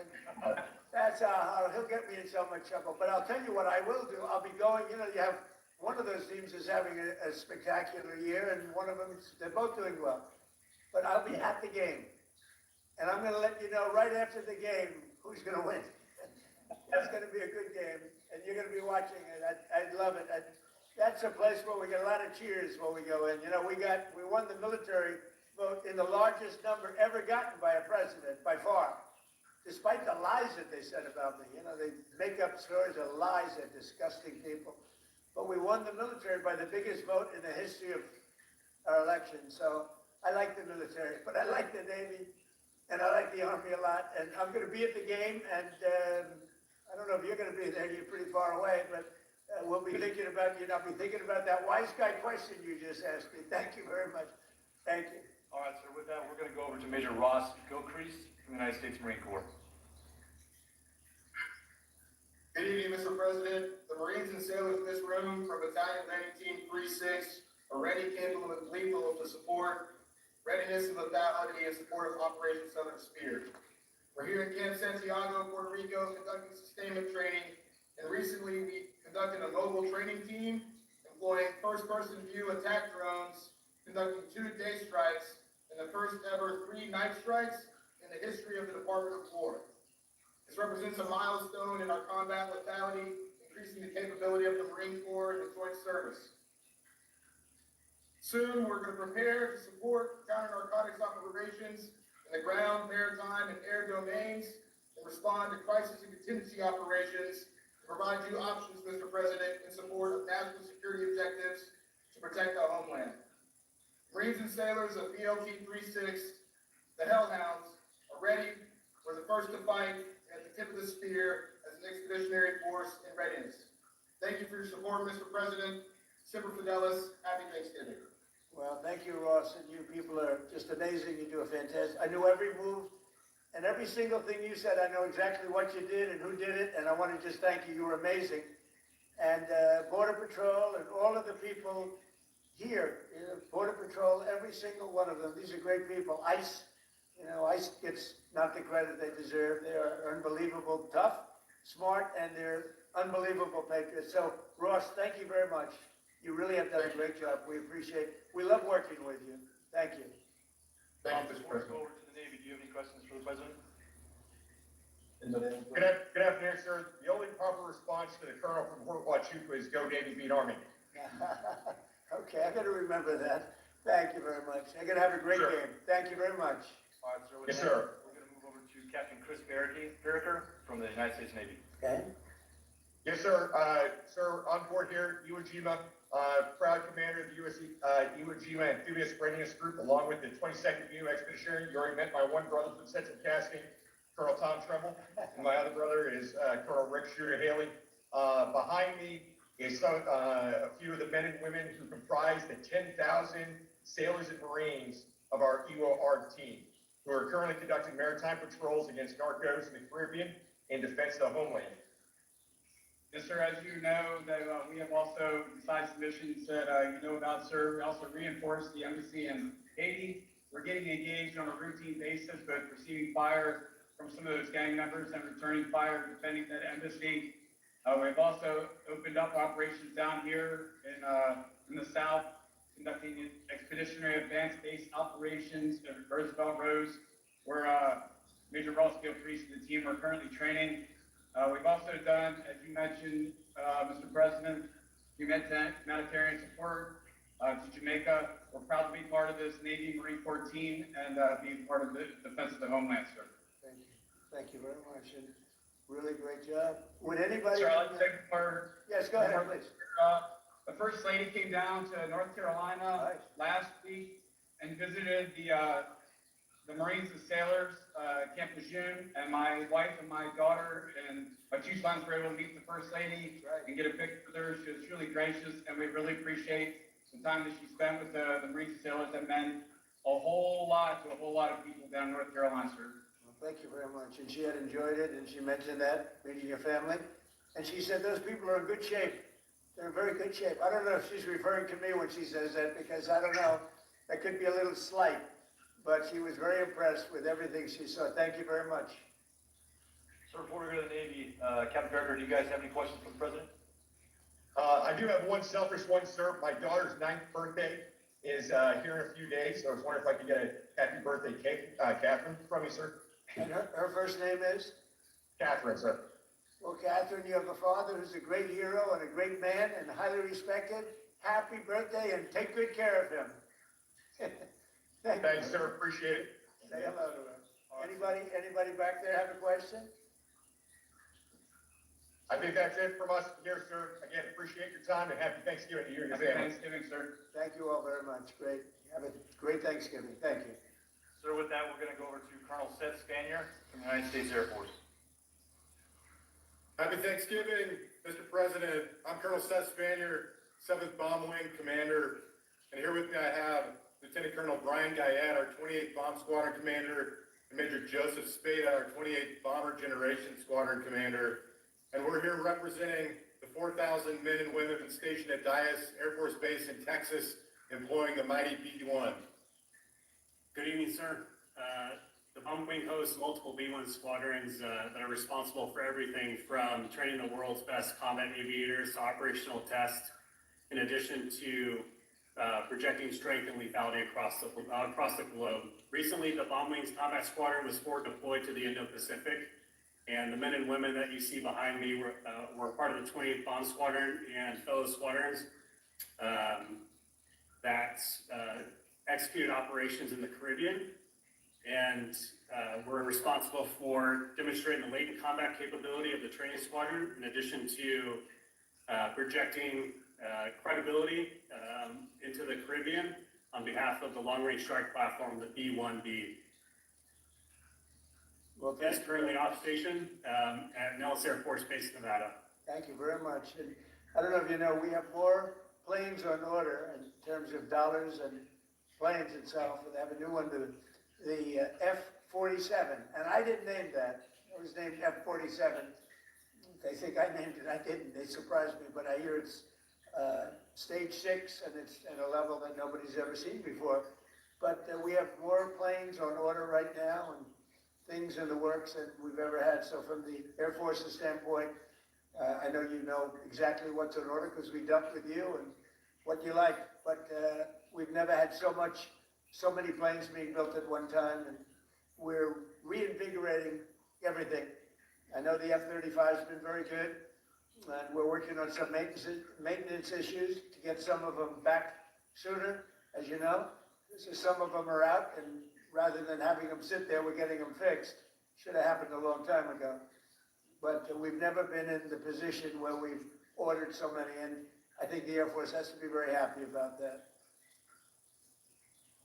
Yes, sir, absolutely. Thank you. And if you have any questions, please go ahead from your group. Good evening, Mr. President, and happy Thanksgiving. I'm Thank you. Senior Airman Laurent. I'm an intel analyst at the 28th Bomb Squadron.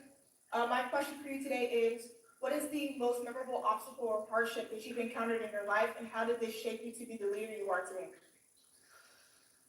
Well, that's an interesting question. But I'll tell you, in terms of obstacles, would be the weaponization of government by the previous administration. That was probably the biggest obstacle. I won by a lot. I ran a second time, I won by a lot. And I ran a third time, and it was too big to rig. But the biggest was that. They went after a lot of great Americans. I was one of them. And I would say weaponization by my opponent was a disgrace to our nation. And I would say it was the most difficult time. And we won. And now today I'm in Florida, but generally I'm in the White House, I'm in the Oval Office. So I look around and say, oh, well, couldn't have been that bad, but it was. It was a disgrace to our nation. And it should never be allowed to happen again. And it's being looked at very strongly. But it's a very interesting question. I don't know that anybody's ever asked me the question that way. But if you did, I would say it was the weaponization and illegal weaponization that they used where our government attacked the president and the former president of the United States of America. And I was fighting for you, not just for myself. I was fighting for you. I was fighting for everyone that I'm looking, all of those incredible patriots that I'm looking at, but the millions of people that are listening right now and the hundreds of millions of people in our country, and we fought and we won, but they're bad people. So thank you. That's a great question. Thank you very much. Sir, one last one. If you could throw up a chop, it's our to the Mohawks. That's our squadron motto, chop. Oh, good. I love it. Chop. See, we're not allowed to do that anymore. We're not allowed. You're not allowed to use the word Indian anymore. The only one that wants you to are the Indians, all right? I don't think you should ever change. I will never tell you to change, all right? It's great. And they're very proud of it too, by the way. Thank you all very much. Thank you. So we're going to turn it over to Captain Ryan Weber from the Space Force. Okay. Good evening, Mr. President. My name is Captain Brian Weber, and I'm the commander of the 18th Space Defense Combat Squadron. Today with me, I have Delta Crew. They're working the holiday swing shift right now, which is led by Lieutenant Cunningham and Sergeant Jackson. We also have 5 orbital analysts with us today. Our mission here at the 18th is space domain awareness, tracking everything to, in, and from space, whether that's a launch, satellite reentry, or maintaining the catalog of 48,000 objects in space. It's been a historical year for 2025. We've had over 273 space launches to this year, 174 of those being from the U.S. And and we're just grateful for our newly operationally accepted system to lead the way for the world in space domain awareness. Well, I know all about it because that was my baby, Space Force. So I can't say I have any favorites because I don't want to do that. But I'll tell you, I have a real love for Space Force. And as you know, I did that. We put some very good people in because we were losing to China and Russia substantially. And now we're leading China and Russia substantially. And as you know, Biden came in, he wanted to terminate Space Force. He thought it was funny. He thought it was so funny. The military didn't think it was funny, and he was met with a great force. And the force said, you're not doing anything, you're not doing this. But I think it's going to go down as one of our most important, as technology goes. The things we're doing now in space are unbelievable, and I think it'll be one of the truly great things that this administration did. I did it in my last term. But we really had great people there, and we're dominating space now. We're dominating it. We were losing it to both China and Russia at the time. We had no Space Force. And so we created this incredible group of people. They came together and they created something very special. And I'm very proud of all of you for being involved. It's going to be one of the most important things I think that I've ever done. Thank you. Ryan, before we move on to the Coast Guard, does anybody from your team have a question for the President? The one question I would have, sir, is what do you see for the future for the Space Force? How do you expect it to grow as we build out as a branch? I just think it's unlimited. I think it's, in terms of technology, in terms of, the others have been here for a long time. And Air Force has been, and I could have left it in the Air Force, but I really thought it should have its own identity. And it works closely with the Air Force, but you wouldn't have had your own identity, and I don't think it was working doing it that way. So we created, because of the importance, we created Space Force. And I think it's got unlimited growth potential. And maybe at a faster level than others, because they have been here. They've seeded and they're doing great. But you're a seedling. You're just at the beginning of your powers. It's going to be unlimited future. Really, I feel that. I think you agree with that.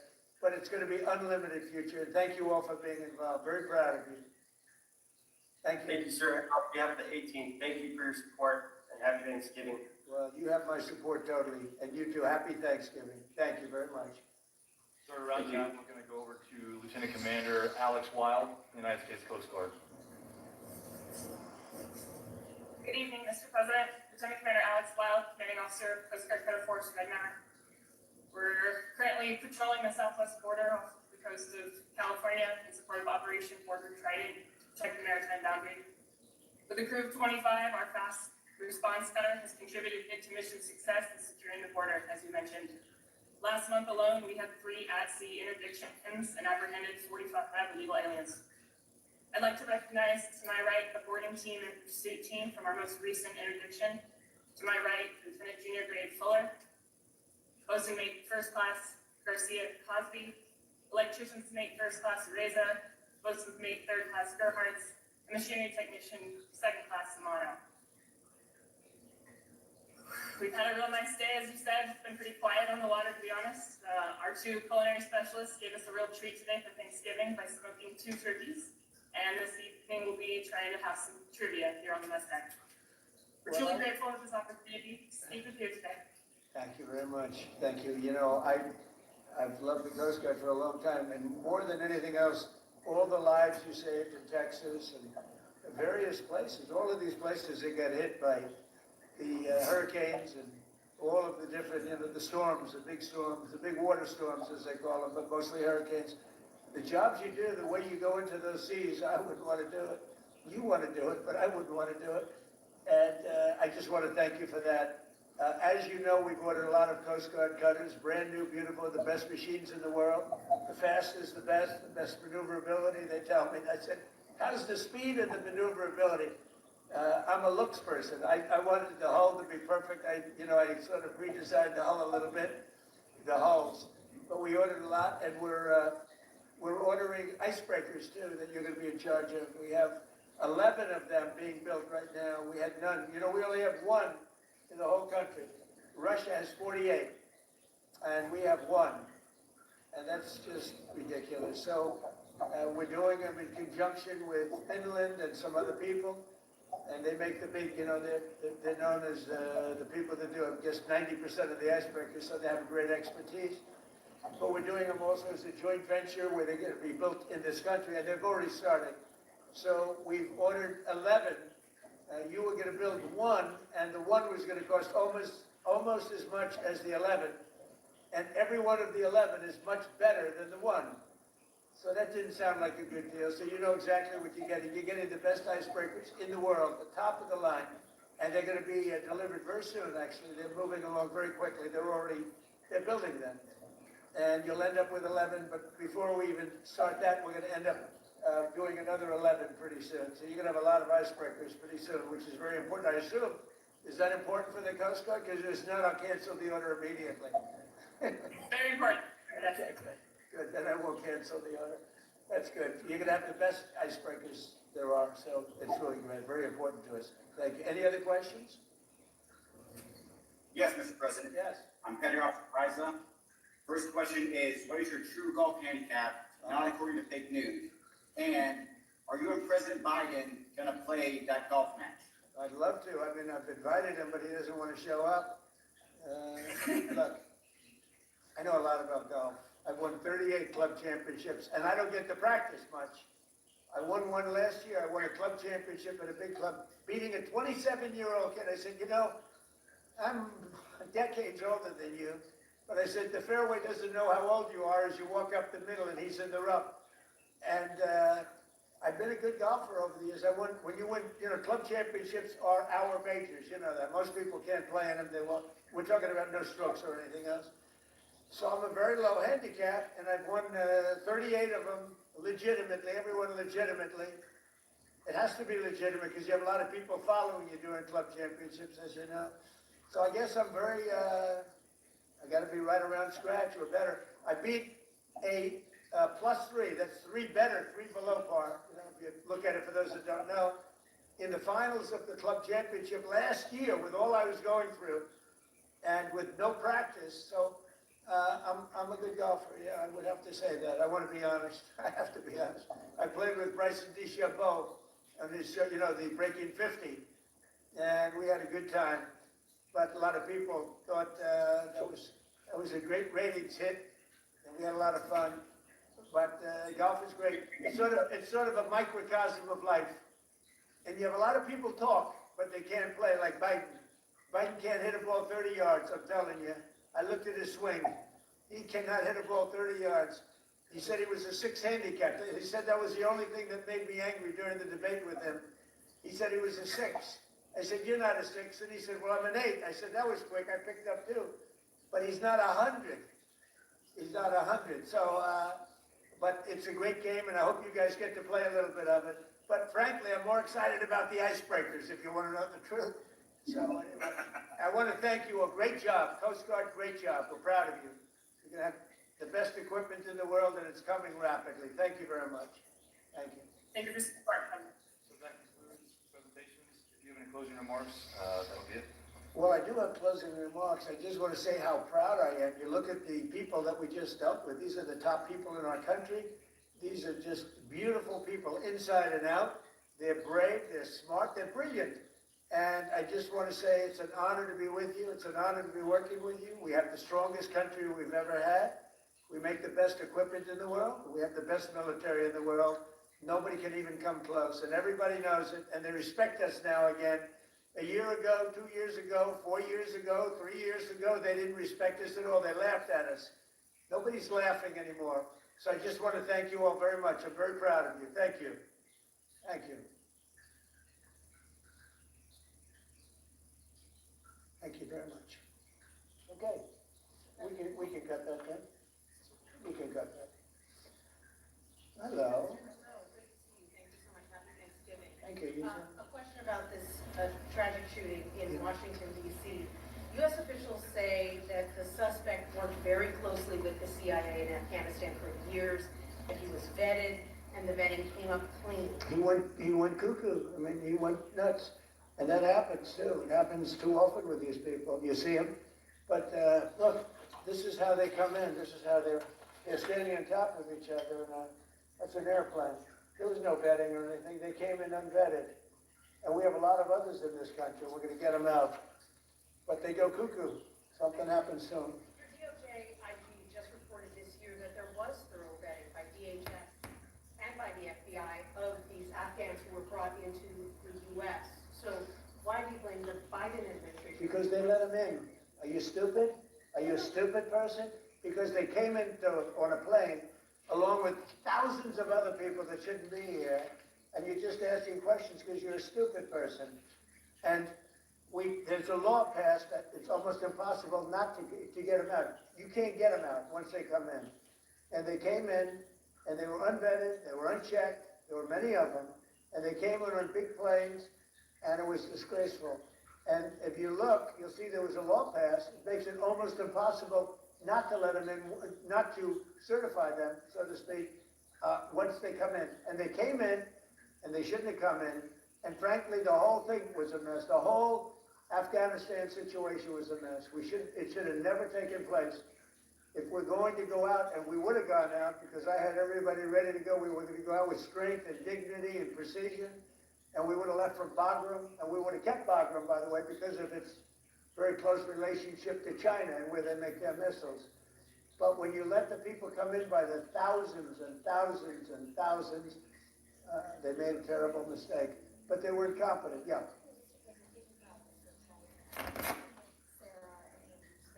We have a call in a little while, actually, right after this. Well, the family is devastated, as you can imagine, but we have spoken. I mean, my people have spoken with the family. We'll be speaking tonight, but tomorrow. You have to give them a little, they just found out about their daughter, you know, you can't just call 2 seconds later. It's a very, very tough situation. She was so outstanding. I mean, I just heard outstanding in every single way.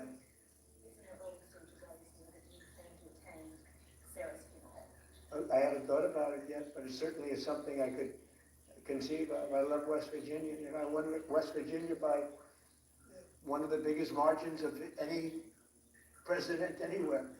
And it's, you know, these are great people. I love the people of West Virginia. I love the people of our country. But I haven't given it any thought, but it sounds like something I could do. Yeah. It's very raw. The suspect does have a wife and 5 children who live in Washington. Do you plan to deport them? The suspect has? The suspect? Well, we're looking at that right now. We're looking at the whole situation with family. It's a tragic situation. Yeah, Jeff? Mr.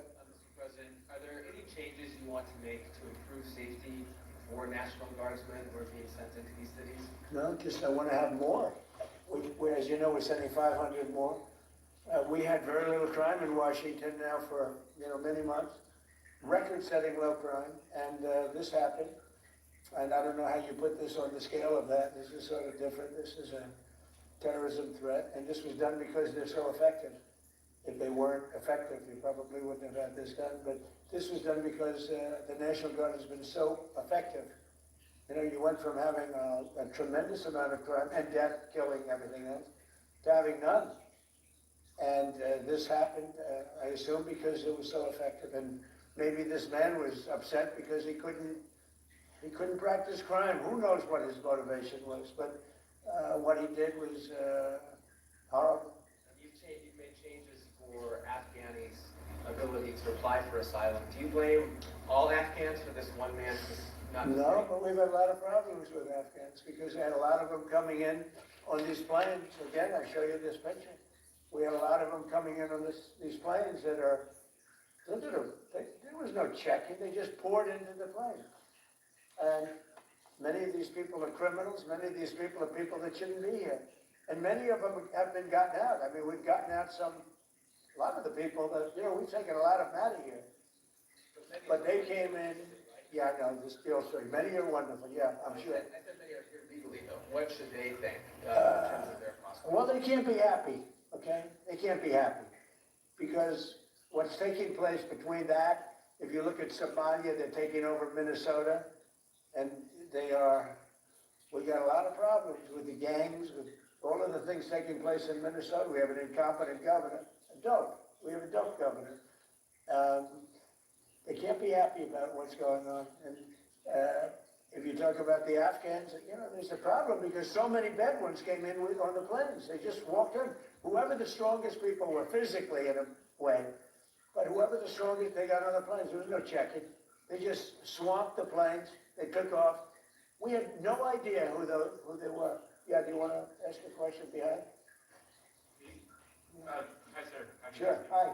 What do the Somalians have to do with this Afghan guy who shot the national? Nothing, but Somalians have caused a lot of trouble. They're ripping us off for a lot of money. There's a tremendous amount of money going back to Somalia. What the hell are we paying money to Somalia for? But they're ripping off our country at a level that few people have been able to see before. That's about the only thing. You talk about competence. We have Ilhan Omar, who does nothing but complain about our country and our Constitution. And she comes from a country with practically no country. It's devastated, it's crime-ridden, it's a mess, it's a disgrace. And we took their people, a tremendous, we're not taking their people anymore. We're not taking their people, and we're getting a lot of their people out because they're nothing but trouble. Okay, thank you very much, everybody. Go ahead. I have a question about this asylum claim that is being floated. Of course, you just detailed that this suspect was flown in under the Biden administration. Yeah. But was he granted asylum under your administration? When it comes to asylum, when they're flown in, it's very hard to get them out. No matter how you want to do it, it's very hard to get them out. But we're going to be getting them all out now. Thank you very much. Thank you. Here, take that picture if you want to press. What are you most thankful for this Thanksgiving? The fact that America's great again. We made America great again. America was a dead country. We've made America great again. There you go. Got it? Thank you, Mr. President. Happy Thanksgiving.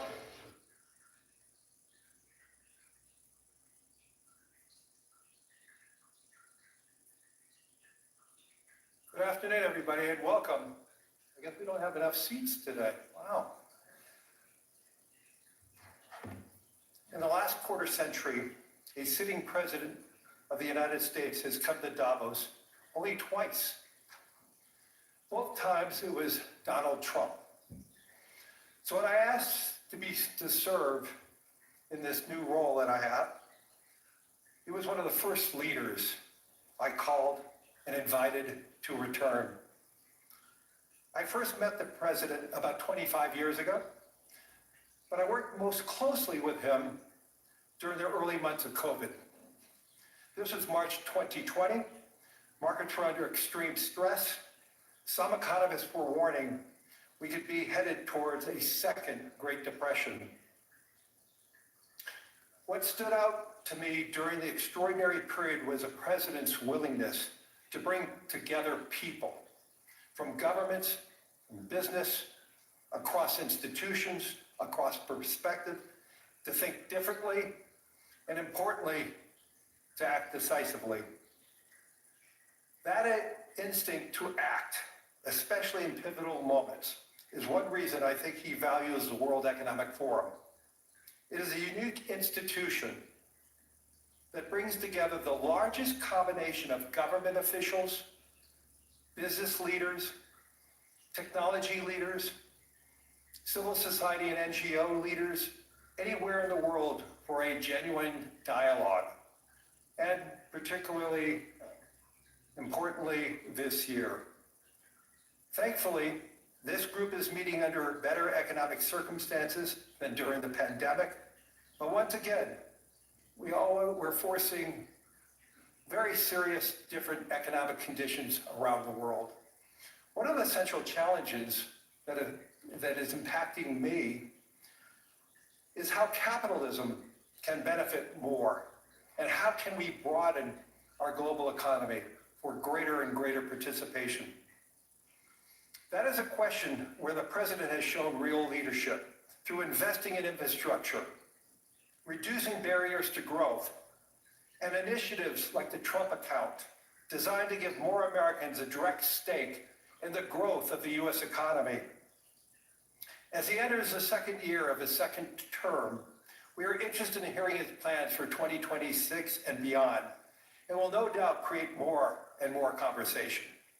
And that's what the forum is about, a serious conversation in the spirit of dialogue. Discussions where The world is headed. Where are we going?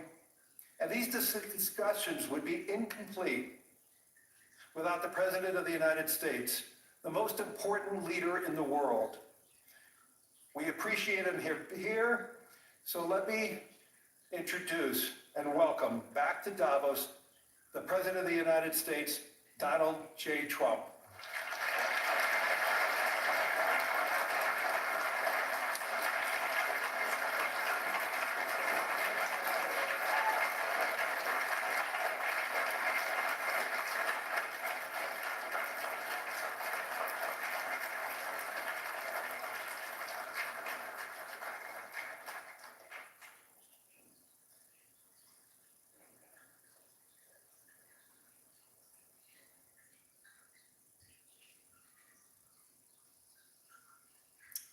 Well, thank you very much, Larry. It's great to be back in beautiful Davos, Switzerland, and to address so many respected business leaders, so many friends, few enemies,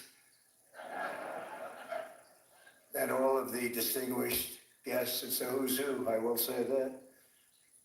I've come to this year's World Economic Forum with truly phenomenal news from America.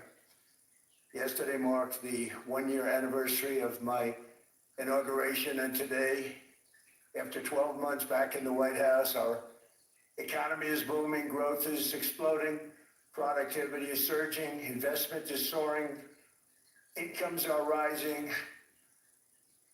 inflation has been defeated, our previously open and dangerous border is closed and virtually impenetrable. And the United States is in the midst of the fastest and most dramatic economic turnaround in our country's history. Under the Biden administration, America was plagued by the nightmare of stagflation, meaning low growth, and high inflation, a recipe for misery, failure, and decline. But now, after just 1 year of my policies, we are witnessing the exact opposite. Virtually no inflation, and extraordinarily high economic growth. Growth like, I believe you'll see very shortly, our country has never seen before, perhaps no country has ever seen before. Over the past 3 months, core inflation has been just 1.6%. Meanwhile, fourth quarter growth is projected to be 5.4%, far greater than anybody other than myself and a few others had predicted. Since the election, the stock market has set 52 all-time high records. So that's in 1 year, 52 records, adding $9 trillion in value to retirement accounts, 401ks, and people's savings. People are doing very well. They're very happy with me. Since my inauguration, we've lifted more than 1.2 million people off of food stamps, and after 4 years, in which Biden secured less than $1 trillion of new investment in our country. Think of that, 1 trillion, substantially less than that. In 4 years, we've secured commitments for a record-breaking $18 trillion, and we think when the final numbers come out, they'll be closer to $20 trillion of investment. That's never been done by any country at any time, not even close. Just over 1 year ago, under the radical left Democrats, we were a dead country. Now we are the hottest country anywhere in the world. In fact, the United States economy is on pace to grow at double the rate that was projected by the IMF just last April. And with my growth and tariff policies, it should be much higher. I really believe we can be much higher than that. And this is all great news, and it's great for all nations. The USA is the economic engine on the planet, and when America booms, the entire world booms. It's been the history. When it goes bad, it goes bad. You all follow us down, and you follow us up, and we're at a point that I don't believe we've ever been. I never thought we could do it this quickly. My biggest surprise is I thought it would take more than a year, maybe like a year and 1 month. But it's happened very quickly. This afternoon, I want to discuss how we have achieved this economic miracle, how we intend to raise living standards for our citizens to levels never seen before, and perhaps how you too and the places where you come from can do much better by following what we're doing, because certain places in Europe are not even recognizable, frankly, anymore. They're not recognizable. And we can argue about it, but there's no argument. Friends come back from different places. I don't want to insult anybody and say I don't recognize it. And that's not in a positive way. That's in a very negative way. And I love Europe, and I want to see Europe go good, but it's not heading in the right direction. In recent decades, it became conventional wisdom in Washington and European capitals that the only way to grow a modern Western economy was through ever-increasing government spending, unchecked mass migration, and endless foreign imports. The consensus was that so-called dirty jobs and heavy industry should be sent elsewhere, that affordable energy should be replaced by the Green New Scam, and that countries could be propped up by importing new and entirely different populations from faraway lands. This was the path that Sleepy Joe Biden administration and many other Western governments very foolishly followed, turning their backs on everything that makes nations rich and powerful and strong. And there's so much potential in so many nations. The result was record budget and trade deficits and a growing sovereign deficit driven by the largest wave of mass migration in human history. We've never seen anything like it. Quite frankly, many parts of our world are being destroyed before our very eyes, and the leaders don't even understand what's happening. And the ones that do understand aren't doing anything about it. Virtually all of the so-called experts predicted my plans to end this failed model would trigger a global recession and runaway inflation. But we have proven them wrong. It's actually just the opposite. In 1 year, our agenda has produced a transformation like America has not seen in over 100 years. Instead of closing down energy plants, we're opening them up. Instead of building ineffective, money-losing windmills, we're taking them down and not approving any. Instead of empowering bureaucrats, we're firing them, and they're going out and getting jobs in the private sector for 2 and 3 times what they were making in government. So they started off hating me when we fired them, and now they love me. Instead of raising taxes on domestic producers, we're lowering them and raising tariffs on foreign nations to pay for the damage that they caused. In 12 months, we have removed over 270,000 bureaucrats from the federal payrolls, the largest single-year reduction in government employment since the end of World War II. Nobody thought that was coming, but we had no choice. To make a country great, you can't have all federal jobs. We've cut federal spending by $100 billion and slashed the federal budget deficit by 27% in the single year. It's going to go down quite a bit more from that, driving inflation way down from the record highs of the Biden administration. Every month, they went up and up and up. I promised to cut 10 old regulations for every single new regulation, but instead I've cut, actually till this point, 129 regulations for every 1 new regulation approved. So every time they come in with a new regulation, we do at least 10, but so far it's averaging out to 129, if you can believe it.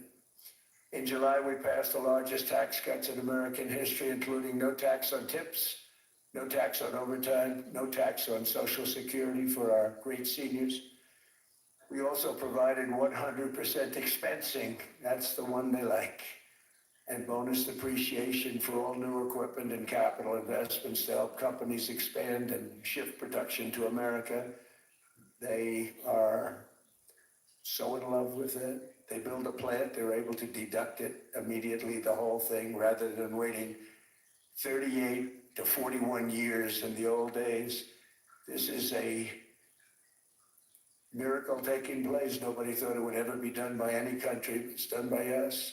It was what made my first term the most successful four-year term that we've ever had from a financial standpoint. And now we've upped it. This is a 10-year program, not a one-year program. But you're allowed to deduct everything in 1 year. It used to be 38 to 41 years.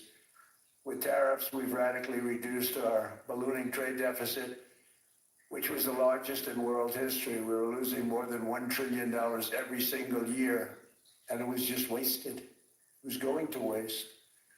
But in 1 year, I slashed our monthly trade deficit by a staggering 77%, and all of this with no inflation, something everyone said could not be done. There were a couple of brilliant people that actually thought I was doing the right thing. I thought I was doing the right thing. Now they all think I'm doing the right thing because they can't believe the numbers. American exports are now up by more than $150 billion. Domestic steel production is up by 300,000 tons a month, and it's doubling over the next 4 months. It's doubling and tripling, and we have steel plants being built all over the country. Nobody thought they'd see that. Factory construction is up by 41%, and that number is really going to skyrocket right now because that's during a process that they're putting in to get their approvals, and we've given very, very quick, fast approvals. In the process, we've made historic trade deals with partners covering 40% of all U.S. trade.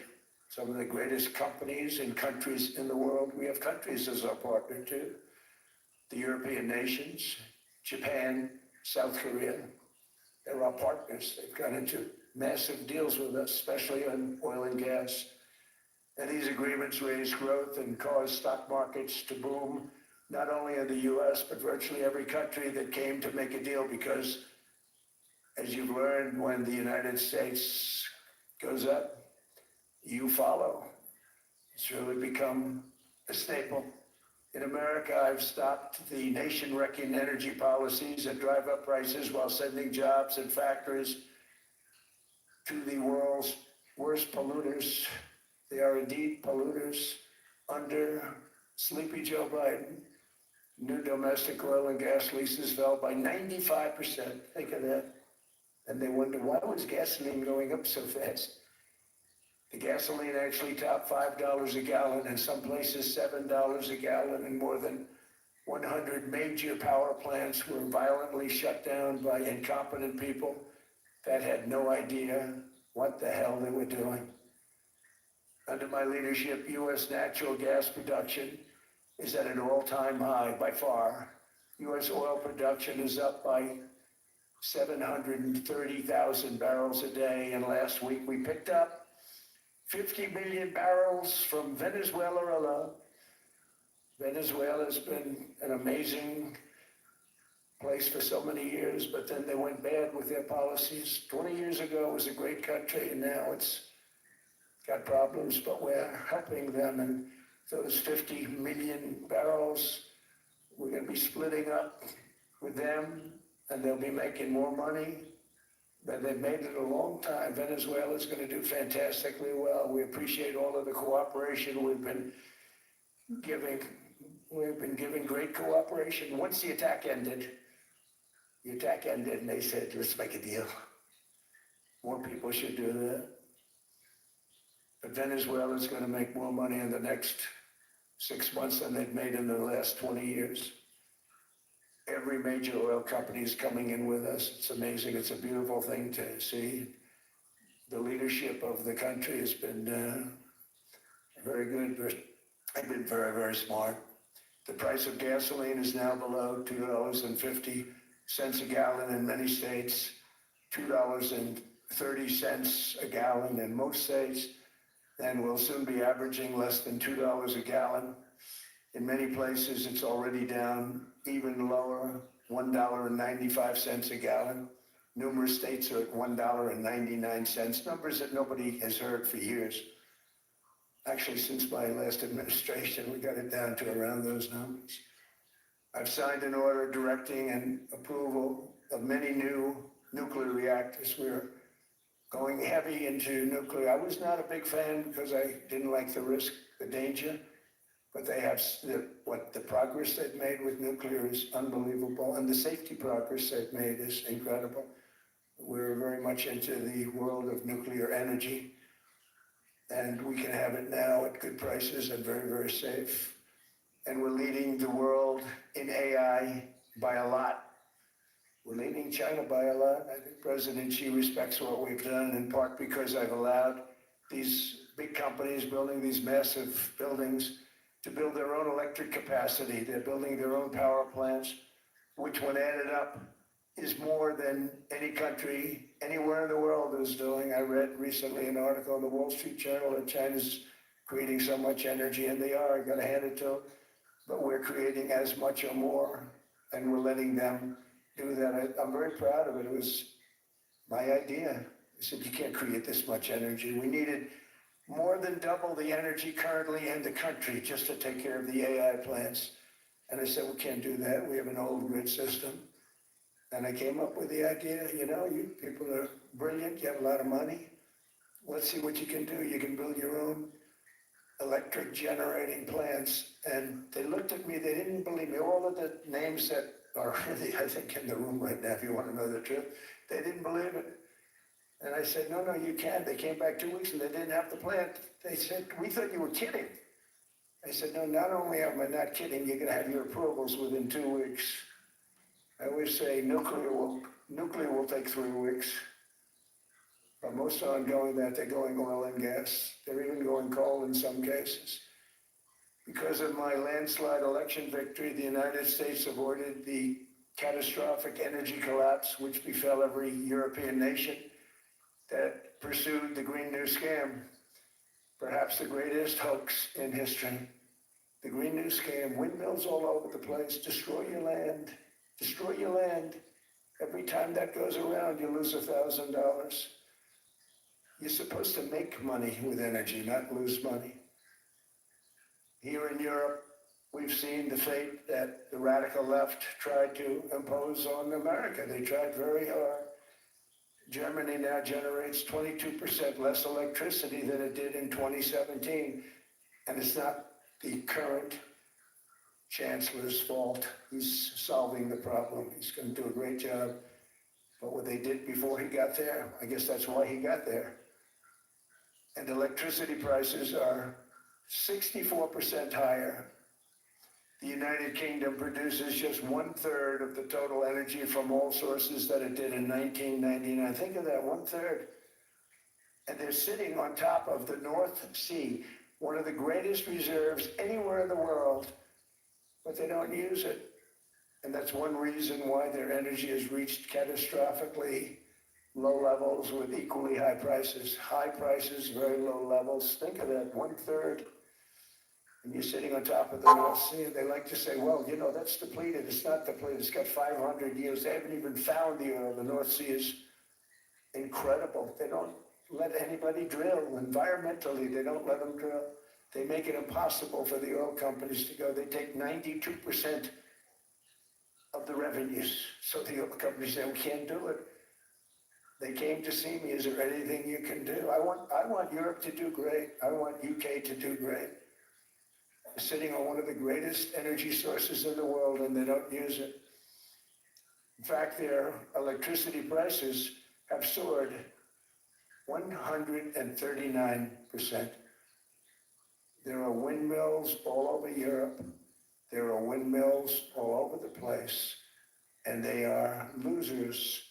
One thing I've noticed is that the more windmills a country has, the more money that country loses and the worse that country is doing. China makes almost all of the windmills, and yet I haven't been able to find any wind farms in China. Did you ever think of that? It's a good way of looking at it. They're smart. China's very smart. They make them, they sell them for a fortune. They sell them to the stupid people that buy them, but they don't use them themselves. They put up a couple of big wind farms, but they don't use them. They just put them up to show people what they could look like. They don't spin, they don't do anything. They use a thing called coal, mostly. China goes with the coal, they go with oil and gas. They're starting to look at nuclear a little bit, and they're doing just fine. They make a fortune selling the windmills, though, I think really that's one that they wouldn't be surprised if it stopped. They are shocked that it continues to go. They'll work very firmly with me. They're shocked that people continue to buy those damn things. They killed the birds, they ruined your landscapes. Other than that, I think they're fabulous, by the way. Stupid people buy them.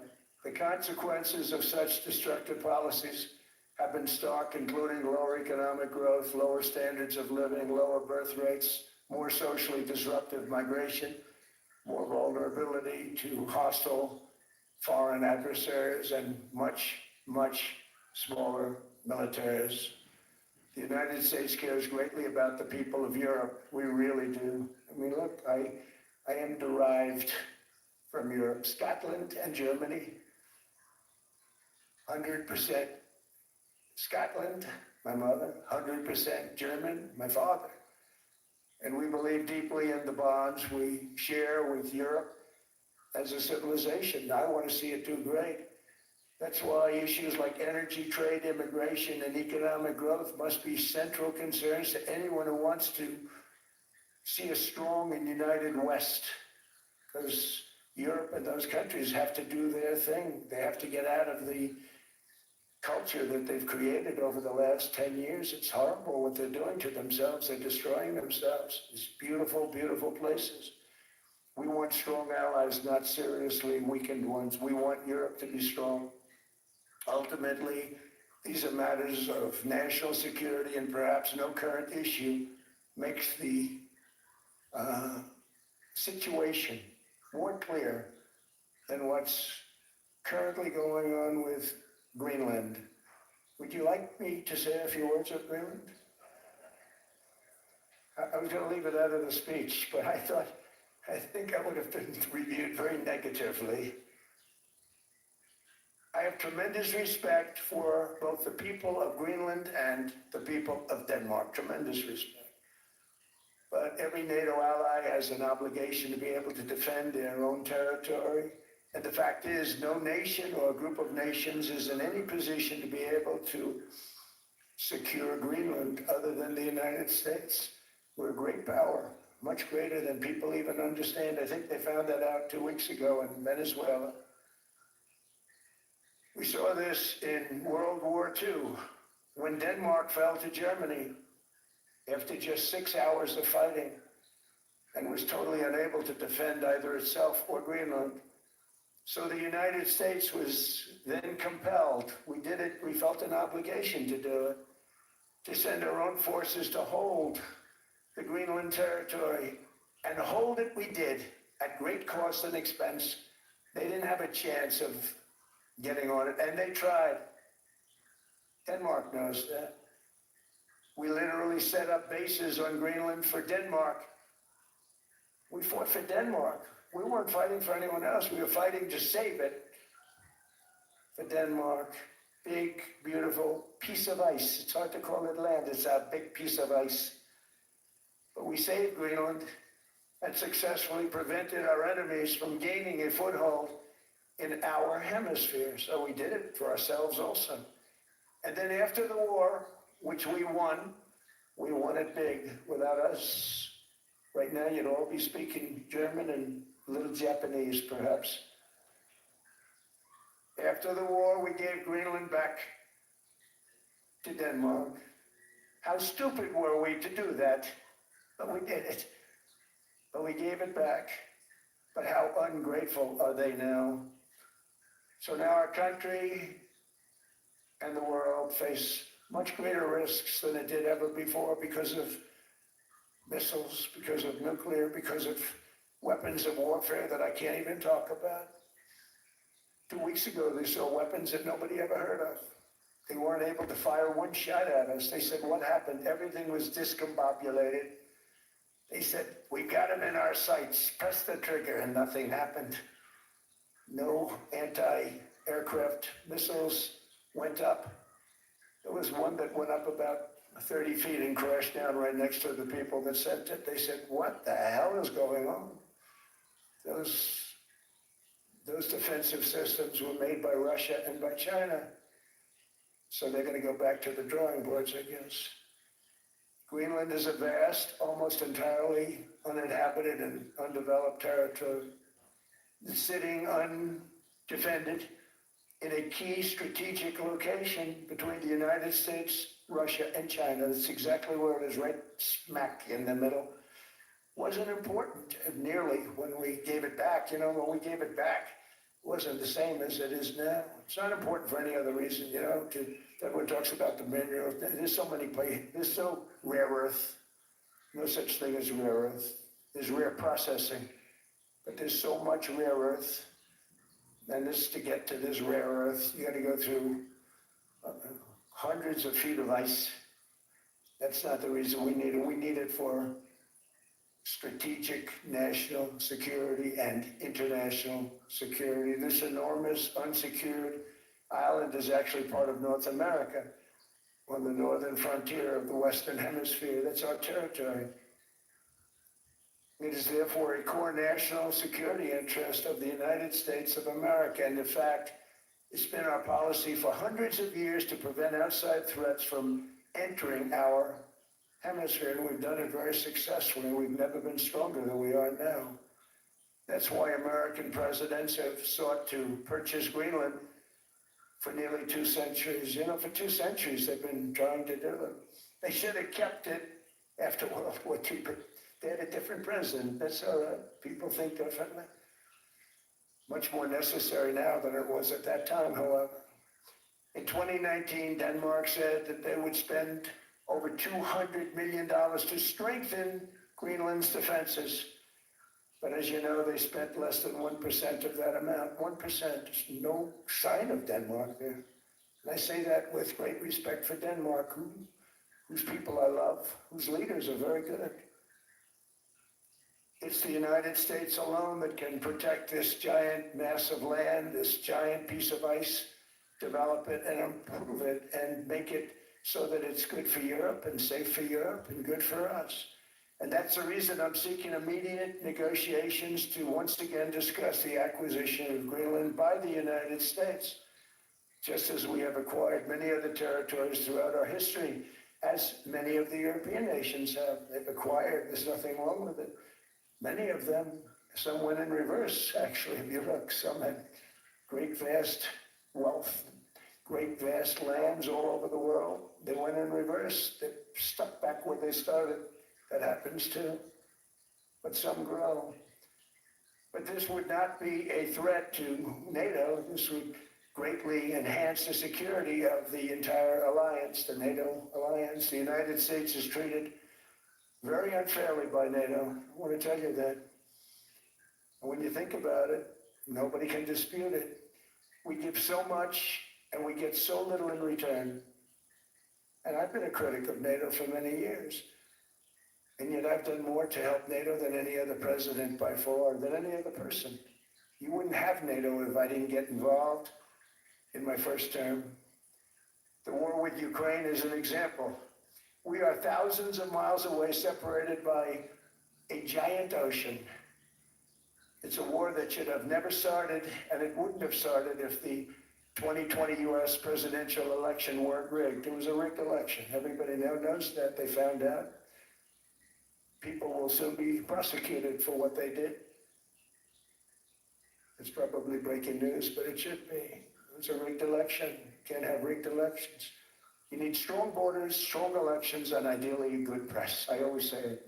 Strong borders, strong elections, free, fair elections, and a fair media. The media is terrible. It's very crooked. It's very biased, terrible. But someday it'll straighten out because it's losing all credibility. Think of it. When I went in a landslide, a giant landslide, won all 7 swing states, won the popular vote, won everything, and they only get negative press. That means that it has no credibility. And if they're going to get credibility, they're going to have to be fair. So you need a fair press. But you also need those other elements. And I inherited a terrible, terrible situation. If you look, the border was open. The inflation was raging. Everything was bad with the United States when I came into office. But I also inherited a mess with Ukraine and Russia, something that would have never happened. And I know Putin very well. he and I would discuss Ukraine. It was the apple of his eye, but he wasn't going to do anything. I said, Vladimir, you're not doing it. He would never have done it. It was terrible what happened. I could see it happening too. After I left, I could see it happening. Biden had given Ukraine and NATO $350 billion, staggering sum, $350 billion. I came in and just like the southern border, just like inflation, just like our economy, I said, wow, this place is in trouble, meaning our country. All of these things were out of control. But the border was out of control. We fixed it, the strongest border anywhere in the world. And I've now been working on this war for 1 year, during which time I settled 8 other wars. India, Pakistan, I settled other wars that were Vladimir Putin called me, Armenia, Azerbaijan. He said, I can't believe you settled that one. They were going on for 35 years. I settled it in 1 day. And President Putin called me. He said, you know, I can't believe I worked on that war for 10 years trying to settle it. I couldn't do it. I said, do me a favor, focus on settling your war. Don't worry about that one. What does the United States get out of all of this work, all of this money, other than death, destruction, and massive amounts of cash going to people who don't appreciate what we do? They don't appreciate what we do. Talking about NATO, I'm talking about Europe. They have to work on Ukraine. We don't. The United States is very far away. We have a big, beautiful ocean separating us. We have nothing to do with it. Until I came along, NATO was only supposed to pay 2% of GDP. But they weren't paying, most of the countries weren't paying anything. The United States was paying for virtually 100% of NATO. And I got that stopped. I said, that's not fair. But then more importantly, I got NATO to pay 5%, and now they were paying, and now they are paying. So something nobody said was possible. They said, we will never go up higher than 2%. But they went to 5%, and now they're paying the 5. They didn't pay the 2, and now they're paying the 5. And they're stronger for it, and they have an excellent, by the way, Secretary General, who's possibly in the room. Mark, are you here? Yes, he's here. Hello, Mark. We never asked for anything, and we never got anything. We probably won't get anything unless I decide to use excessive strength and force, where we would be, frankly, unstoppable. But I won't do that. Okay? Now everyone's saying, oh, good. That's probably the biggest statement I made, because people thought I would use force. I don't have to use force. I don't want to use force. I won't use force. All the United States is asking for is a place called Greenland, where we already had it, as a trustee, but respectfully returned it back to Denmark not long ago after we defeated the Germans, the Japanese, the Italians, and others in World War II. We gave it back to them. We were a powerful force then, but we are a much more powerful force now. After I rebuilt the military in my first term and continue to do so today, we have a budget of $1.5 trillion. We're bringing back battleships.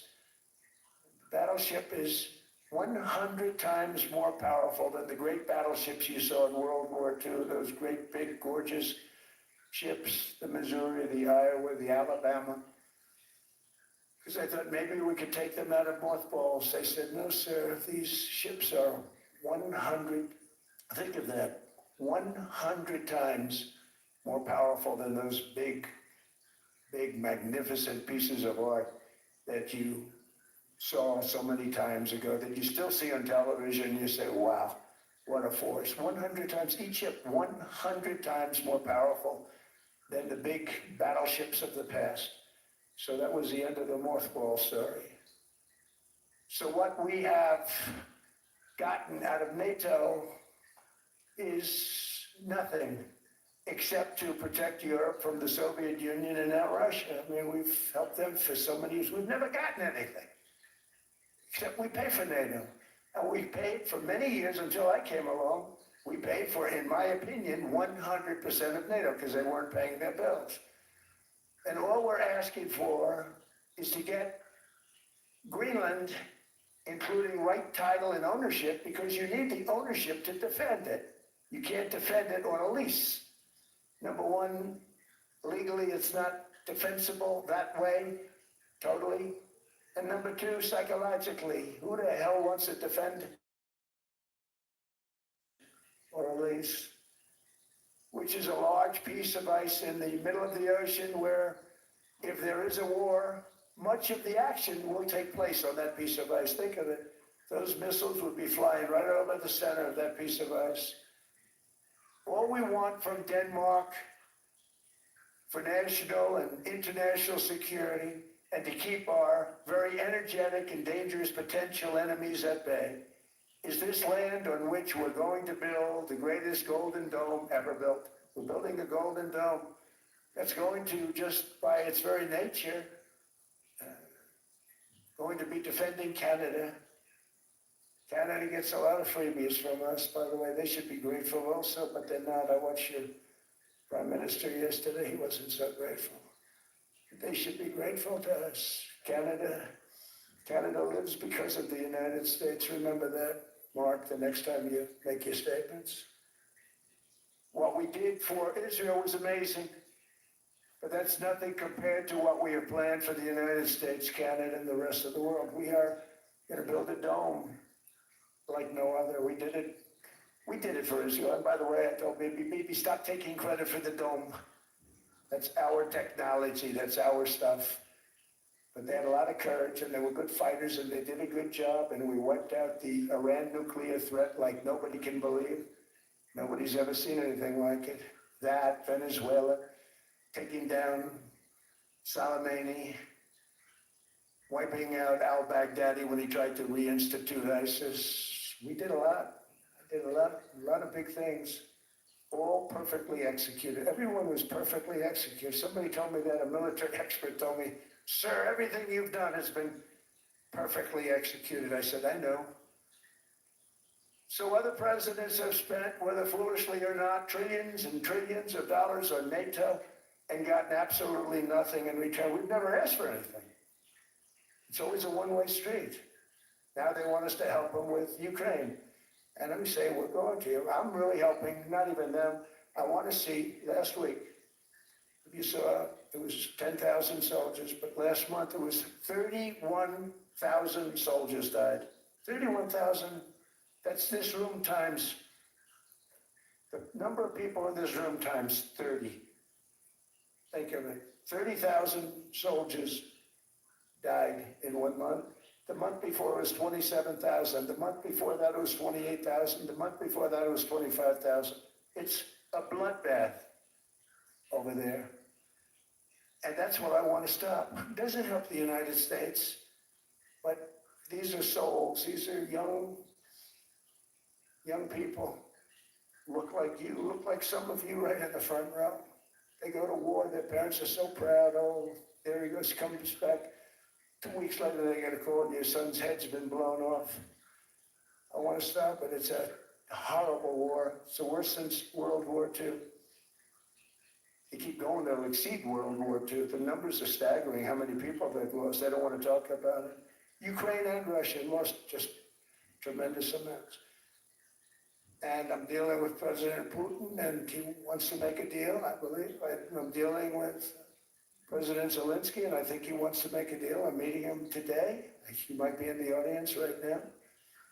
But they got to get that war stopped because too many people are dying, needlessly dying. Too many souls are being lost. It's the only reason I'm interested in doing it. But in doing it, I'm helping Europe, I'm helping NATO, and until the last few days when I told them about Iceland, they loved me. They called me daddy, right, last time. Very smart man said, he's our daddy. He's running it. I was like running it. I went from running it to being a terrible human being.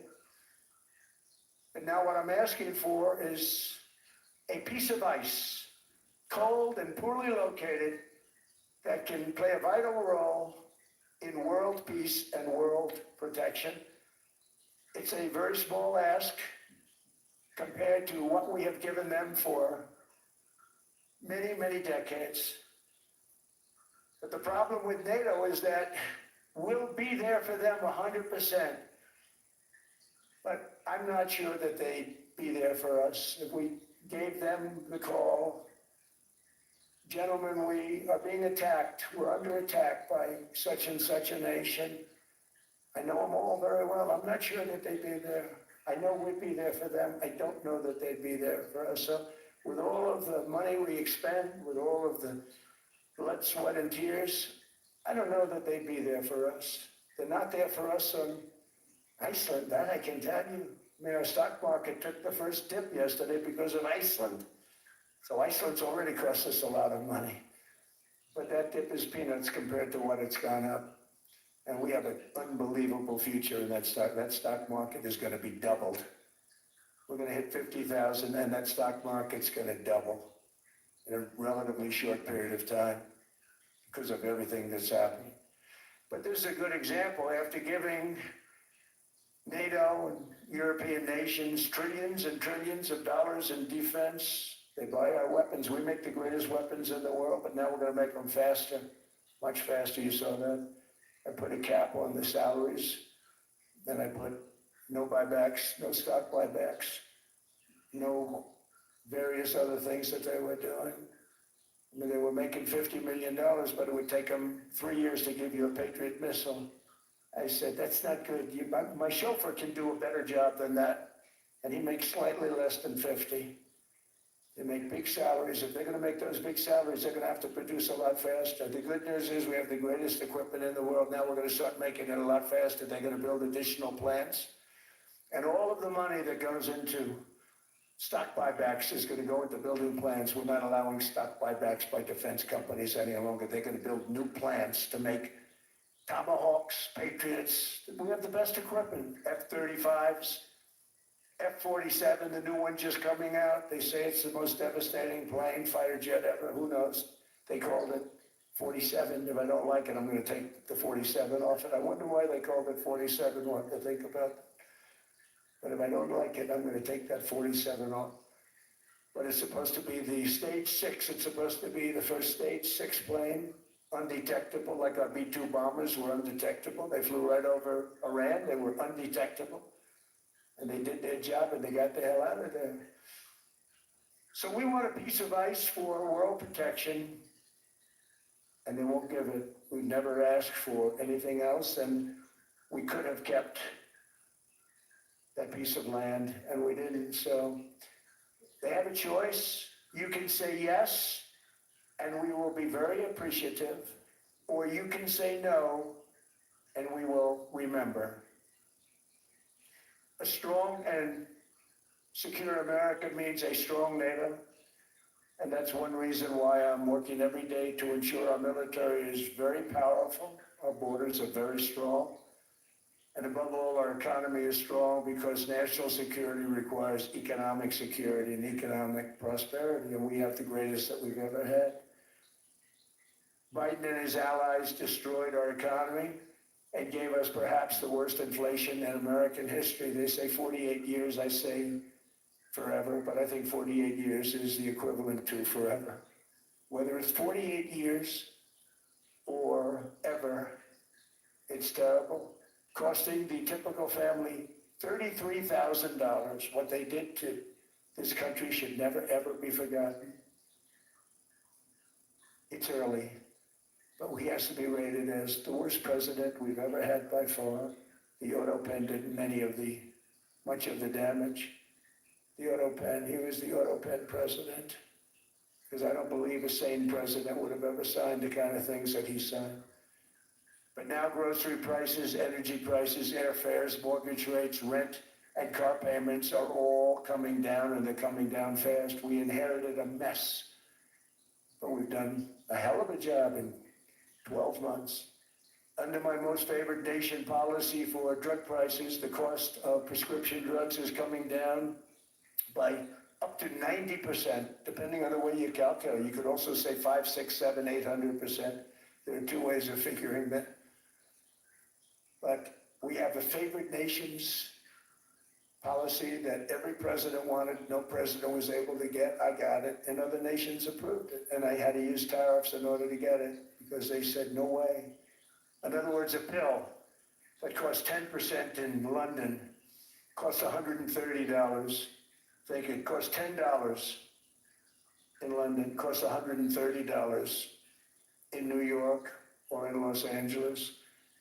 And I'd say, boy, that's bad. Friends of mine would say, you know, we go to London, you can buy the stuff for nothing. We go all over the world, we can buy it for nothing. Because basically America was subsidizing every nation in the world.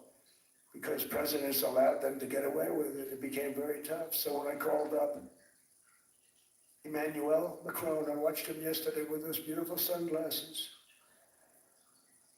What the hell happened? But I watched him sort of be tough. But he was at $10 for a pill.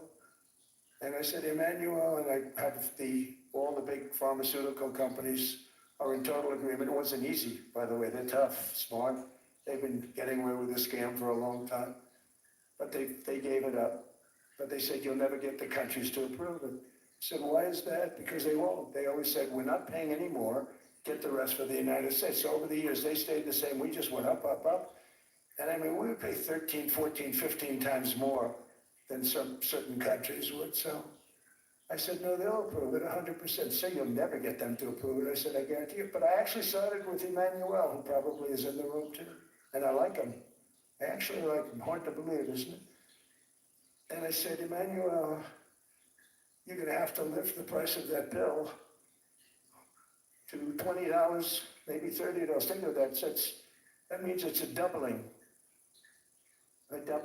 of prescription drugs. Might be a tripling, might be a quadrupling. It's not easy. No, Donald, I will not do that. I said, yes, you will, 100%. He said, no. You're asking me to double. I said, Emmanuel, you've been taking advantage of the United States for 30 years with prescription drugs. You really should do it, and you will do it. I have no doubt.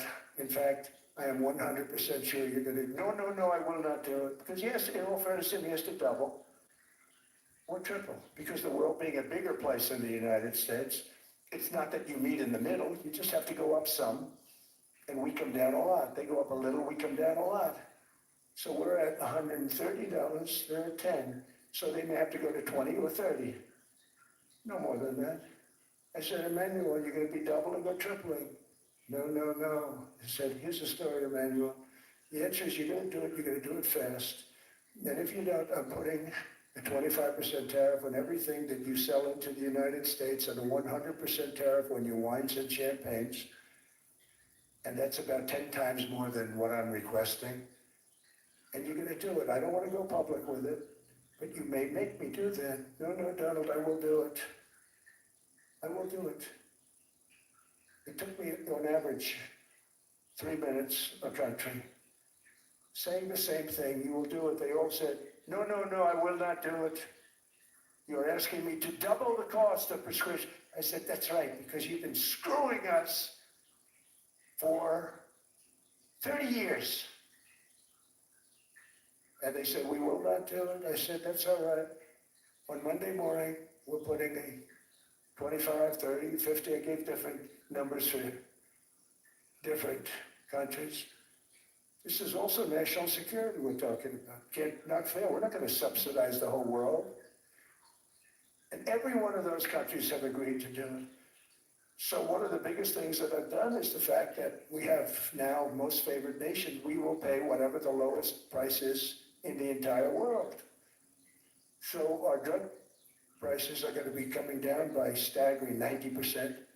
Again, you could say 1,000%, 2,000%. Depends on what you want to figure, but we'll go with the way the fake news likes it better because it sounds, can you imagine a 90% reduction sounds much worse. But drug prices are going to be coming down tremendously in all the nations, and I appreciate them doing it, but they did it. In all fairness, without tariffs, I wouldn't have been able to get it done.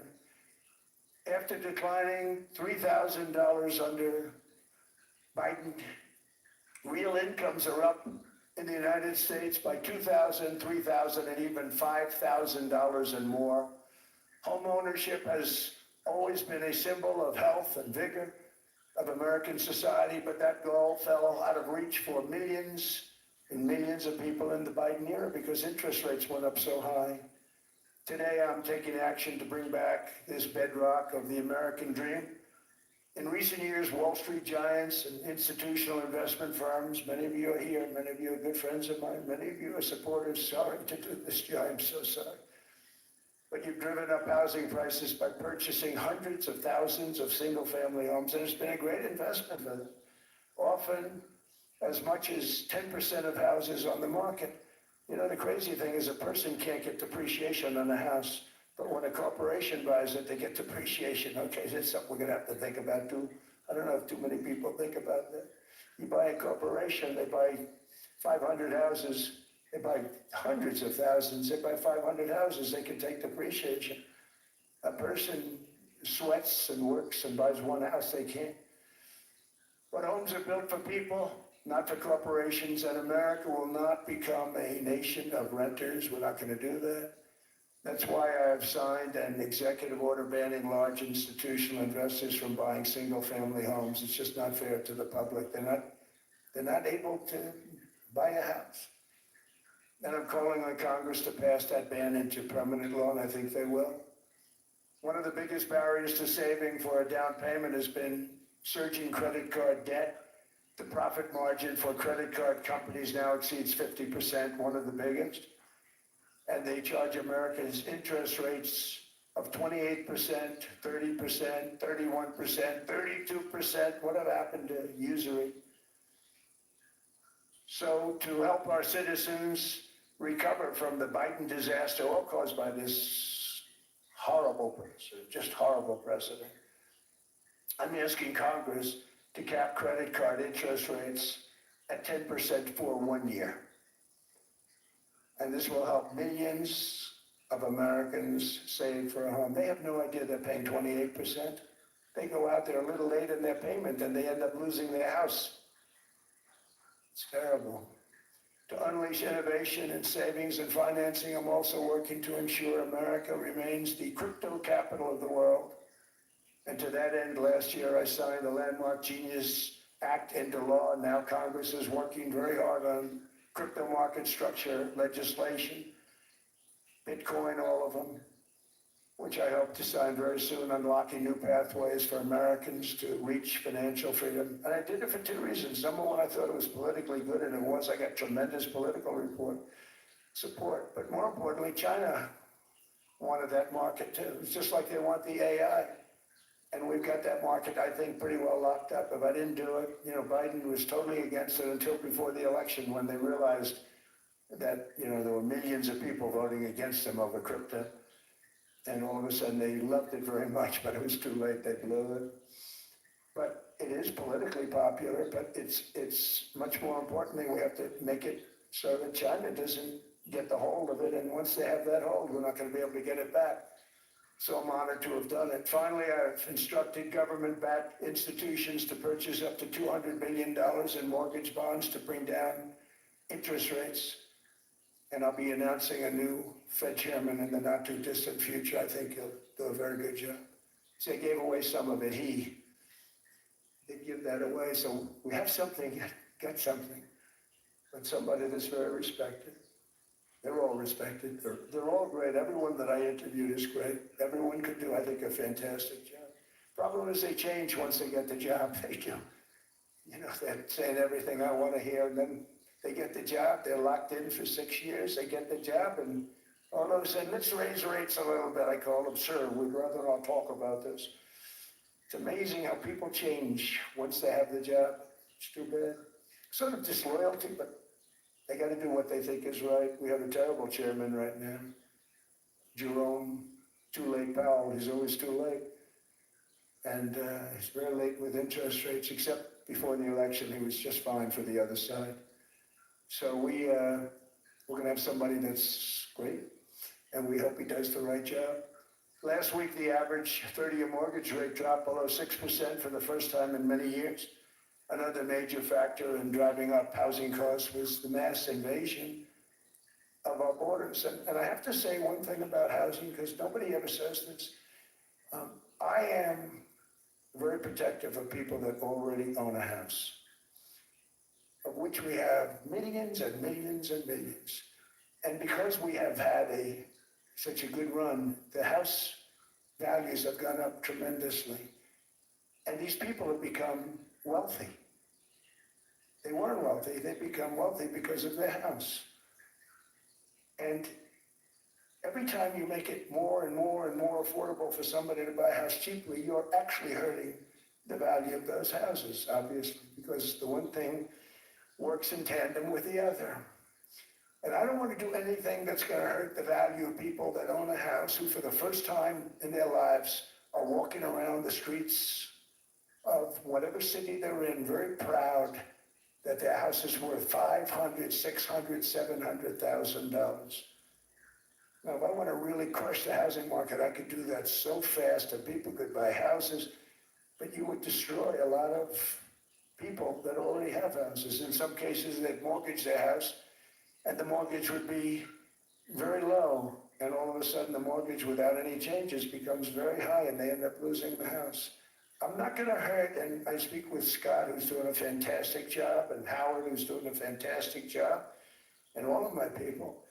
And I always say, look, I can crush the hell out of the market. We can drop interest rates to a level, and that's one thing we do want to do. That's natural. That's good for everybody. The dropping of the interest rates, we should be paying a much lower interest rate than we are. We should be paying the lowest interest rate of any country in the world, because without the United States, you don't have a country. I mean, I had a case with Switzerland. We happened to be in Switzerland. Maybe I'll give you a quick story.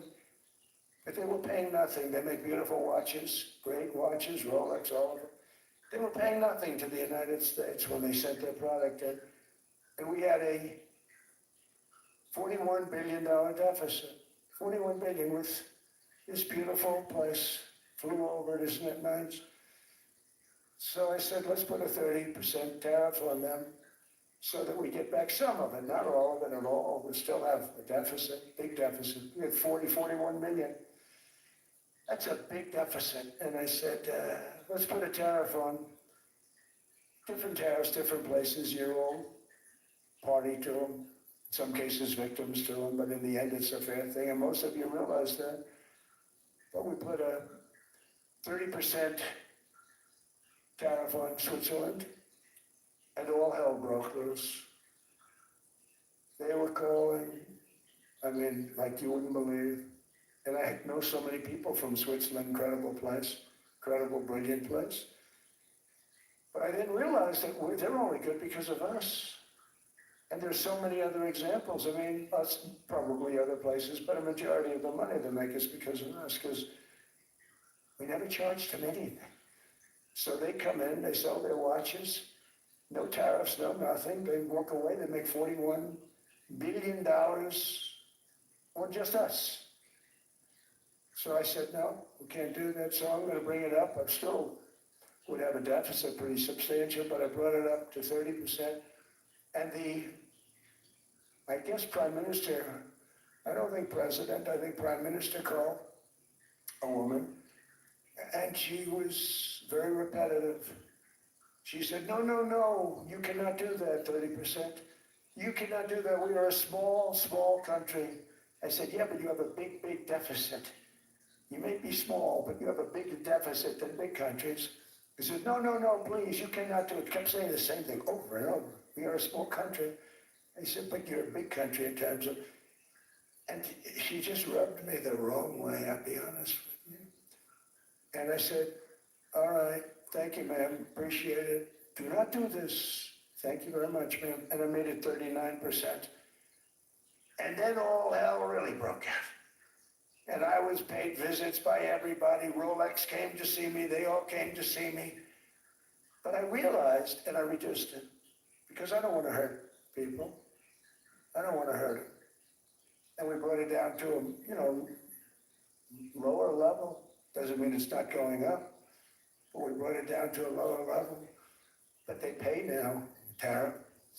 But I realized that we have many places like that where they're making a fortune because of the United States. Without the United States, they wouldn't be making anything. Think of it, Switzerland made $41 billion on us. And as she said, it's a small place. And I realized with that, I don't know, it was so because she was so aggressive. And I realized in that conversation that the United States is keeping the whole world afloat. Many places, I could give you 6, 7 places just in the people in this little area. I know every one of them. They're sort of, they're looking down. They don't want to see me and they don't want to stare me in the eyes. But they're taking advantage of, everybody took advantage of the United States. But I've been very fair, and I gave them a tariff, and it was fine. But I realized that without us, it's not Switzerland anymore. Without us, it's not any of the countries that are represented here. And we want to work with the countries. We want to work with them. We're not looking to destroy them. I could have said 39, 40%. I could have said I want a 70% tariff, then we make money with Switzerland. But Switzerland would have been probably destroyed, financially destroyed. I don't want to do that. But we should be paying the lowest interest rate of everybody. I hope Scott's listening to this, because we should be paying the lowest interest rate of everybody. Without us, most of the countries don't even work. And then you have the protection factor. Without our military, which is the greatest in the world by far, without our military, you have threats that you wouldn't believe.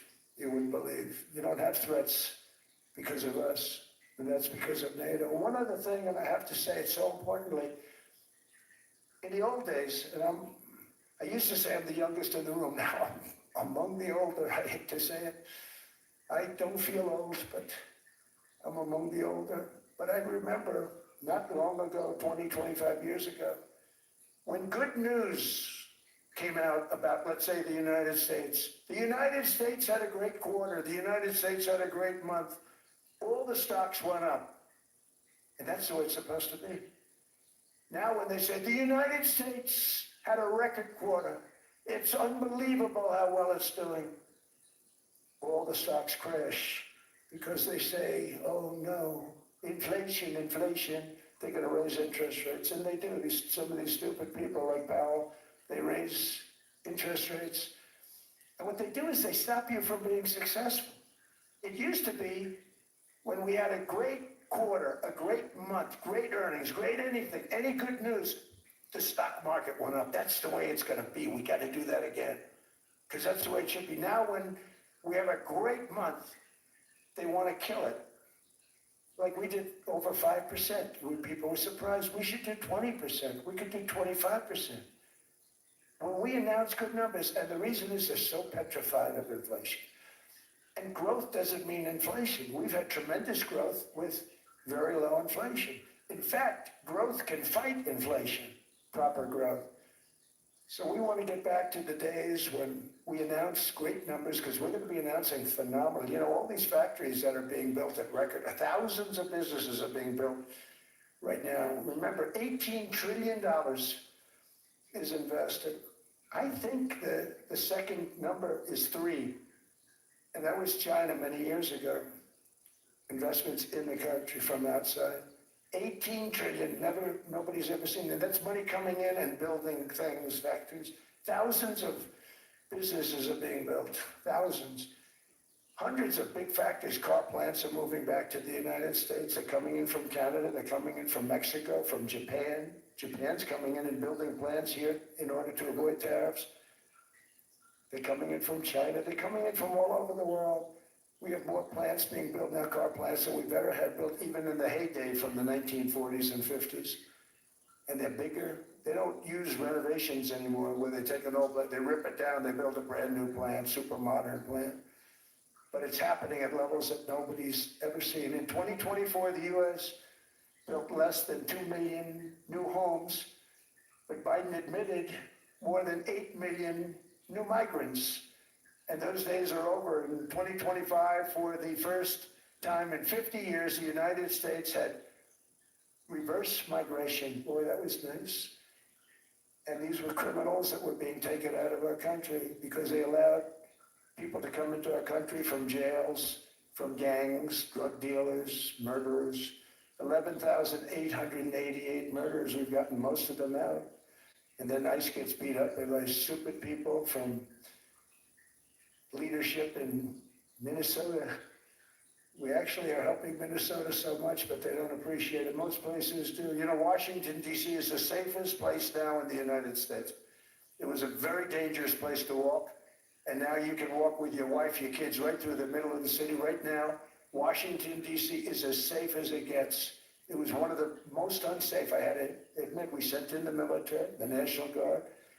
Within 2 months, it was great. Within 3 months, it's like a really great place and a safe place and a beautiful place. It's even been cleaned up. The graffiti's gone. The fences are gone. We don't have to worry about fences anymore. All of the places, the grasses are cut and replaced with new grass in many cases. It's all going to happen in the spring. But Washington, D.C. is beautiful again, and it's safe. New restaurants are opening up. They're all closing. Now you can't get into a restaurant. Restaurants in Washington, D.C. are all opening. Memphis also, Memphis, Tennessee, New Orleans, Louisiana. We were there for 3 weeks. We've cut the crime down by 64%. Within another month, we'll have virtually no crime there. We can do that all over. We're going to help the people in California. We want to have no crime. I know Gavin was here. I used to get along so great with Gavin when I was president. Gavin's a good guy. And we're going to, if he needed it, I would do it in a heartbeat. I'd love to see. We did help them a lot in Los Angeles, a lot with the early in my term when they had some problems. But we would love to do it. I would say this, if I were a Democrat governor or whatever, I would call up Trump. I'd say, come on in, make us look good. Because we're cutting crime down to nothing. And we're taking people out, career criminals who are only going to do bad things, and we're bringing them back to their countries. But where we've done it, it's been amazing. And we have a capacity to do it at much greater levels. We're cutting illegal aliens off welfare and other government benefits, and I have directed that starting immediately, there will be no more payments to sanctuary cities because they are really just sanctuaries for criminals. They're really protecting criminals, and those are the ones we have to get out of the country. Murderers, drug dealers, the mentally insane. They emptied their mental institutions into the United States. And despite that, we have the lowest crime numbers that we've ever had in the history of the country. Just came out. But equally importantly, we're cracking down on more than $19 billion in fraud that was stolen by Somalian bandits. Can you believe that they turned out to be higher IQ than we thought? I always say these are low IQ people. How did they go into Minnesota and steal all that money? And we have, they're pirates, they're good pirates, right? But we shoot them out of the water just like we shoot the drug boats out. They're not pirating too many boats lately, do you notice? When they go out into those boats, they want to take over $1.5 billion tanker loaded up with oil. And they say, we're going to blow up your boat. They have powerful weapons. You hit the side of the boat, you blow the whole thing up. The insurance companies are petrified, so they say, just give them the boat, we'll give them money instead. And I don't do that. We blow them right the hell out of the water. We see them going out, we blow them out of the water. We don't have any pirates so much anymore. If we do, they won't be there long. We've cut down with the hitting of the boats that are loaded up with drugs, including submarines. Can you believe they actually buy small, they call them mini subs, very fast. They're meant for drugs. We've knocked out 2 of them. The Democrats say they were fishing. You have ruined somebody's fishing weekend. I would say a submarine is not a fishing boat. You don't fish. But we've knocked down drugs by water, the oceans, the sea, by 97.2%. Think of that. And I actually say, who the hell are the 3%? Because I would not want to be piloting one of those boats. We knocked them down, and now we're going to start on land. We're going to knock it all out. The land is the easy part, but what we did on sea is incredible, and that's our great military. The situation in Minnesota reminds us that the West cannot mass import foreign cultures, which have failed to ever build a successful society of their own. I mean, we're taking people from Somalia, and Somalia is a failed, it's not a nation. Got no government, got no police, got no military, got no nothing. And then we have this fake congressperson who they just reported is worth $30 million. You believe this? Ilhan Omar, talking about the Constitution that provides me. She comes from a country that's not a country, and she's telling us how to run America. Not going to get away with it much longer, let me tell you. The explosion of prosperity and conclusion and progress that built the West did not come from our tax cuts. It ultimately came from our very special culture. This is the precious inheritance that America and Europe have in common. We share it. We share it, but we have to keep it strong. We have to become stronger, more successful, and more prosperous than ever. We have to defend that culture and rediscover the spirit that lifted the West from the depths of the Dark Ages to the pinnacle of human achievement. We live in an incredible, changing period. It's an unbelievable time, but we have to take advantage of the time that we're in. In our hands are technologies that our ancestors could scarcely have. I mean, they couldn't have even dreamt some of the things that we see today. And so rapidly they're produced. I mean, AI, 2 years ago, nobody ever heard of the term, and now everybody is talking about it. And it can have some very good purpose. It could also have some dangerous purpose. And for that, we have to watch out. But some tremendous things are happening because of it. And we're leading by so much. We're doing so well. But opportunities that are bigger and grander than ever before in human history are right before us. It is the pioneers in this room. Many of you in this room are true pioneers. You're two truly brilliant people. Just your ability to get a ticket is brilliant because you have about 50 people for every seat. I don't know what. That's Larry. Everything Larry touches turns to gold. He made this very successful. But you're in this room, and some of you are the greatest leaders anywhere in the world. You're the greatest brains anywhere in the world. And the future is unlimited, and to a large part because of you, and we have to protect you, and we have to cherish you. I always say we have to cherish our brilliant people because there aren't many of them. So together with confidence, boldness, and persistence, let us lift up our people, grow our economies, defend our shared destiny, and build a future for our citizens that is more ambitious, more exciting, more inspiring, and greater than the world has ever seen. We're in a position to do things that nobody else has ever even thought of before.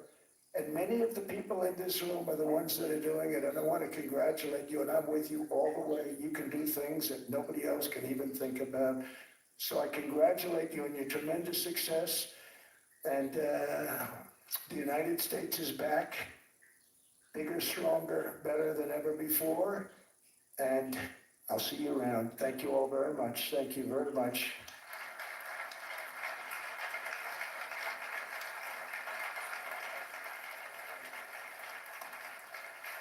Thank you.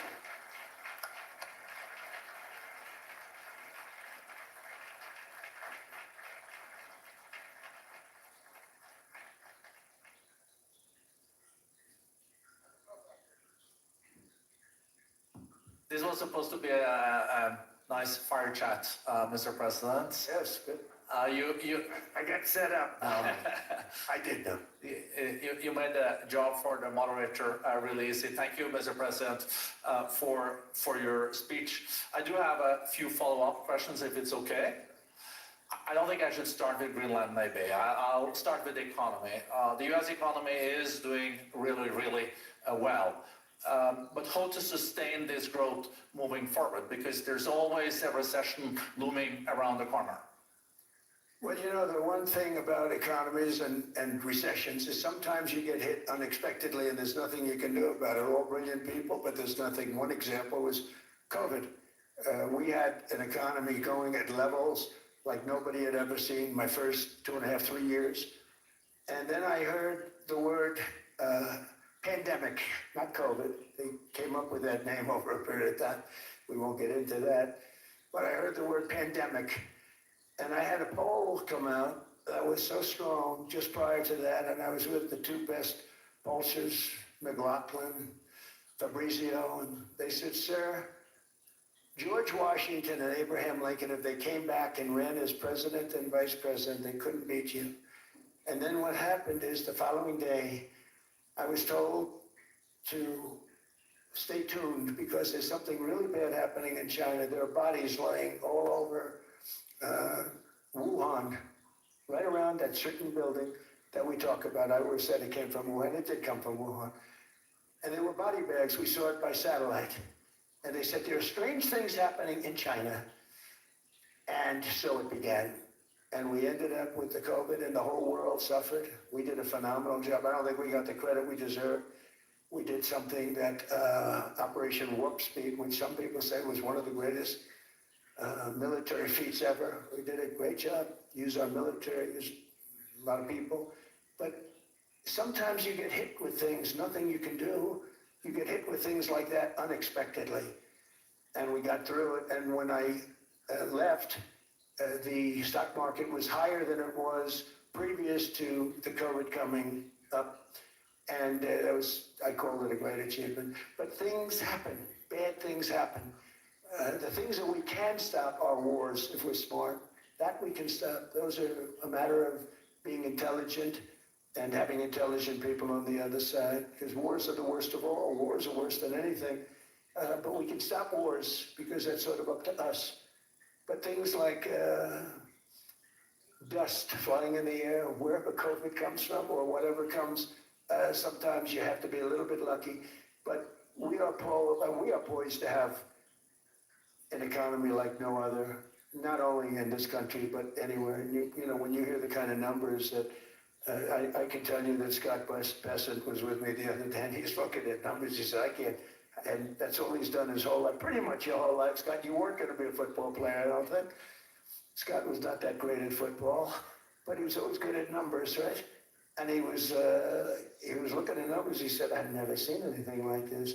We're poised to do things that no other country's ever done.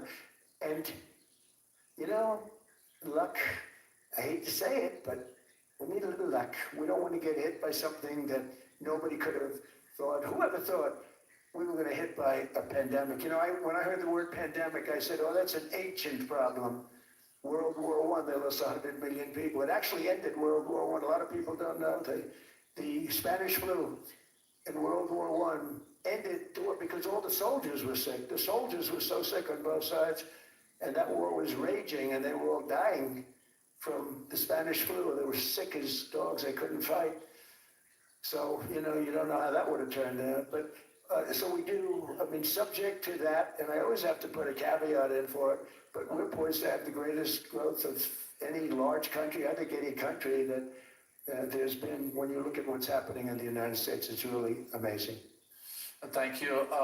One thing that maybe keeps you up at night, I know you don't sleep that much anyway, Mr. President, is the debt. The US debt is high, is now the biggest expenditure on your budget. How to get out of that impasse? Well, the big thing is growth. I mean, growth is the way. If we grow like this, we go from having a $37 trillion. We go from having high debt to low debt.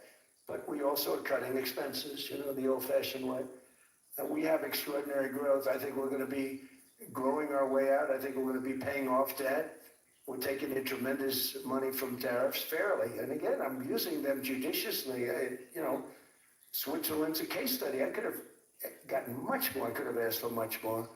But we're using them judiciously. But I think growth, most importantly, and then cutting costs. Now, if you take a look at Minnesota, $19 billion in fraud and other things. People going to airports, they came into the country, they don't have 10 cents and they're leaving with hundreds of thousands of cash in their bags. When we get to that, and our DOJ, Pam and Todd and all the people that work over there and all of the people that work in here, I can tell you, Scott Bessent is working on that. It's a priority, right? You have your whole team. We're in there looking for where this money is coming from, how much it is. It could be more than $19 billion. Can you believe that? That's just one state. If we were able to cut out 50% of the fraud, 50%, and we should be able to do better than that, we would have a balanced budget without having to talk about even growth. So we have a lot of options, but we're working very hard on that. That's a big deal. It's not just the protests, the fake protests done by agitators and, professional insurrectionists. That's what they are. They're professional troublemakers. But we are looking very strong at the money too in Minnesota and other places. I think, Mr. President, also the $500 billion invested in artificial intelligence and the frontier technologies last year also were driving growth exponentially in the U.S. AI has been a big factor. AI is massive. I mean, Mark Zuckerberg showed me a plant where he put it over a map of Manhattan, and it was basically the size of Manhattan. This is not, I said, you gotta be kidding. It's a plant that was miles long, miles wide, very high. I don't think it was high like the Empire State Building, but it was high. And it literally covered most of the island of Manhattan. That's called a big plant. And, when I heard they're going to spend $50 billion building, and I said, if you spend $50 million, you can build a nice little shopping center. If you spend $500 million, you can build a good shopping center. But how do you spend $50 billion? When I looked at this thing, I said, you think you'll be able to do it for that? It's amazing when, some of the plants that I see, and I see them all, and again, so big as we're letting them build their own electric generation. This way we have no problem, and otherwise they'd be complaining. There'd be nobody able to, we have an old grid system. And not only that, they're going to sell at a very cheap price the excess electricity that they create back into our grid. So that'll solve some problems for certain states that don't have enough electricity. We also know that on the AI, there is fierce competition between the US as the largest economy in the world, 27% of the global GDP and 5% of the global population, not doing that badly, and China. And we know that competition is very tough on AI. I know you're heading to a state visit to China in April. How do you see the US-China relationship moving forward? Are you able to combine this tough competition with also collaboration? So I've always had a very good relationship with President Xi and with President Putin. Talk about, the larger powers. But I've always had a very good relationship with President Xi of China. He's an incredible man. What he's done is amazing. He's highly respected by everybody. And I do now. Now I have good. It was very severely interrupted by COVID. I used to call it the China virus, but he said, do you think you could use a different name? And I decided to do that because why should we have a problem over that? But I would do that, and they were a true diplomat, huh? I became a diplomat for the first time. Well, who taught me that? Marco Rubio. He said, let me teach you about diplomacy. Hey, any guy that gets approved by 100% of the votes, think of it, he got liberal Democrats and radical right Republicans to approve him. He's the only one. The next one was, lost 45 votes, right? But he got all 100 votes voting for him. And at first I wasn't happy about it. I said, wait a minute, I don't like that. And now it turns out that the Democrats probably wish they didn't do that. And Marco has been fantastic. Marco, stand up, please. You have done a great job as Secretary of State. He's going to go down as the best Secretary of State. And Scott, and we have Susie, who's the first female Chief of Staff, and she's the best Chief of Staff, too. And I see Howard Lutnick, who I know spoke, and Howard's fantastic. Some of the deals we're doing are great. And I want to pay particular attention because we have Chris. And Chris, you got up and spoke, I think. He's a #1 oil man in the world because I was going to put Doug Burgum, who's fantastic. I don't know if Doug's here. Is Doug here? Doug Burgum is fantastic. He said, sir, there's one man better than me. And he introduced me to Chris. And he turns out to be. So we're drilling more oil and gas now than we ever have by almost double. Is that right, Chris? And on top of it, we got a lot coming out of Venezuela. So anyway, so we're doing great. The country is just doing great. We have great people. Thank you. And I see other people. We have Steve Whitcup. We have Jared. I got so many people. I'm in trouble because when I go back, They're gonna be people with long faces, sir, you didn't introduce, I got so many people. And we have a lot of the greatest people anywhere in the world, I know them all. So, I won't continue because we'd be here all day. Thank you, Mr. President. We also know that you're a deal maker, and then maybe coming back to Greenland and Ukraine. What kind of deal in the end do you see between the U.S. And Denmark? Because I guess you see it now as a negotiation going on, or? Well, it's costing Denmark hundreds of millions a year to run it. And Denmark's a small country and they're wonderful people. But, it's very expensive. It's a very big piece of ice. And it's very important. I mean, I don't want to repeat the speech, but it's very important that we use that for national and international security. That can create a power that will make it impossible for the bad guys to do anything against the perceived good ones. And it's a great block for Europe, just like, Denmark was supposed to spend hundreds of millions of dollars. They didn't spend the money. They didn't spend anything almost. And we'll see what happens. I just say this, NATO has treated the United States of America very unfairly. We never asked for anything. We never got anything. We actually took care of the needs of NATO for years and years, which I felt was always unfair, so I got NATO to pay, because they're rich countries. But I think it's time that NATO step up. We're helping them with Ukraine. Without us, I think Putin would have gone all the way. I think we haven't. I think there could have been a World War III, if you want another truth.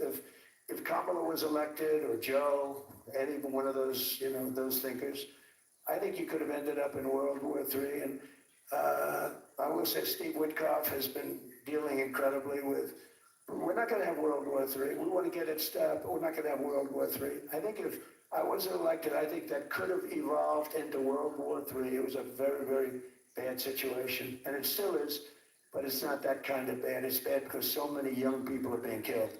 How close do you think there is on an agreement on Ukraine?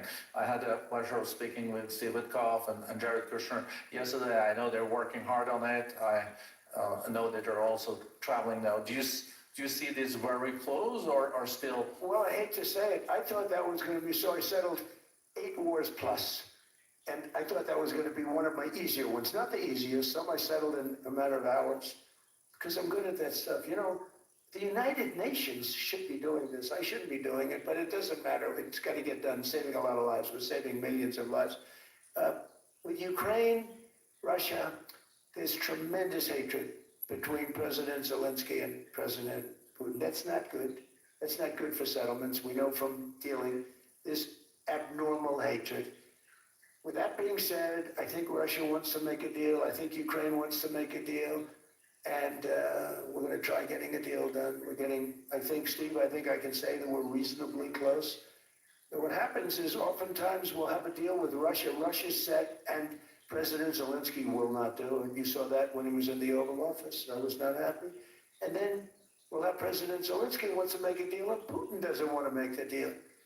It's a very difficult balance, and it's big time, and it is, to use a word, it's a bloodbath. It's horrible what's happening. It's a drone war. The drones are killing, thousands of people a week, thousands. We have to get it stopped.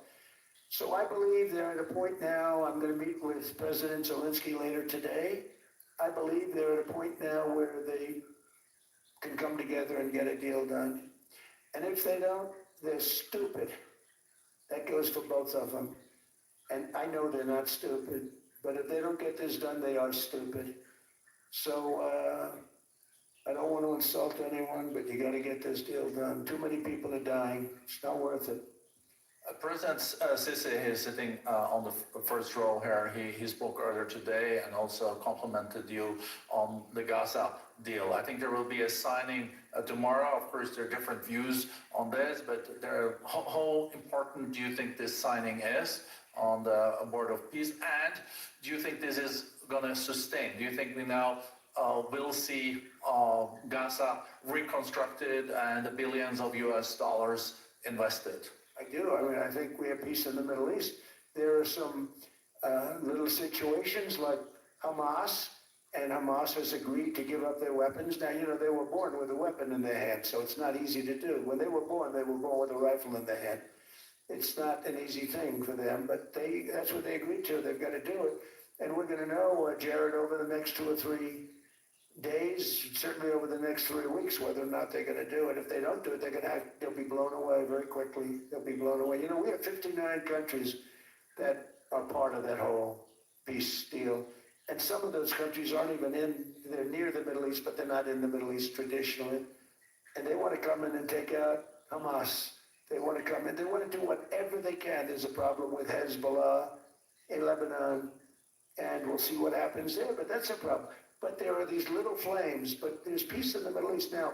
Had we not gone in and knocked out with those big, beautiful, we just ordered 25 brand new ones, the latest and the greatest, the B-2 bomber. They went in there at 2 o'clock in the morning with no moon, no light, no nothing, and every single one of those massive bombs hit its target, 100,000-pound bombs hit its target, every one of them. And then on top of it, from a submarine 300 miles away, we hit the sites with tomahawks, which is an unbelievable weapon.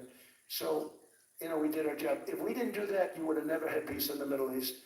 And the countries like Saudi Arabia, UAE, and Qatar could never have, and others could never have signed anything because you would have had this dark cloud, and the dark cloud was Iran with nuclear. Iran would, if we didn't take them out, they would have had a nuclear weapon within 2 months. They were very close to having the nuclear weapon, and we hit them hard. And it was a total obliteration. They may try again, but they're going to have to try from a different area because that area was obliterated. Incredible thing we did, and because we did that, we were able to make peace. If we didn't do that, I would say, Jared and Steve, if we didn't do that, there was no chance of making peace because the countries I just named and other countries could have never signed off. They were afraid. They were afraid. We had a bully. The bully was Iran, the bully of the Middle East. They used to call it for years. They were the bully of the Middle East. They're not the bully of the Middle East anymore.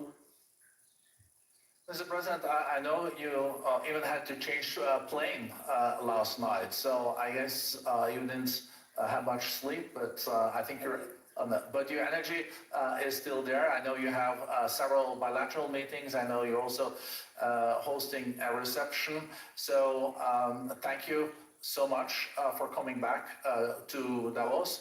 Thank you so much. It's highly appreciated. Thank you very much. Thank you, everybody, very much. Thank you.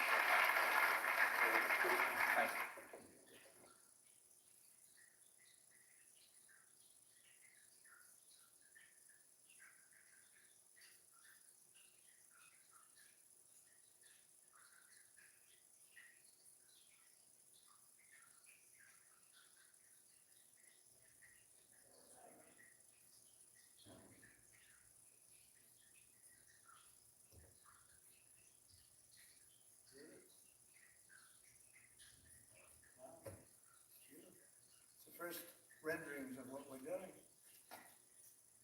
So I want to wish everybody a big hello and Merry Christmas and welcome to Mar-a-Lago for this exciting announcement of the new Golden Fleet. We're calling it the Golden Fleet that we're building for the United States Navy. As you know, we're desperately in need of ships. Our ships some of them have gotten old and tired and obsolete, and we're going to go the exact opposite direction.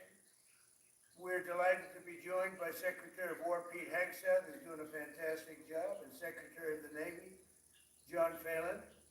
Marco Rubio is here, who gave a great few words toward the end of last week. He spoke for a couple of hours on what a good job we're doing, which is true. As Commander-in-Chief, it's my great honor to announce that I have approved a plan for the Navy to begin the construction of 2 brand new, very large, largest we've ever built, battleships. You know, you used to build the Iowa, the Missouri, the Wisconsin, the Alabama, many others. We had big battleships. These are bigger, but they will have 100 times they'll be 100 times the force, the power, and there's never been anything like these ships. These have been under design consideration for a long time. And it started with me in my first term, because I said, why aren't we doing battleships like we used to? And these are the best in the world. They'll be the fastest, the biggest, and by far 100 times more powerful than any battleship ever built. So if you look at the Iowa, the Missouri, Wisconsin, Alabama, and others, but they were similar in size, some a little bit bigger than the others, but if you take the biggest one, it's 100 times more powerful. They're longer by a little bit, but and they're bigger ships, but they hold much more. They use the word lethality.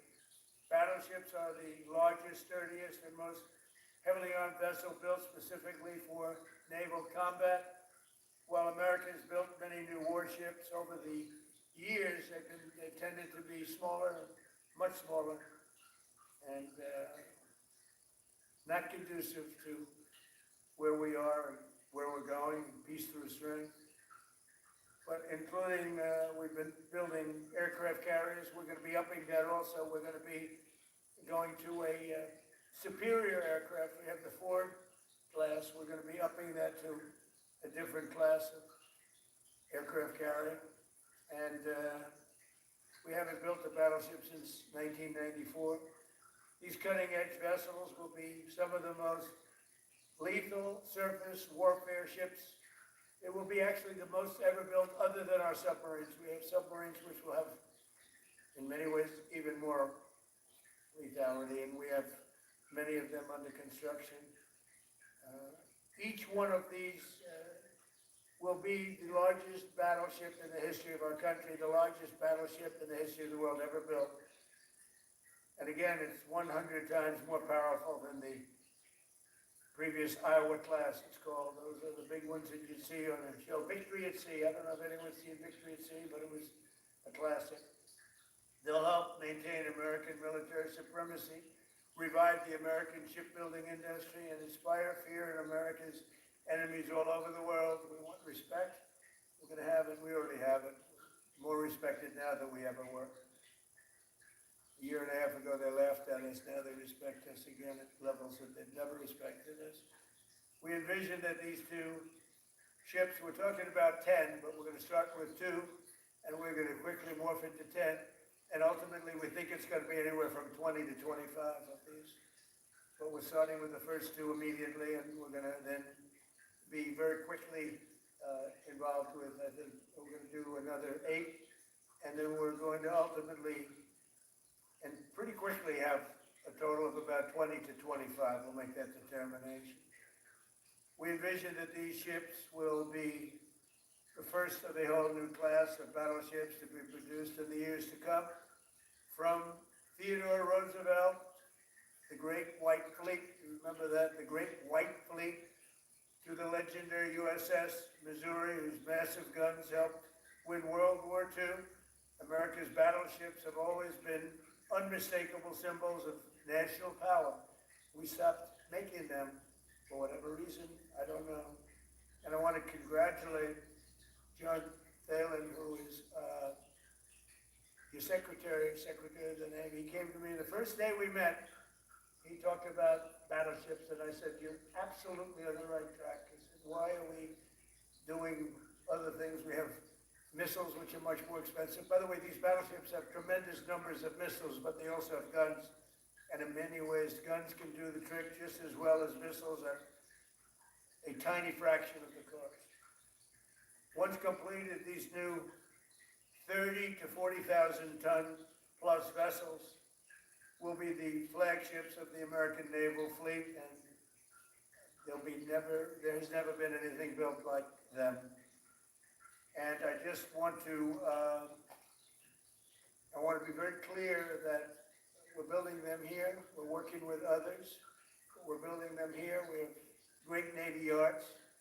We'll be negotiating with some of the companies that are running those yards, taking over the yards. We used to build a ship a day during World War II. Now we don't do ships very much anymore. We do military ships. We do submarines.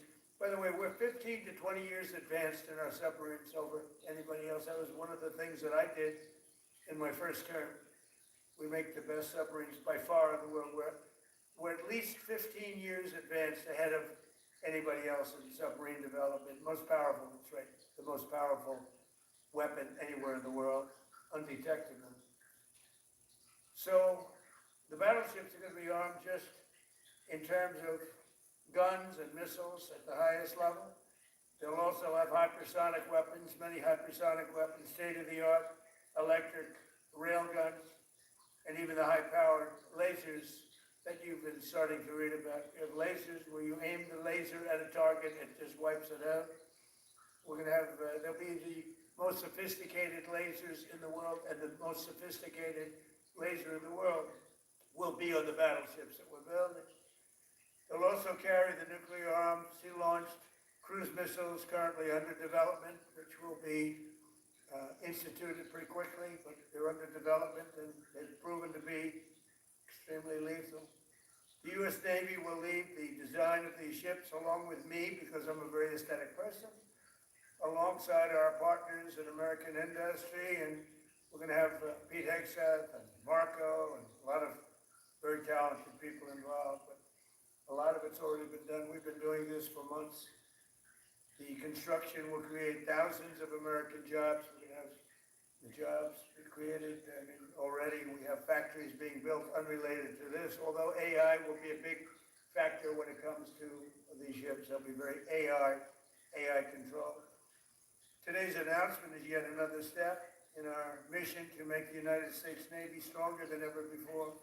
Again, when you talk about 100 times the power of these massive ships that we had years ago, it's pretty amazing.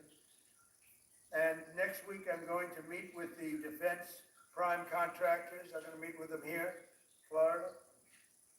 And we're going to be talking about production schedules because they're too slow. We have many countries, allies that are wanting to buy. We make the greatest equipment in the world by far. Nobody's even close, but they don't produce them fast enough. So we're going to be meeting with them to talk about the production schedules. We're going to have strong production schedules. And the only way they're going to be able to do that is to build new plants. Even with the F-35, we have many people want the F-35 fighter jet. And it takes too long to deliver them to allies or to ourselves. It takes too long. The only way they're going to be able to deliver them is if they build new plants. They don't want to build new plants because that's expensive. So we're going to be discussing production schedules. We're going to be discussing CapEx spending. We'll be discussing the pay to executives where they're making $45 and $50 million a year and not being able to build quickly. They're going to make that kind of money. They have to build quickly. Again, we make the best equipment in the world, but they don't make them fast enough.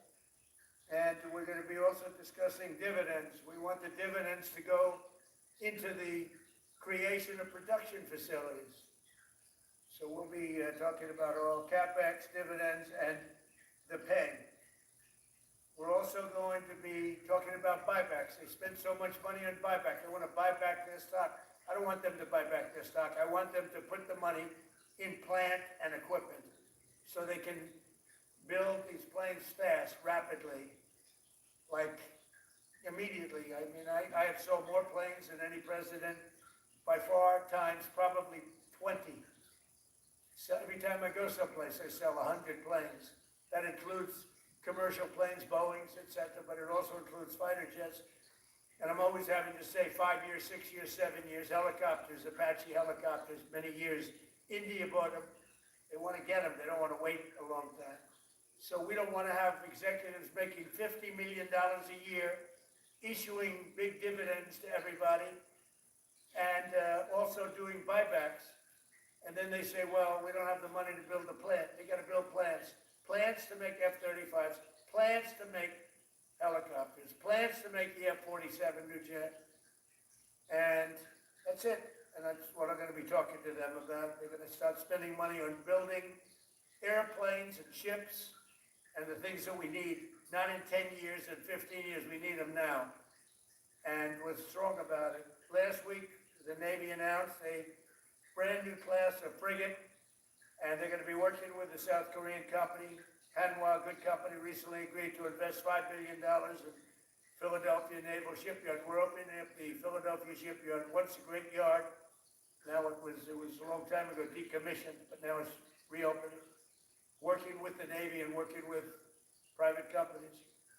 The record-setting defense bill I signed last week authorized $26 billion to build new ships, including destroyers and various others. We already have a lot of submarines, as you know, under construction. We're building a lot of submarines. I tell you, to be exact, we have right now 15 submarines under construction or ready to start. And we have, again, the greatest submarine in the world with our technology, like they talk about chips. Well, I would say submarines are a bigger deal than chips. We're at least 15 years ahead of any other competitor. China, Russia, nobody can come close. We're also building right now 3 large aircraft carriers in addition to the ones we have.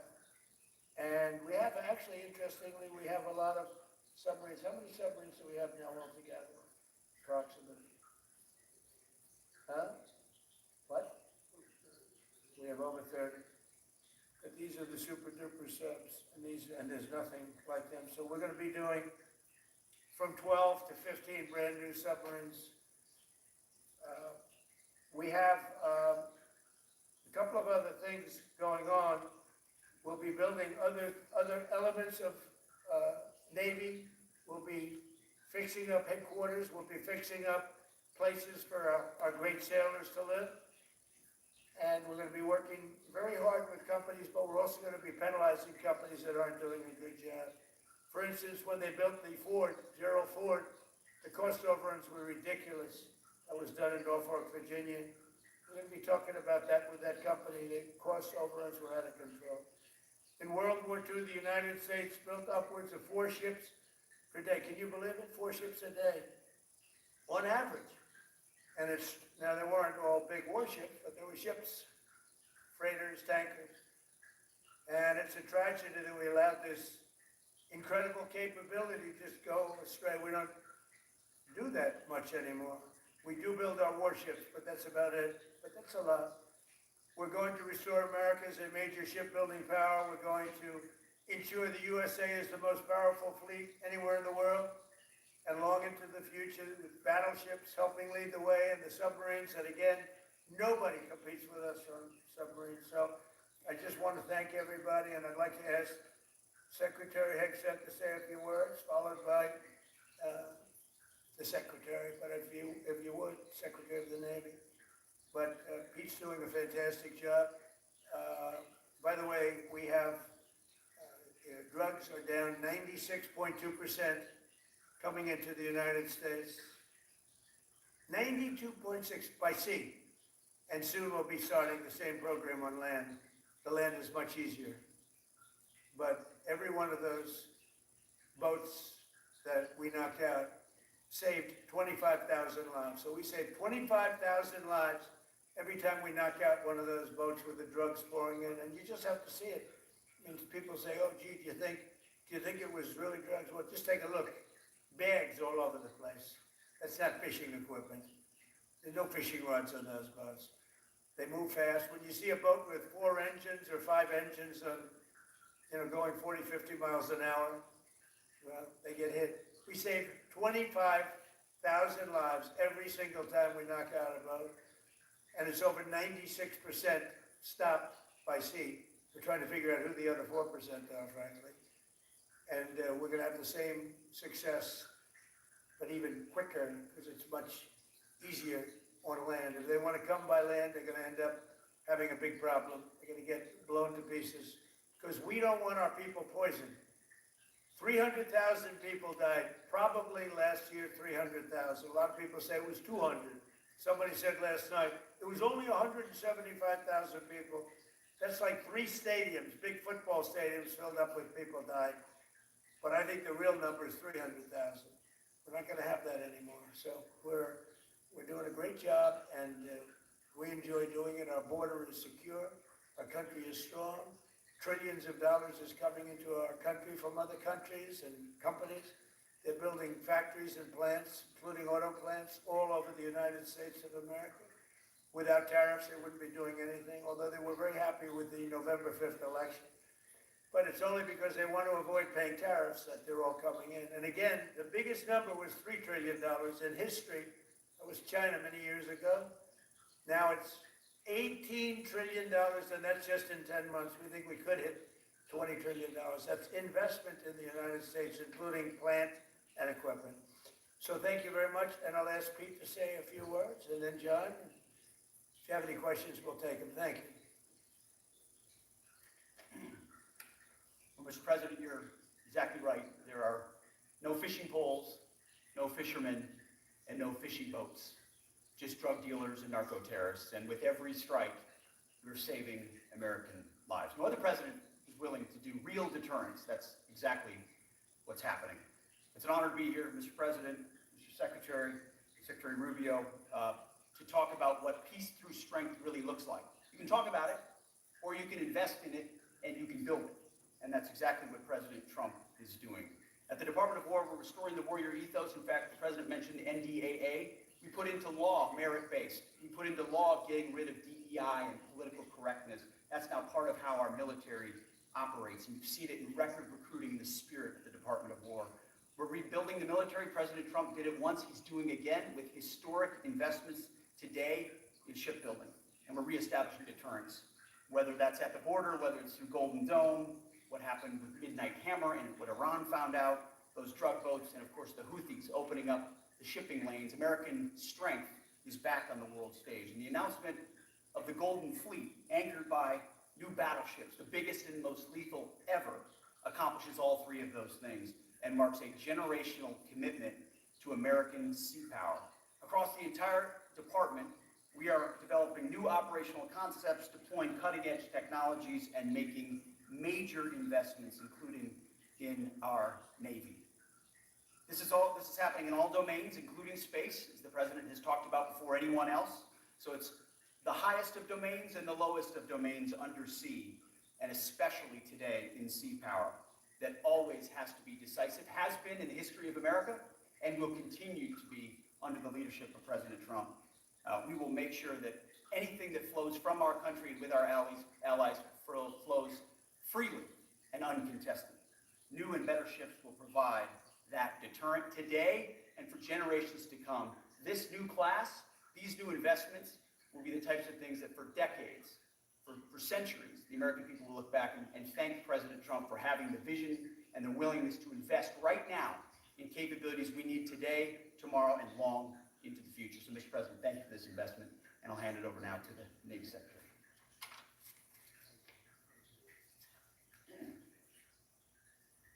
Mr. President, Secretary Hegseth, Secretary Rubio, thank you for being here on a very consequential day. From my very first conversation with President Trump about serving as a Secretary of the Navy, he's talked about the great Iowa-class battleship and why America doesn't build ships anymore with that kind of offensive firepower that takes the fight to the enemy. During my time in the job, I've talked extensively with our combatant commanders, like Admiral Paparo and Admiral Cooper, and our CNO, Admiral Cottle. What I've learned is that not only is the President's idea a good one, it's something that the Navy desperately needs and now has a formal requirement for. The future Trump-class battleship, the USS Defiant, will be the largest, deadliest, and most versatile and best-looking warship anywhere on the world's oceans. I want to thank the President for his vision to make this game-changing capability for the United States Navy. The Iowa was designed to go on the attack with the biggest guns, and that's exactly what will define the Trump-class battleships. Offensive firepower from the biggest guns of our era. This ship isn't just to swat the arrows. It is going to reach out and kill the archers. And for the first time in generations, we'll have a new leg in America's nuclear deterrence, because the Trump-class battleship will carry the nuclear-armed sea-launched cruise missile. Striking dominance isn't all that the Trump-class battleship brings to the fight at sea. It has the size and capacity to serve as a flagship for our fleet commanders so that they can command and control naval forces far out to sea. As shown in the series, and the President mentioned it, Victory at Sea, Admirals Bull Halsey and Raymond Spruance commanded the war in the Pacific from their battleship flagships during World War II. Now this new battleship will command everything from warships to drones and everything in between. We're going to make battle groups great again. And this is just one piece of the President's Golden Fleet that we're going to build with the investments he talked about. A new frigate, the right frigate, the one our warfighters have told us they need. More amphibious power for our Marines with new capabilities like the medium landing ship. As part of the Navy's high-low mix, we're moving out aggressively on unmanned vessels with funding from the President's One Big Beautiful Bill to bring options to the fight and pull new, non-traditional defense partners into the American shipbuilding ecosystem. And we're making a generational investment in support ships. Logistics wins wars, and that kind of shipbuilding is the spark that will ignite the industrial base and help power the commercial shipbuilding that the President has called for. Under your leadership, Mr. President, we will have more tonnage and firepower under construction than ever before in our history. Building the President's Golden Fleet means jobs across the United States now. There'll be work for shipyards everywhere, from Philadelphia to San Diego, from Maine to Mississippi, from the Great Lakes to the Gulf Coast, and for manufacturers that will build components for this battleship in every state. The President has been clear. We must bring back our American maritime industrial might. And he has told me many times that as Secretary of the Navy, it is my job to equip our sailors to win the fight at sea with the finest ships in our history.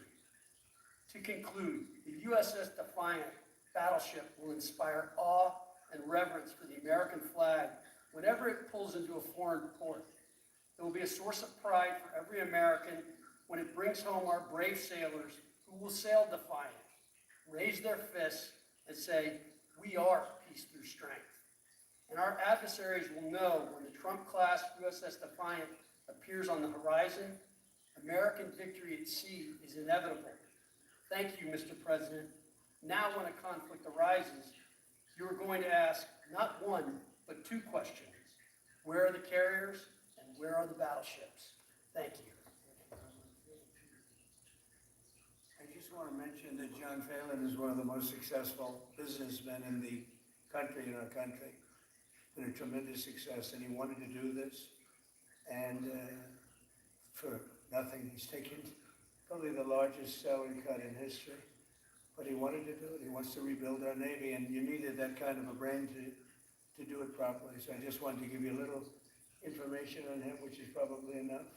But one of the most successful men in the country, and he's that because he understands it, and he understands finance in addition to what we're talking about.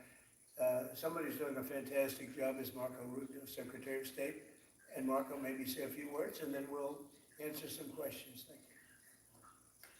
Thank you, Mr. President, and I don't have much to add. This is a phenomenal presentation. Thank you, Mr. President. This is American industrial power returning. This is the ability, once again, to rebuild, to have industry in the United States. This is generational in the change, not just in terms of applying American war power, increasing our ability to protect the seas. The U.S. Navy is the single biggest source of peace in the world of all of our forces because it gives us a global footprint. But it rebuilds American industrial capacity. The ability to make things again in our country has been critical to what the President's agenda has been all about, and this is a tangible reminder of it. And I know the country's grateful for it, and generations of Americans will be grateful for it. So thank you.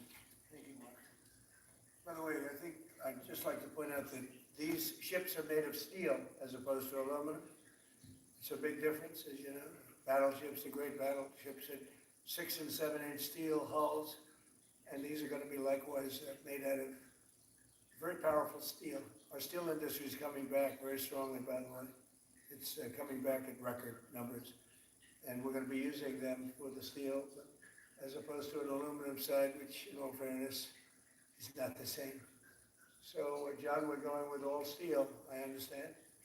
And that's going to be something that people are surprised, more expensive, but not even comparable in terms of the importance and the strength. Yeah, please. First two ships, and do you see see them as I a would- counter yeah, to China. we'll start almost immediately, and we'll probably talking about 2.5 years. It's a counter to everybody. It's not China. We get along great with China, have a great relationship with President Xi. And not China, it's just everybody. You don't know who comes along. But we just wanted peace through strength. Hopefully we never have to use them. But there will never be anything built like these. Think of it, those battleships are incredible. These have 100 times the power. Think of that. And they were big and they were powerful. You know, I thought about taking Sumter and Dry Dock and changing them. And then when I said that, you know, if we did, would be about, we could increase, if we doubled them, they'd be at like just a tiny fraction of what one of these was. This is the new technology, which is incredible. So we decided pretty early on not to do that. Yeah, please. Julio Rosas with Most Peaceful Media.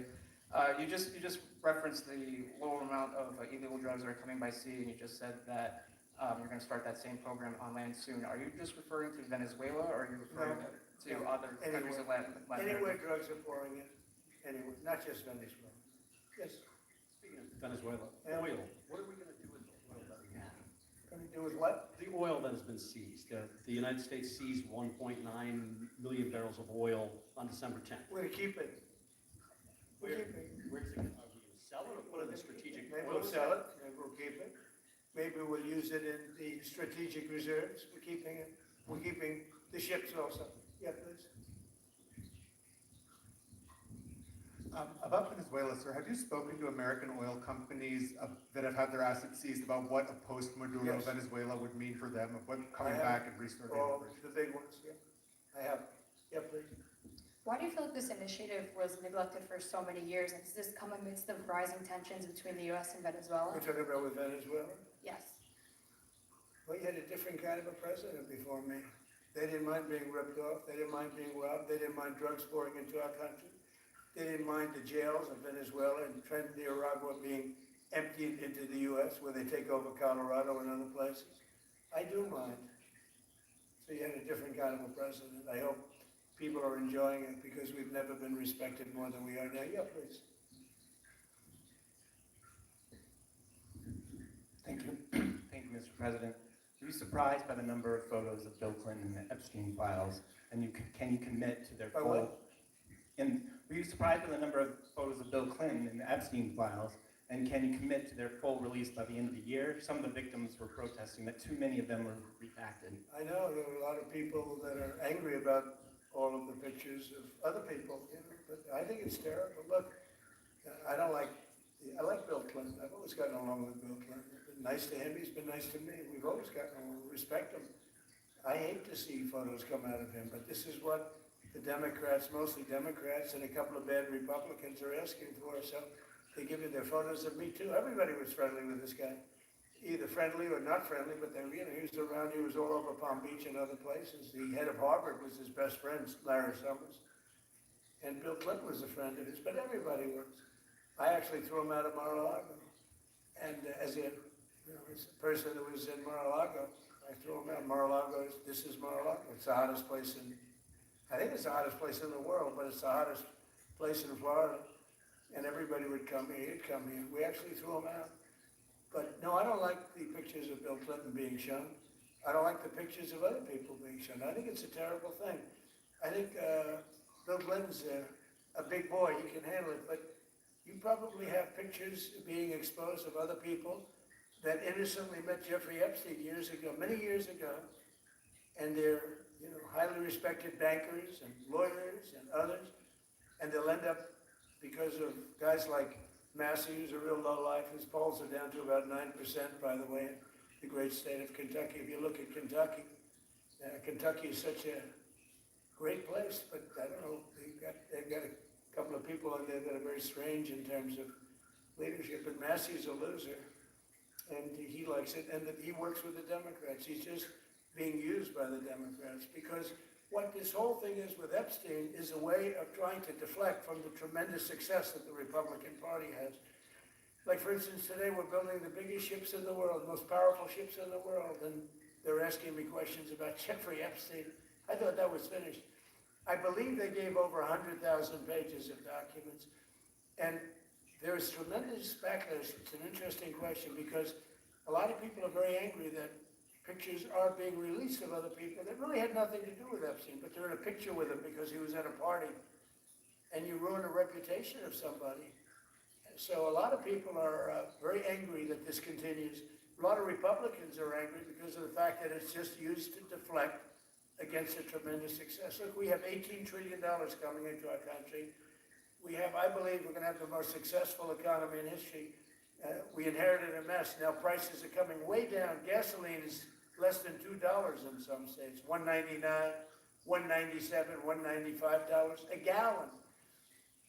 $1.95. Think of that. A gallon. Nobody ever thought they'd see that. They don't want to talk about that. They want to talk about Epstein. And the problem is a lot of Democrats are being caught up in the web, like Larry Summers. Larry Summers was the head of Harvard. He's now been forced to resign from every board he's on, and he was thrown off the Harvard board. And he was at Epstein's Island a lot. I wasn't. I never went there, by the way. But fortunately, it's nice. But I never went there. But a lot of people did go there. But instead of talking about the battleships, or instead of talking about most favored nations drugs, we're bringing down drug prices like at a level that has never even been thought of, by thousands. Think of it, by 1,000%, by 1,200, 1,300, 1,400% in some cases. A drug that sells for $10 in London is costing $130 in New York. We're bringing it down to $20, and they're going to go up to 20. So they're going from 10 to 20, which is a doubling. It's a doubling. That's a lot, but it's a doubling. But we're going down to 20. So we're going down. You can do your own math, but it's 2,000%, 3,000%. It's pretty amazing. And you know, the New York Times had a story about it. A small story way in the back of the paper. It's the single biggest thing to happen with respect to drugs probably in 50 years. There's never been anything like this. In my first term, I was able to get drug prices down 0.25%. It's the first time in 28 years that they went down. 0.25%. I'm so proud of myself. Now we're doing them 2,000%, 1,500%, 1,200%. That pill that sold for $130 will now be selling, as an example, for $20 because the rest of the world took advantage of us. Without tariffs, I could have never done it. I called up the heads of the countries. As an example, France, I spoke to a very good man, President Macron of France, and I said, Emmanuel, you have to raise your drug prices. He said, no, we will not do that. I said, you have to. No, I don't want to do that. Look, you ask me if we go to $10 to $20, you're going to come way down to 20. We don't want to do that. Now, in all fairness, no other president even tried. But if they did try, there was actually a fake story in stupid USA Today. I didn't even think they make it anymore. I haven't. But I saw a story where Biden was trying to do this. Biden never tried to do it. Biden didn't know he was alive. He never tried to do it. But they're taking it from $10 to 20, so he would say, and the other leader said the same thing. No, we won't do it. I said, no, you're going to do it 100%. They said, nope, we're not doing it. We're not going to double our price. Because, again, if you go from $10 to $20, they're doubling their price. We're coming down, though, from $130 to $20, because we're going to get the lowest drug prices in the world. Whatever the lowest price is called favored nations, we're going to have the lowest price. So I said, no, you're going to. No, I will not do this. Politically, it's unacceptable. I said, Emmanuel, you're going to do it 100%. Please accept it now. Be nice. You're going to do it 100%. No, I will not. I said, yes, you are. He said, why do you keep telling me I am when I'm not? Because if you don't do it, I'm going to put a 25% tariff on everything France sells into the United States of America. And that's approximately 20 times more than I'm asking for with respect to drug prices. He said, I see. I agreed to do it. Every other country said the exact same things. They all said, nope, I will not do it. I said, all right, on Monday morning, you'll have the 25% tariff, everything you sell. In the case of France was wine, champagne, cars, everything they sell. It's 25 to 30 times the price of what we're doing at 25%. Every single country agreed. And that was a big problem. The drug companies were difficult, but fine, because we have a certain control over the drug companies. We have no control over these foreign nations. So every single country has agreed to do this. So we will take that pill price down, as an example, talking about not just pills, we're talking about everything. We'll take it down from $130 a pill down to $20 a pill. And the rest of the world will take it from $10 a pill up to $20.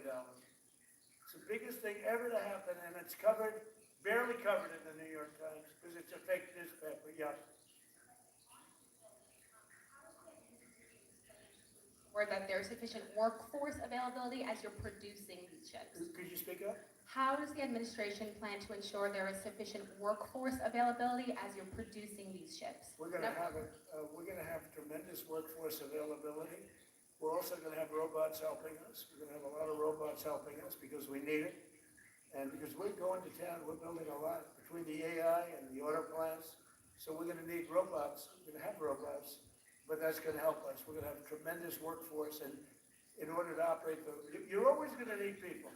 You know, you can have robots, but you're going to have to get somebody to start those robots, and you're going to have to improve the robots. But we're going to have robotic factories plus manpower. So we're going to have enough. We're going to need the help of robots and other forms of, I guess you could say, employment.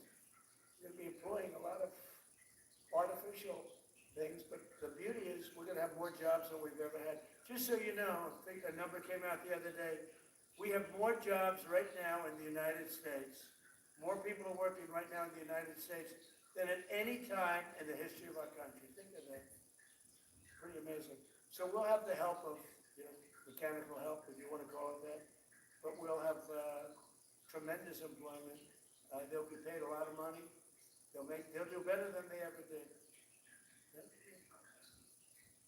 We have been expecting a different kind of announcement today, hearing your Secretary of War and Secretary of State here. You mentioned strikes on land in Venezuela more than 15 times, even now, just in your recent remarks. Why should Maduro take your threats seriously? And He can do whatever he wants. what's your end game? Maduro? What's your end game? There's no answer. He can do whatever he wants. I mean, we have a massive armada form, the biggest we've ever had. And by far the biggest we've ever had in South America. He can do whatever he wants. It's all right. Whatever he wants to do. If he wants to do something, if he plays tough, it'll be the last time he's ever able to play tough. But they sent their prisoners into us. They sent people from jails, prisons. They sent people from mental institutions and insane asylums into the United States. Just walked right in because Biden had an open border policy. What the Biden administration did to our country can never be forgotten. They took in millions and millions, 25 million people over the course of 4 years. Many of those people were murderers and drug dealers, prisoners, rough prisoners. 11,888 murders. More than half of them killed more than one person. They came into our country. Now, I spoke to Christine Ohm today. I spoke to Tom Homan today. He came down to see me. And we had a great meeting. They've done an amazing job. We're getting them out. We're getting them out very fast. But this should have never happened. But Venezuela was Venezuela took advantage of the open borders that Biden created more than any other country. Tren de Aragua, we get gangs all over. Look, I mean, you have a very weak governor in Colorado. Look what happened in Colorado where they would occupy apartment houses. And he didn't want to do anything about it because he was scared. Any other questions? Yeah, go ahead, please. So in response to the United States taking sanctioned oil from Venezuela, Colombian President Gustavo Petro has criticized the United States by saying, well, the Southwest is stolen land and that it should be returned to Latin America. I just wanted to know what your response to that Well, is. he has to watch because, you know, he's got drug factories. They make cocaine in Colombia. And he's no friend of the United States. He's very bad guy. And he's got to watch his ass because he makes cocaine and they send it into the United States of America from Colombia. We love the Colombian people. I love the Colombian people, they're great people, energetic, smart, great. But their new leader is a troublemaker, and you better watch it. You better close up those cocaine factories. They have at least 3 major cocaine factories. We know where they are. You better close them up fast, yeah. By the way, it's made and sold into the United States, comes through Mexico. Thank you, sir. You've named Governor Landry to be new special envoy to Greenland. What do you see that role entailing, and is it still your intention that Well, he Greenland called become me, part of and, the you know, U.S.? he viewed Louisiana, the Louisiana Purchase. He said, I'm governor of Louisiana. And he said, I didn't call him, he called me. He's very proactive. He's a great guy. He's a deal guy. He's a deal maker type guy. And we need it for national protection. We need Greenland for national protection. They have a very small population. And I don't know if they say Denmark, but Denmark has spent no money. They have no military protection. They say that Denmark was there 300 years ago or something with a boat. Well, we were there with boats too, I'm sure. So we'll have to work it all out. But he felt very strongly, we need it for we need Greenland for national security. Not for minerals. We have so many sites for minerals and oil and everything. We have more oil than any other country in the world. We need Greenland for national security. And if you take a look at Greenland, you look up and down the coast, you have Russian and Chinese ships all over the place. We need it for national security. We have to have it. And he wanted to lead the charge, so we're making him, Marco, today, a special envoy to Greenland. Greenland's a big deal. Yeah. On the talks that took place this past weekend, and could a trilateral discussion of sort be the next step for Ukrainian, U.S., and So Russian the delegations? talks in Ukraine, Russia are going along. They lost, as you know, 27,000 soldiers last month, mostly soldiers, some people in Kiev, etc., but mostly soldiers. And the talks are going along.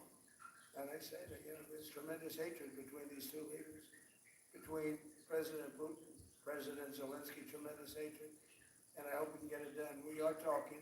Talks are going okay. But, you know, I've solved 8 wars.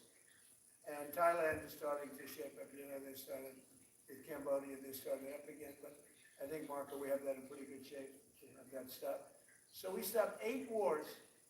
And I thought this would be in the middle of the pack, but maybe easy, but in the middle of the pack. But there's a lot of hatred between those two people, and when there's hatred, there's...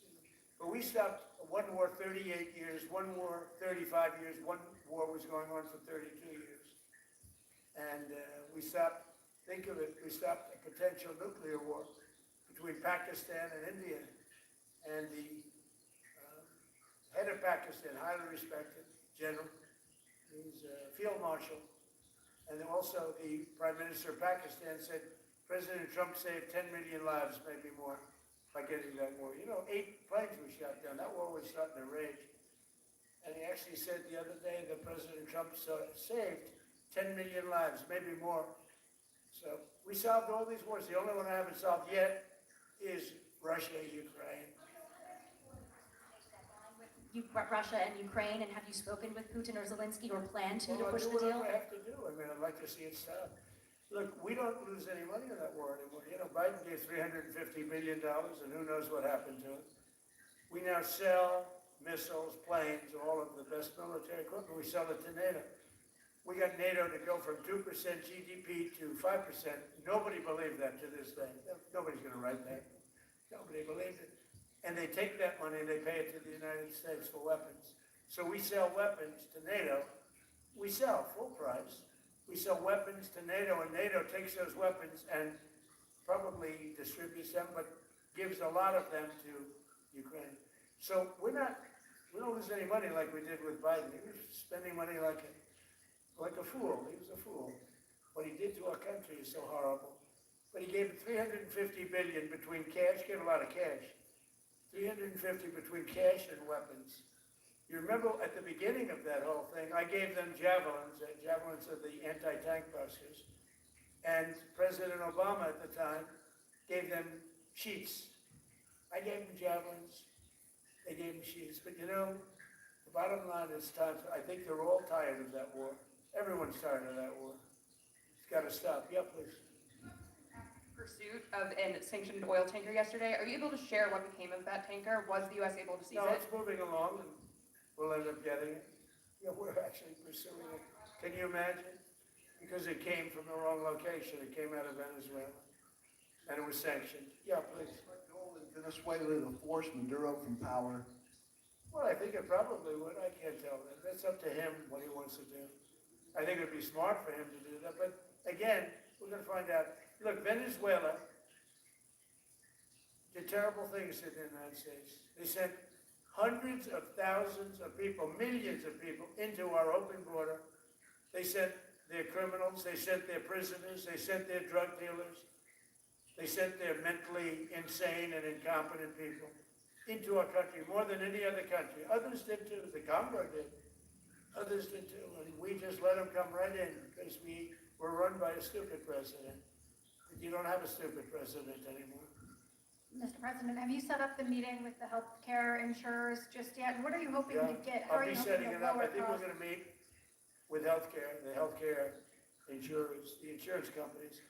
So what I'm asking for in healthcare is very simple. Obamacare is a disaster. I call it the Unaffordable Care Act. Unaffordable as opposed to, it's unaffordable. They're going to have a tremendous increase in premiums, which is Obamacare, which is them, the Democrats' fault. They'll try and blame Republicans. It has nothing to do with us. It's the Democrats' fault. What I want to do is we spend hundreds of billions of dollars a year that go to insurance companies. I want that money to go to the people and let the people buy their own health care. And everybody loves it. It's become our issue. Now, before I do that, I'll meet with the insurance companies, just as I met with the drug companies, as you know. We're meeting with 4 other drug companies, Johnson & Johnson, but they've all agreed. We're meeting with them this week. It's coming up. It'll be a similar meeting. They've all agreed.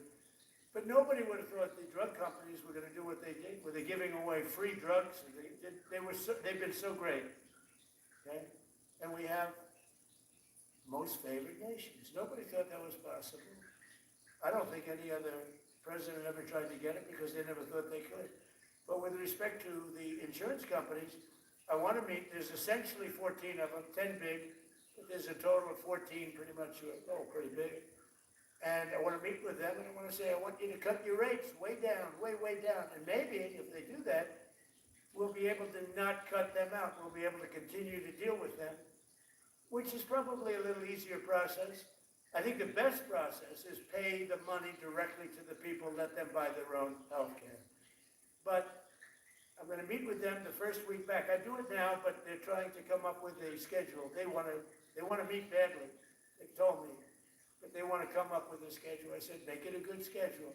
Your rates have to come way down. We're also going to meet with other insurance companies because under Biden, the insurance rates have gone through the roof.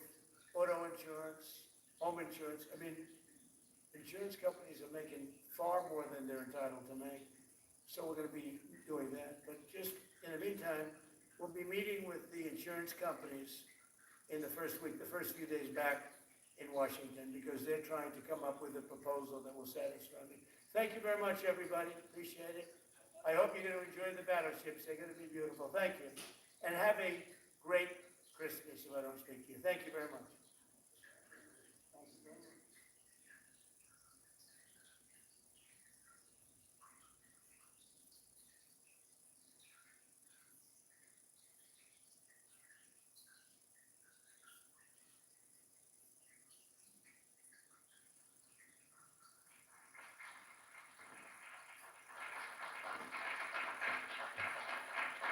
Thank you very much. Thank you very much.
Great honor. I'm thrilled to welcome the Prime Minister of India, my friend, Narendra Modi, back to the White House. We spent a lot of time here and a lot of time in India, and he's a very special man. Prime Minister, it is a pleasure to extend to you the same hospitality that you showed Melania and myself when we traveled to your beautiful country 5 years ago. It's hard to believe so long ago, and it seemed like yesterday. It was beautiful. We opened the cricket stadium, 129,000 seats, I think the largest stadium in the world, and it was an incredible period of time.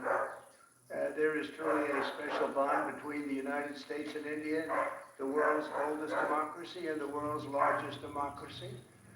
And I believe the world's largest country in terms of the numbers of people. And today the Prime Minister and I are announcing a framework to strengthen those ties even further economically. And the U.S.-India Compact for the 21st century is a historic initiative that will deepen every aspect of our partnership and our friendship. Starting this year, we'll be increasing military sales to India by many billions of dollars. We're also paving the way to ultimately provide India with the F-35 stealth fighters. In 2017, my administration revived and reinvigorated the Quad security partnership. In our meeting today, the Prime Minister and I reaffirmed that strong cooperation among the United States, India, Australia, and Japan. And it's crucial, really, to maintaining peace and prosperity, tranquility, even in the Indo-Pacific.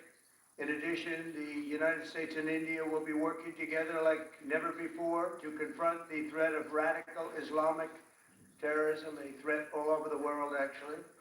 Today, I'm pleased to announce that my administration has approved the extradition of one of the plotters and one of the very evil people of the world, and having to do with the horrific 2008 Mumbai terrorist attack, to face justice in India. So he's going to be going back to India, face justice. As we deepen our defense partnership, we'll also strengthen our economic ties and bring greater fairness and reciprocity to our trading relationship. As a signal of good faith, Prime Minister Modi recently announced the reductions to India's unfair, very strong tariffs that limit U.S. access into the Indian market very strongly, and really it's a big problem, I must say. India imposes a 30 to 40 to 60 and even 70% tariff on so many of the goods, and in some cases far more than that. And as an example, a 70% tariff on U.S. cars going into India, which makes it pretty much impossible to sell those cars. Today, the U.S. Trade deficit with India is almost $100 billion, and Prime Minister Modi and I have agreed that we'll begin negotiations to address the long-running disparities that should have been taken care of over the last 4 years, but they didn't do that in the U.S.-India trading relationship, with the goal of signing an agreement. And we want, we want a certain level playing field, which we really think we're entitled to, and he does also, in fairness. So we're going to work on that very hard, and we can make up the difference very easily with the deficit with the sale of oil and gas, LNG, of which we have more than anybody in the world. The Prime Minister and I also reached an important agreement on energy that will restore the United States as a leading supplier of oil and gas to India. It will be hopefully their #1 supplier. In the groundbreaking development for U.S. nuclear industry, India is also reforming its laws to welcome U.S. nuclear technology, which is at the highest level, into the Indian market. This will bring safe, clean, and affordable electricity to millions of Indians and tens of billions of dollars to the U.S. civilian nuclear industry in India. And under the framework we are announcing today, the United States and India are also joining forces to ensure that artificial intelligence and other advanced technologies are developed by the two of the most, really two of the most advanced nations, intellectually and otherwise technologically, anywhere in the world. There's nobody very much closer. We have an incredible relationship there, and this is where it seems to be heading. And artificial intelligence, a very complex subject, but it seems to be where people want to be and they want to go, and we're leading right now by a lot, but other people will try to catch us. I don't know if they're going to be able to. We're going to make it available. We're going to make tremendous amounts of electricity available. And we're going to let the people that are buying the electricity make their own electric plants, electric generation plants. And we've never done this in our country, but we're going to get it done very quickly. Lee Zeldin and his group are going to get the approvals in very rapid form. And we're calling it a national emergency, and that's exactly what it is. So we're going to remain at the top of the AI, or artificial intelligence, I think, for a long time to come, and we're going to be working very closely with India and other countries on that. But right now, we're the leader by quite a bit. Finally, we agreed to work together to help build one of the greatest trade routes in all of history. It will run from India to Israel to Italy and onward to the United States, connecting our partners by ports, railways, and undersea cables, many, many undersea cables. It's a big development. It's a lot of money going to be spent, and we've already spent some, but we're going to be spending a lot more in order to stay advanced and stay the leader. I'm pleased to report that with today's announcements, the friendship between the United States and India is the strongest I believe it's ever been. I think our relationship is the best it's ever been between two leaders of the two countries. And it's an honor to say that. I'd like to now invite the Prime Minister to say a few words, and then we'll take some questions. And we appreciate you all being here. Thank you very much.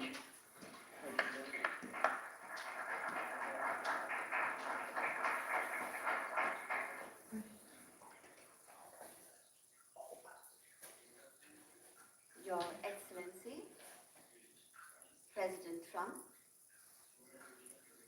delegates of both countries,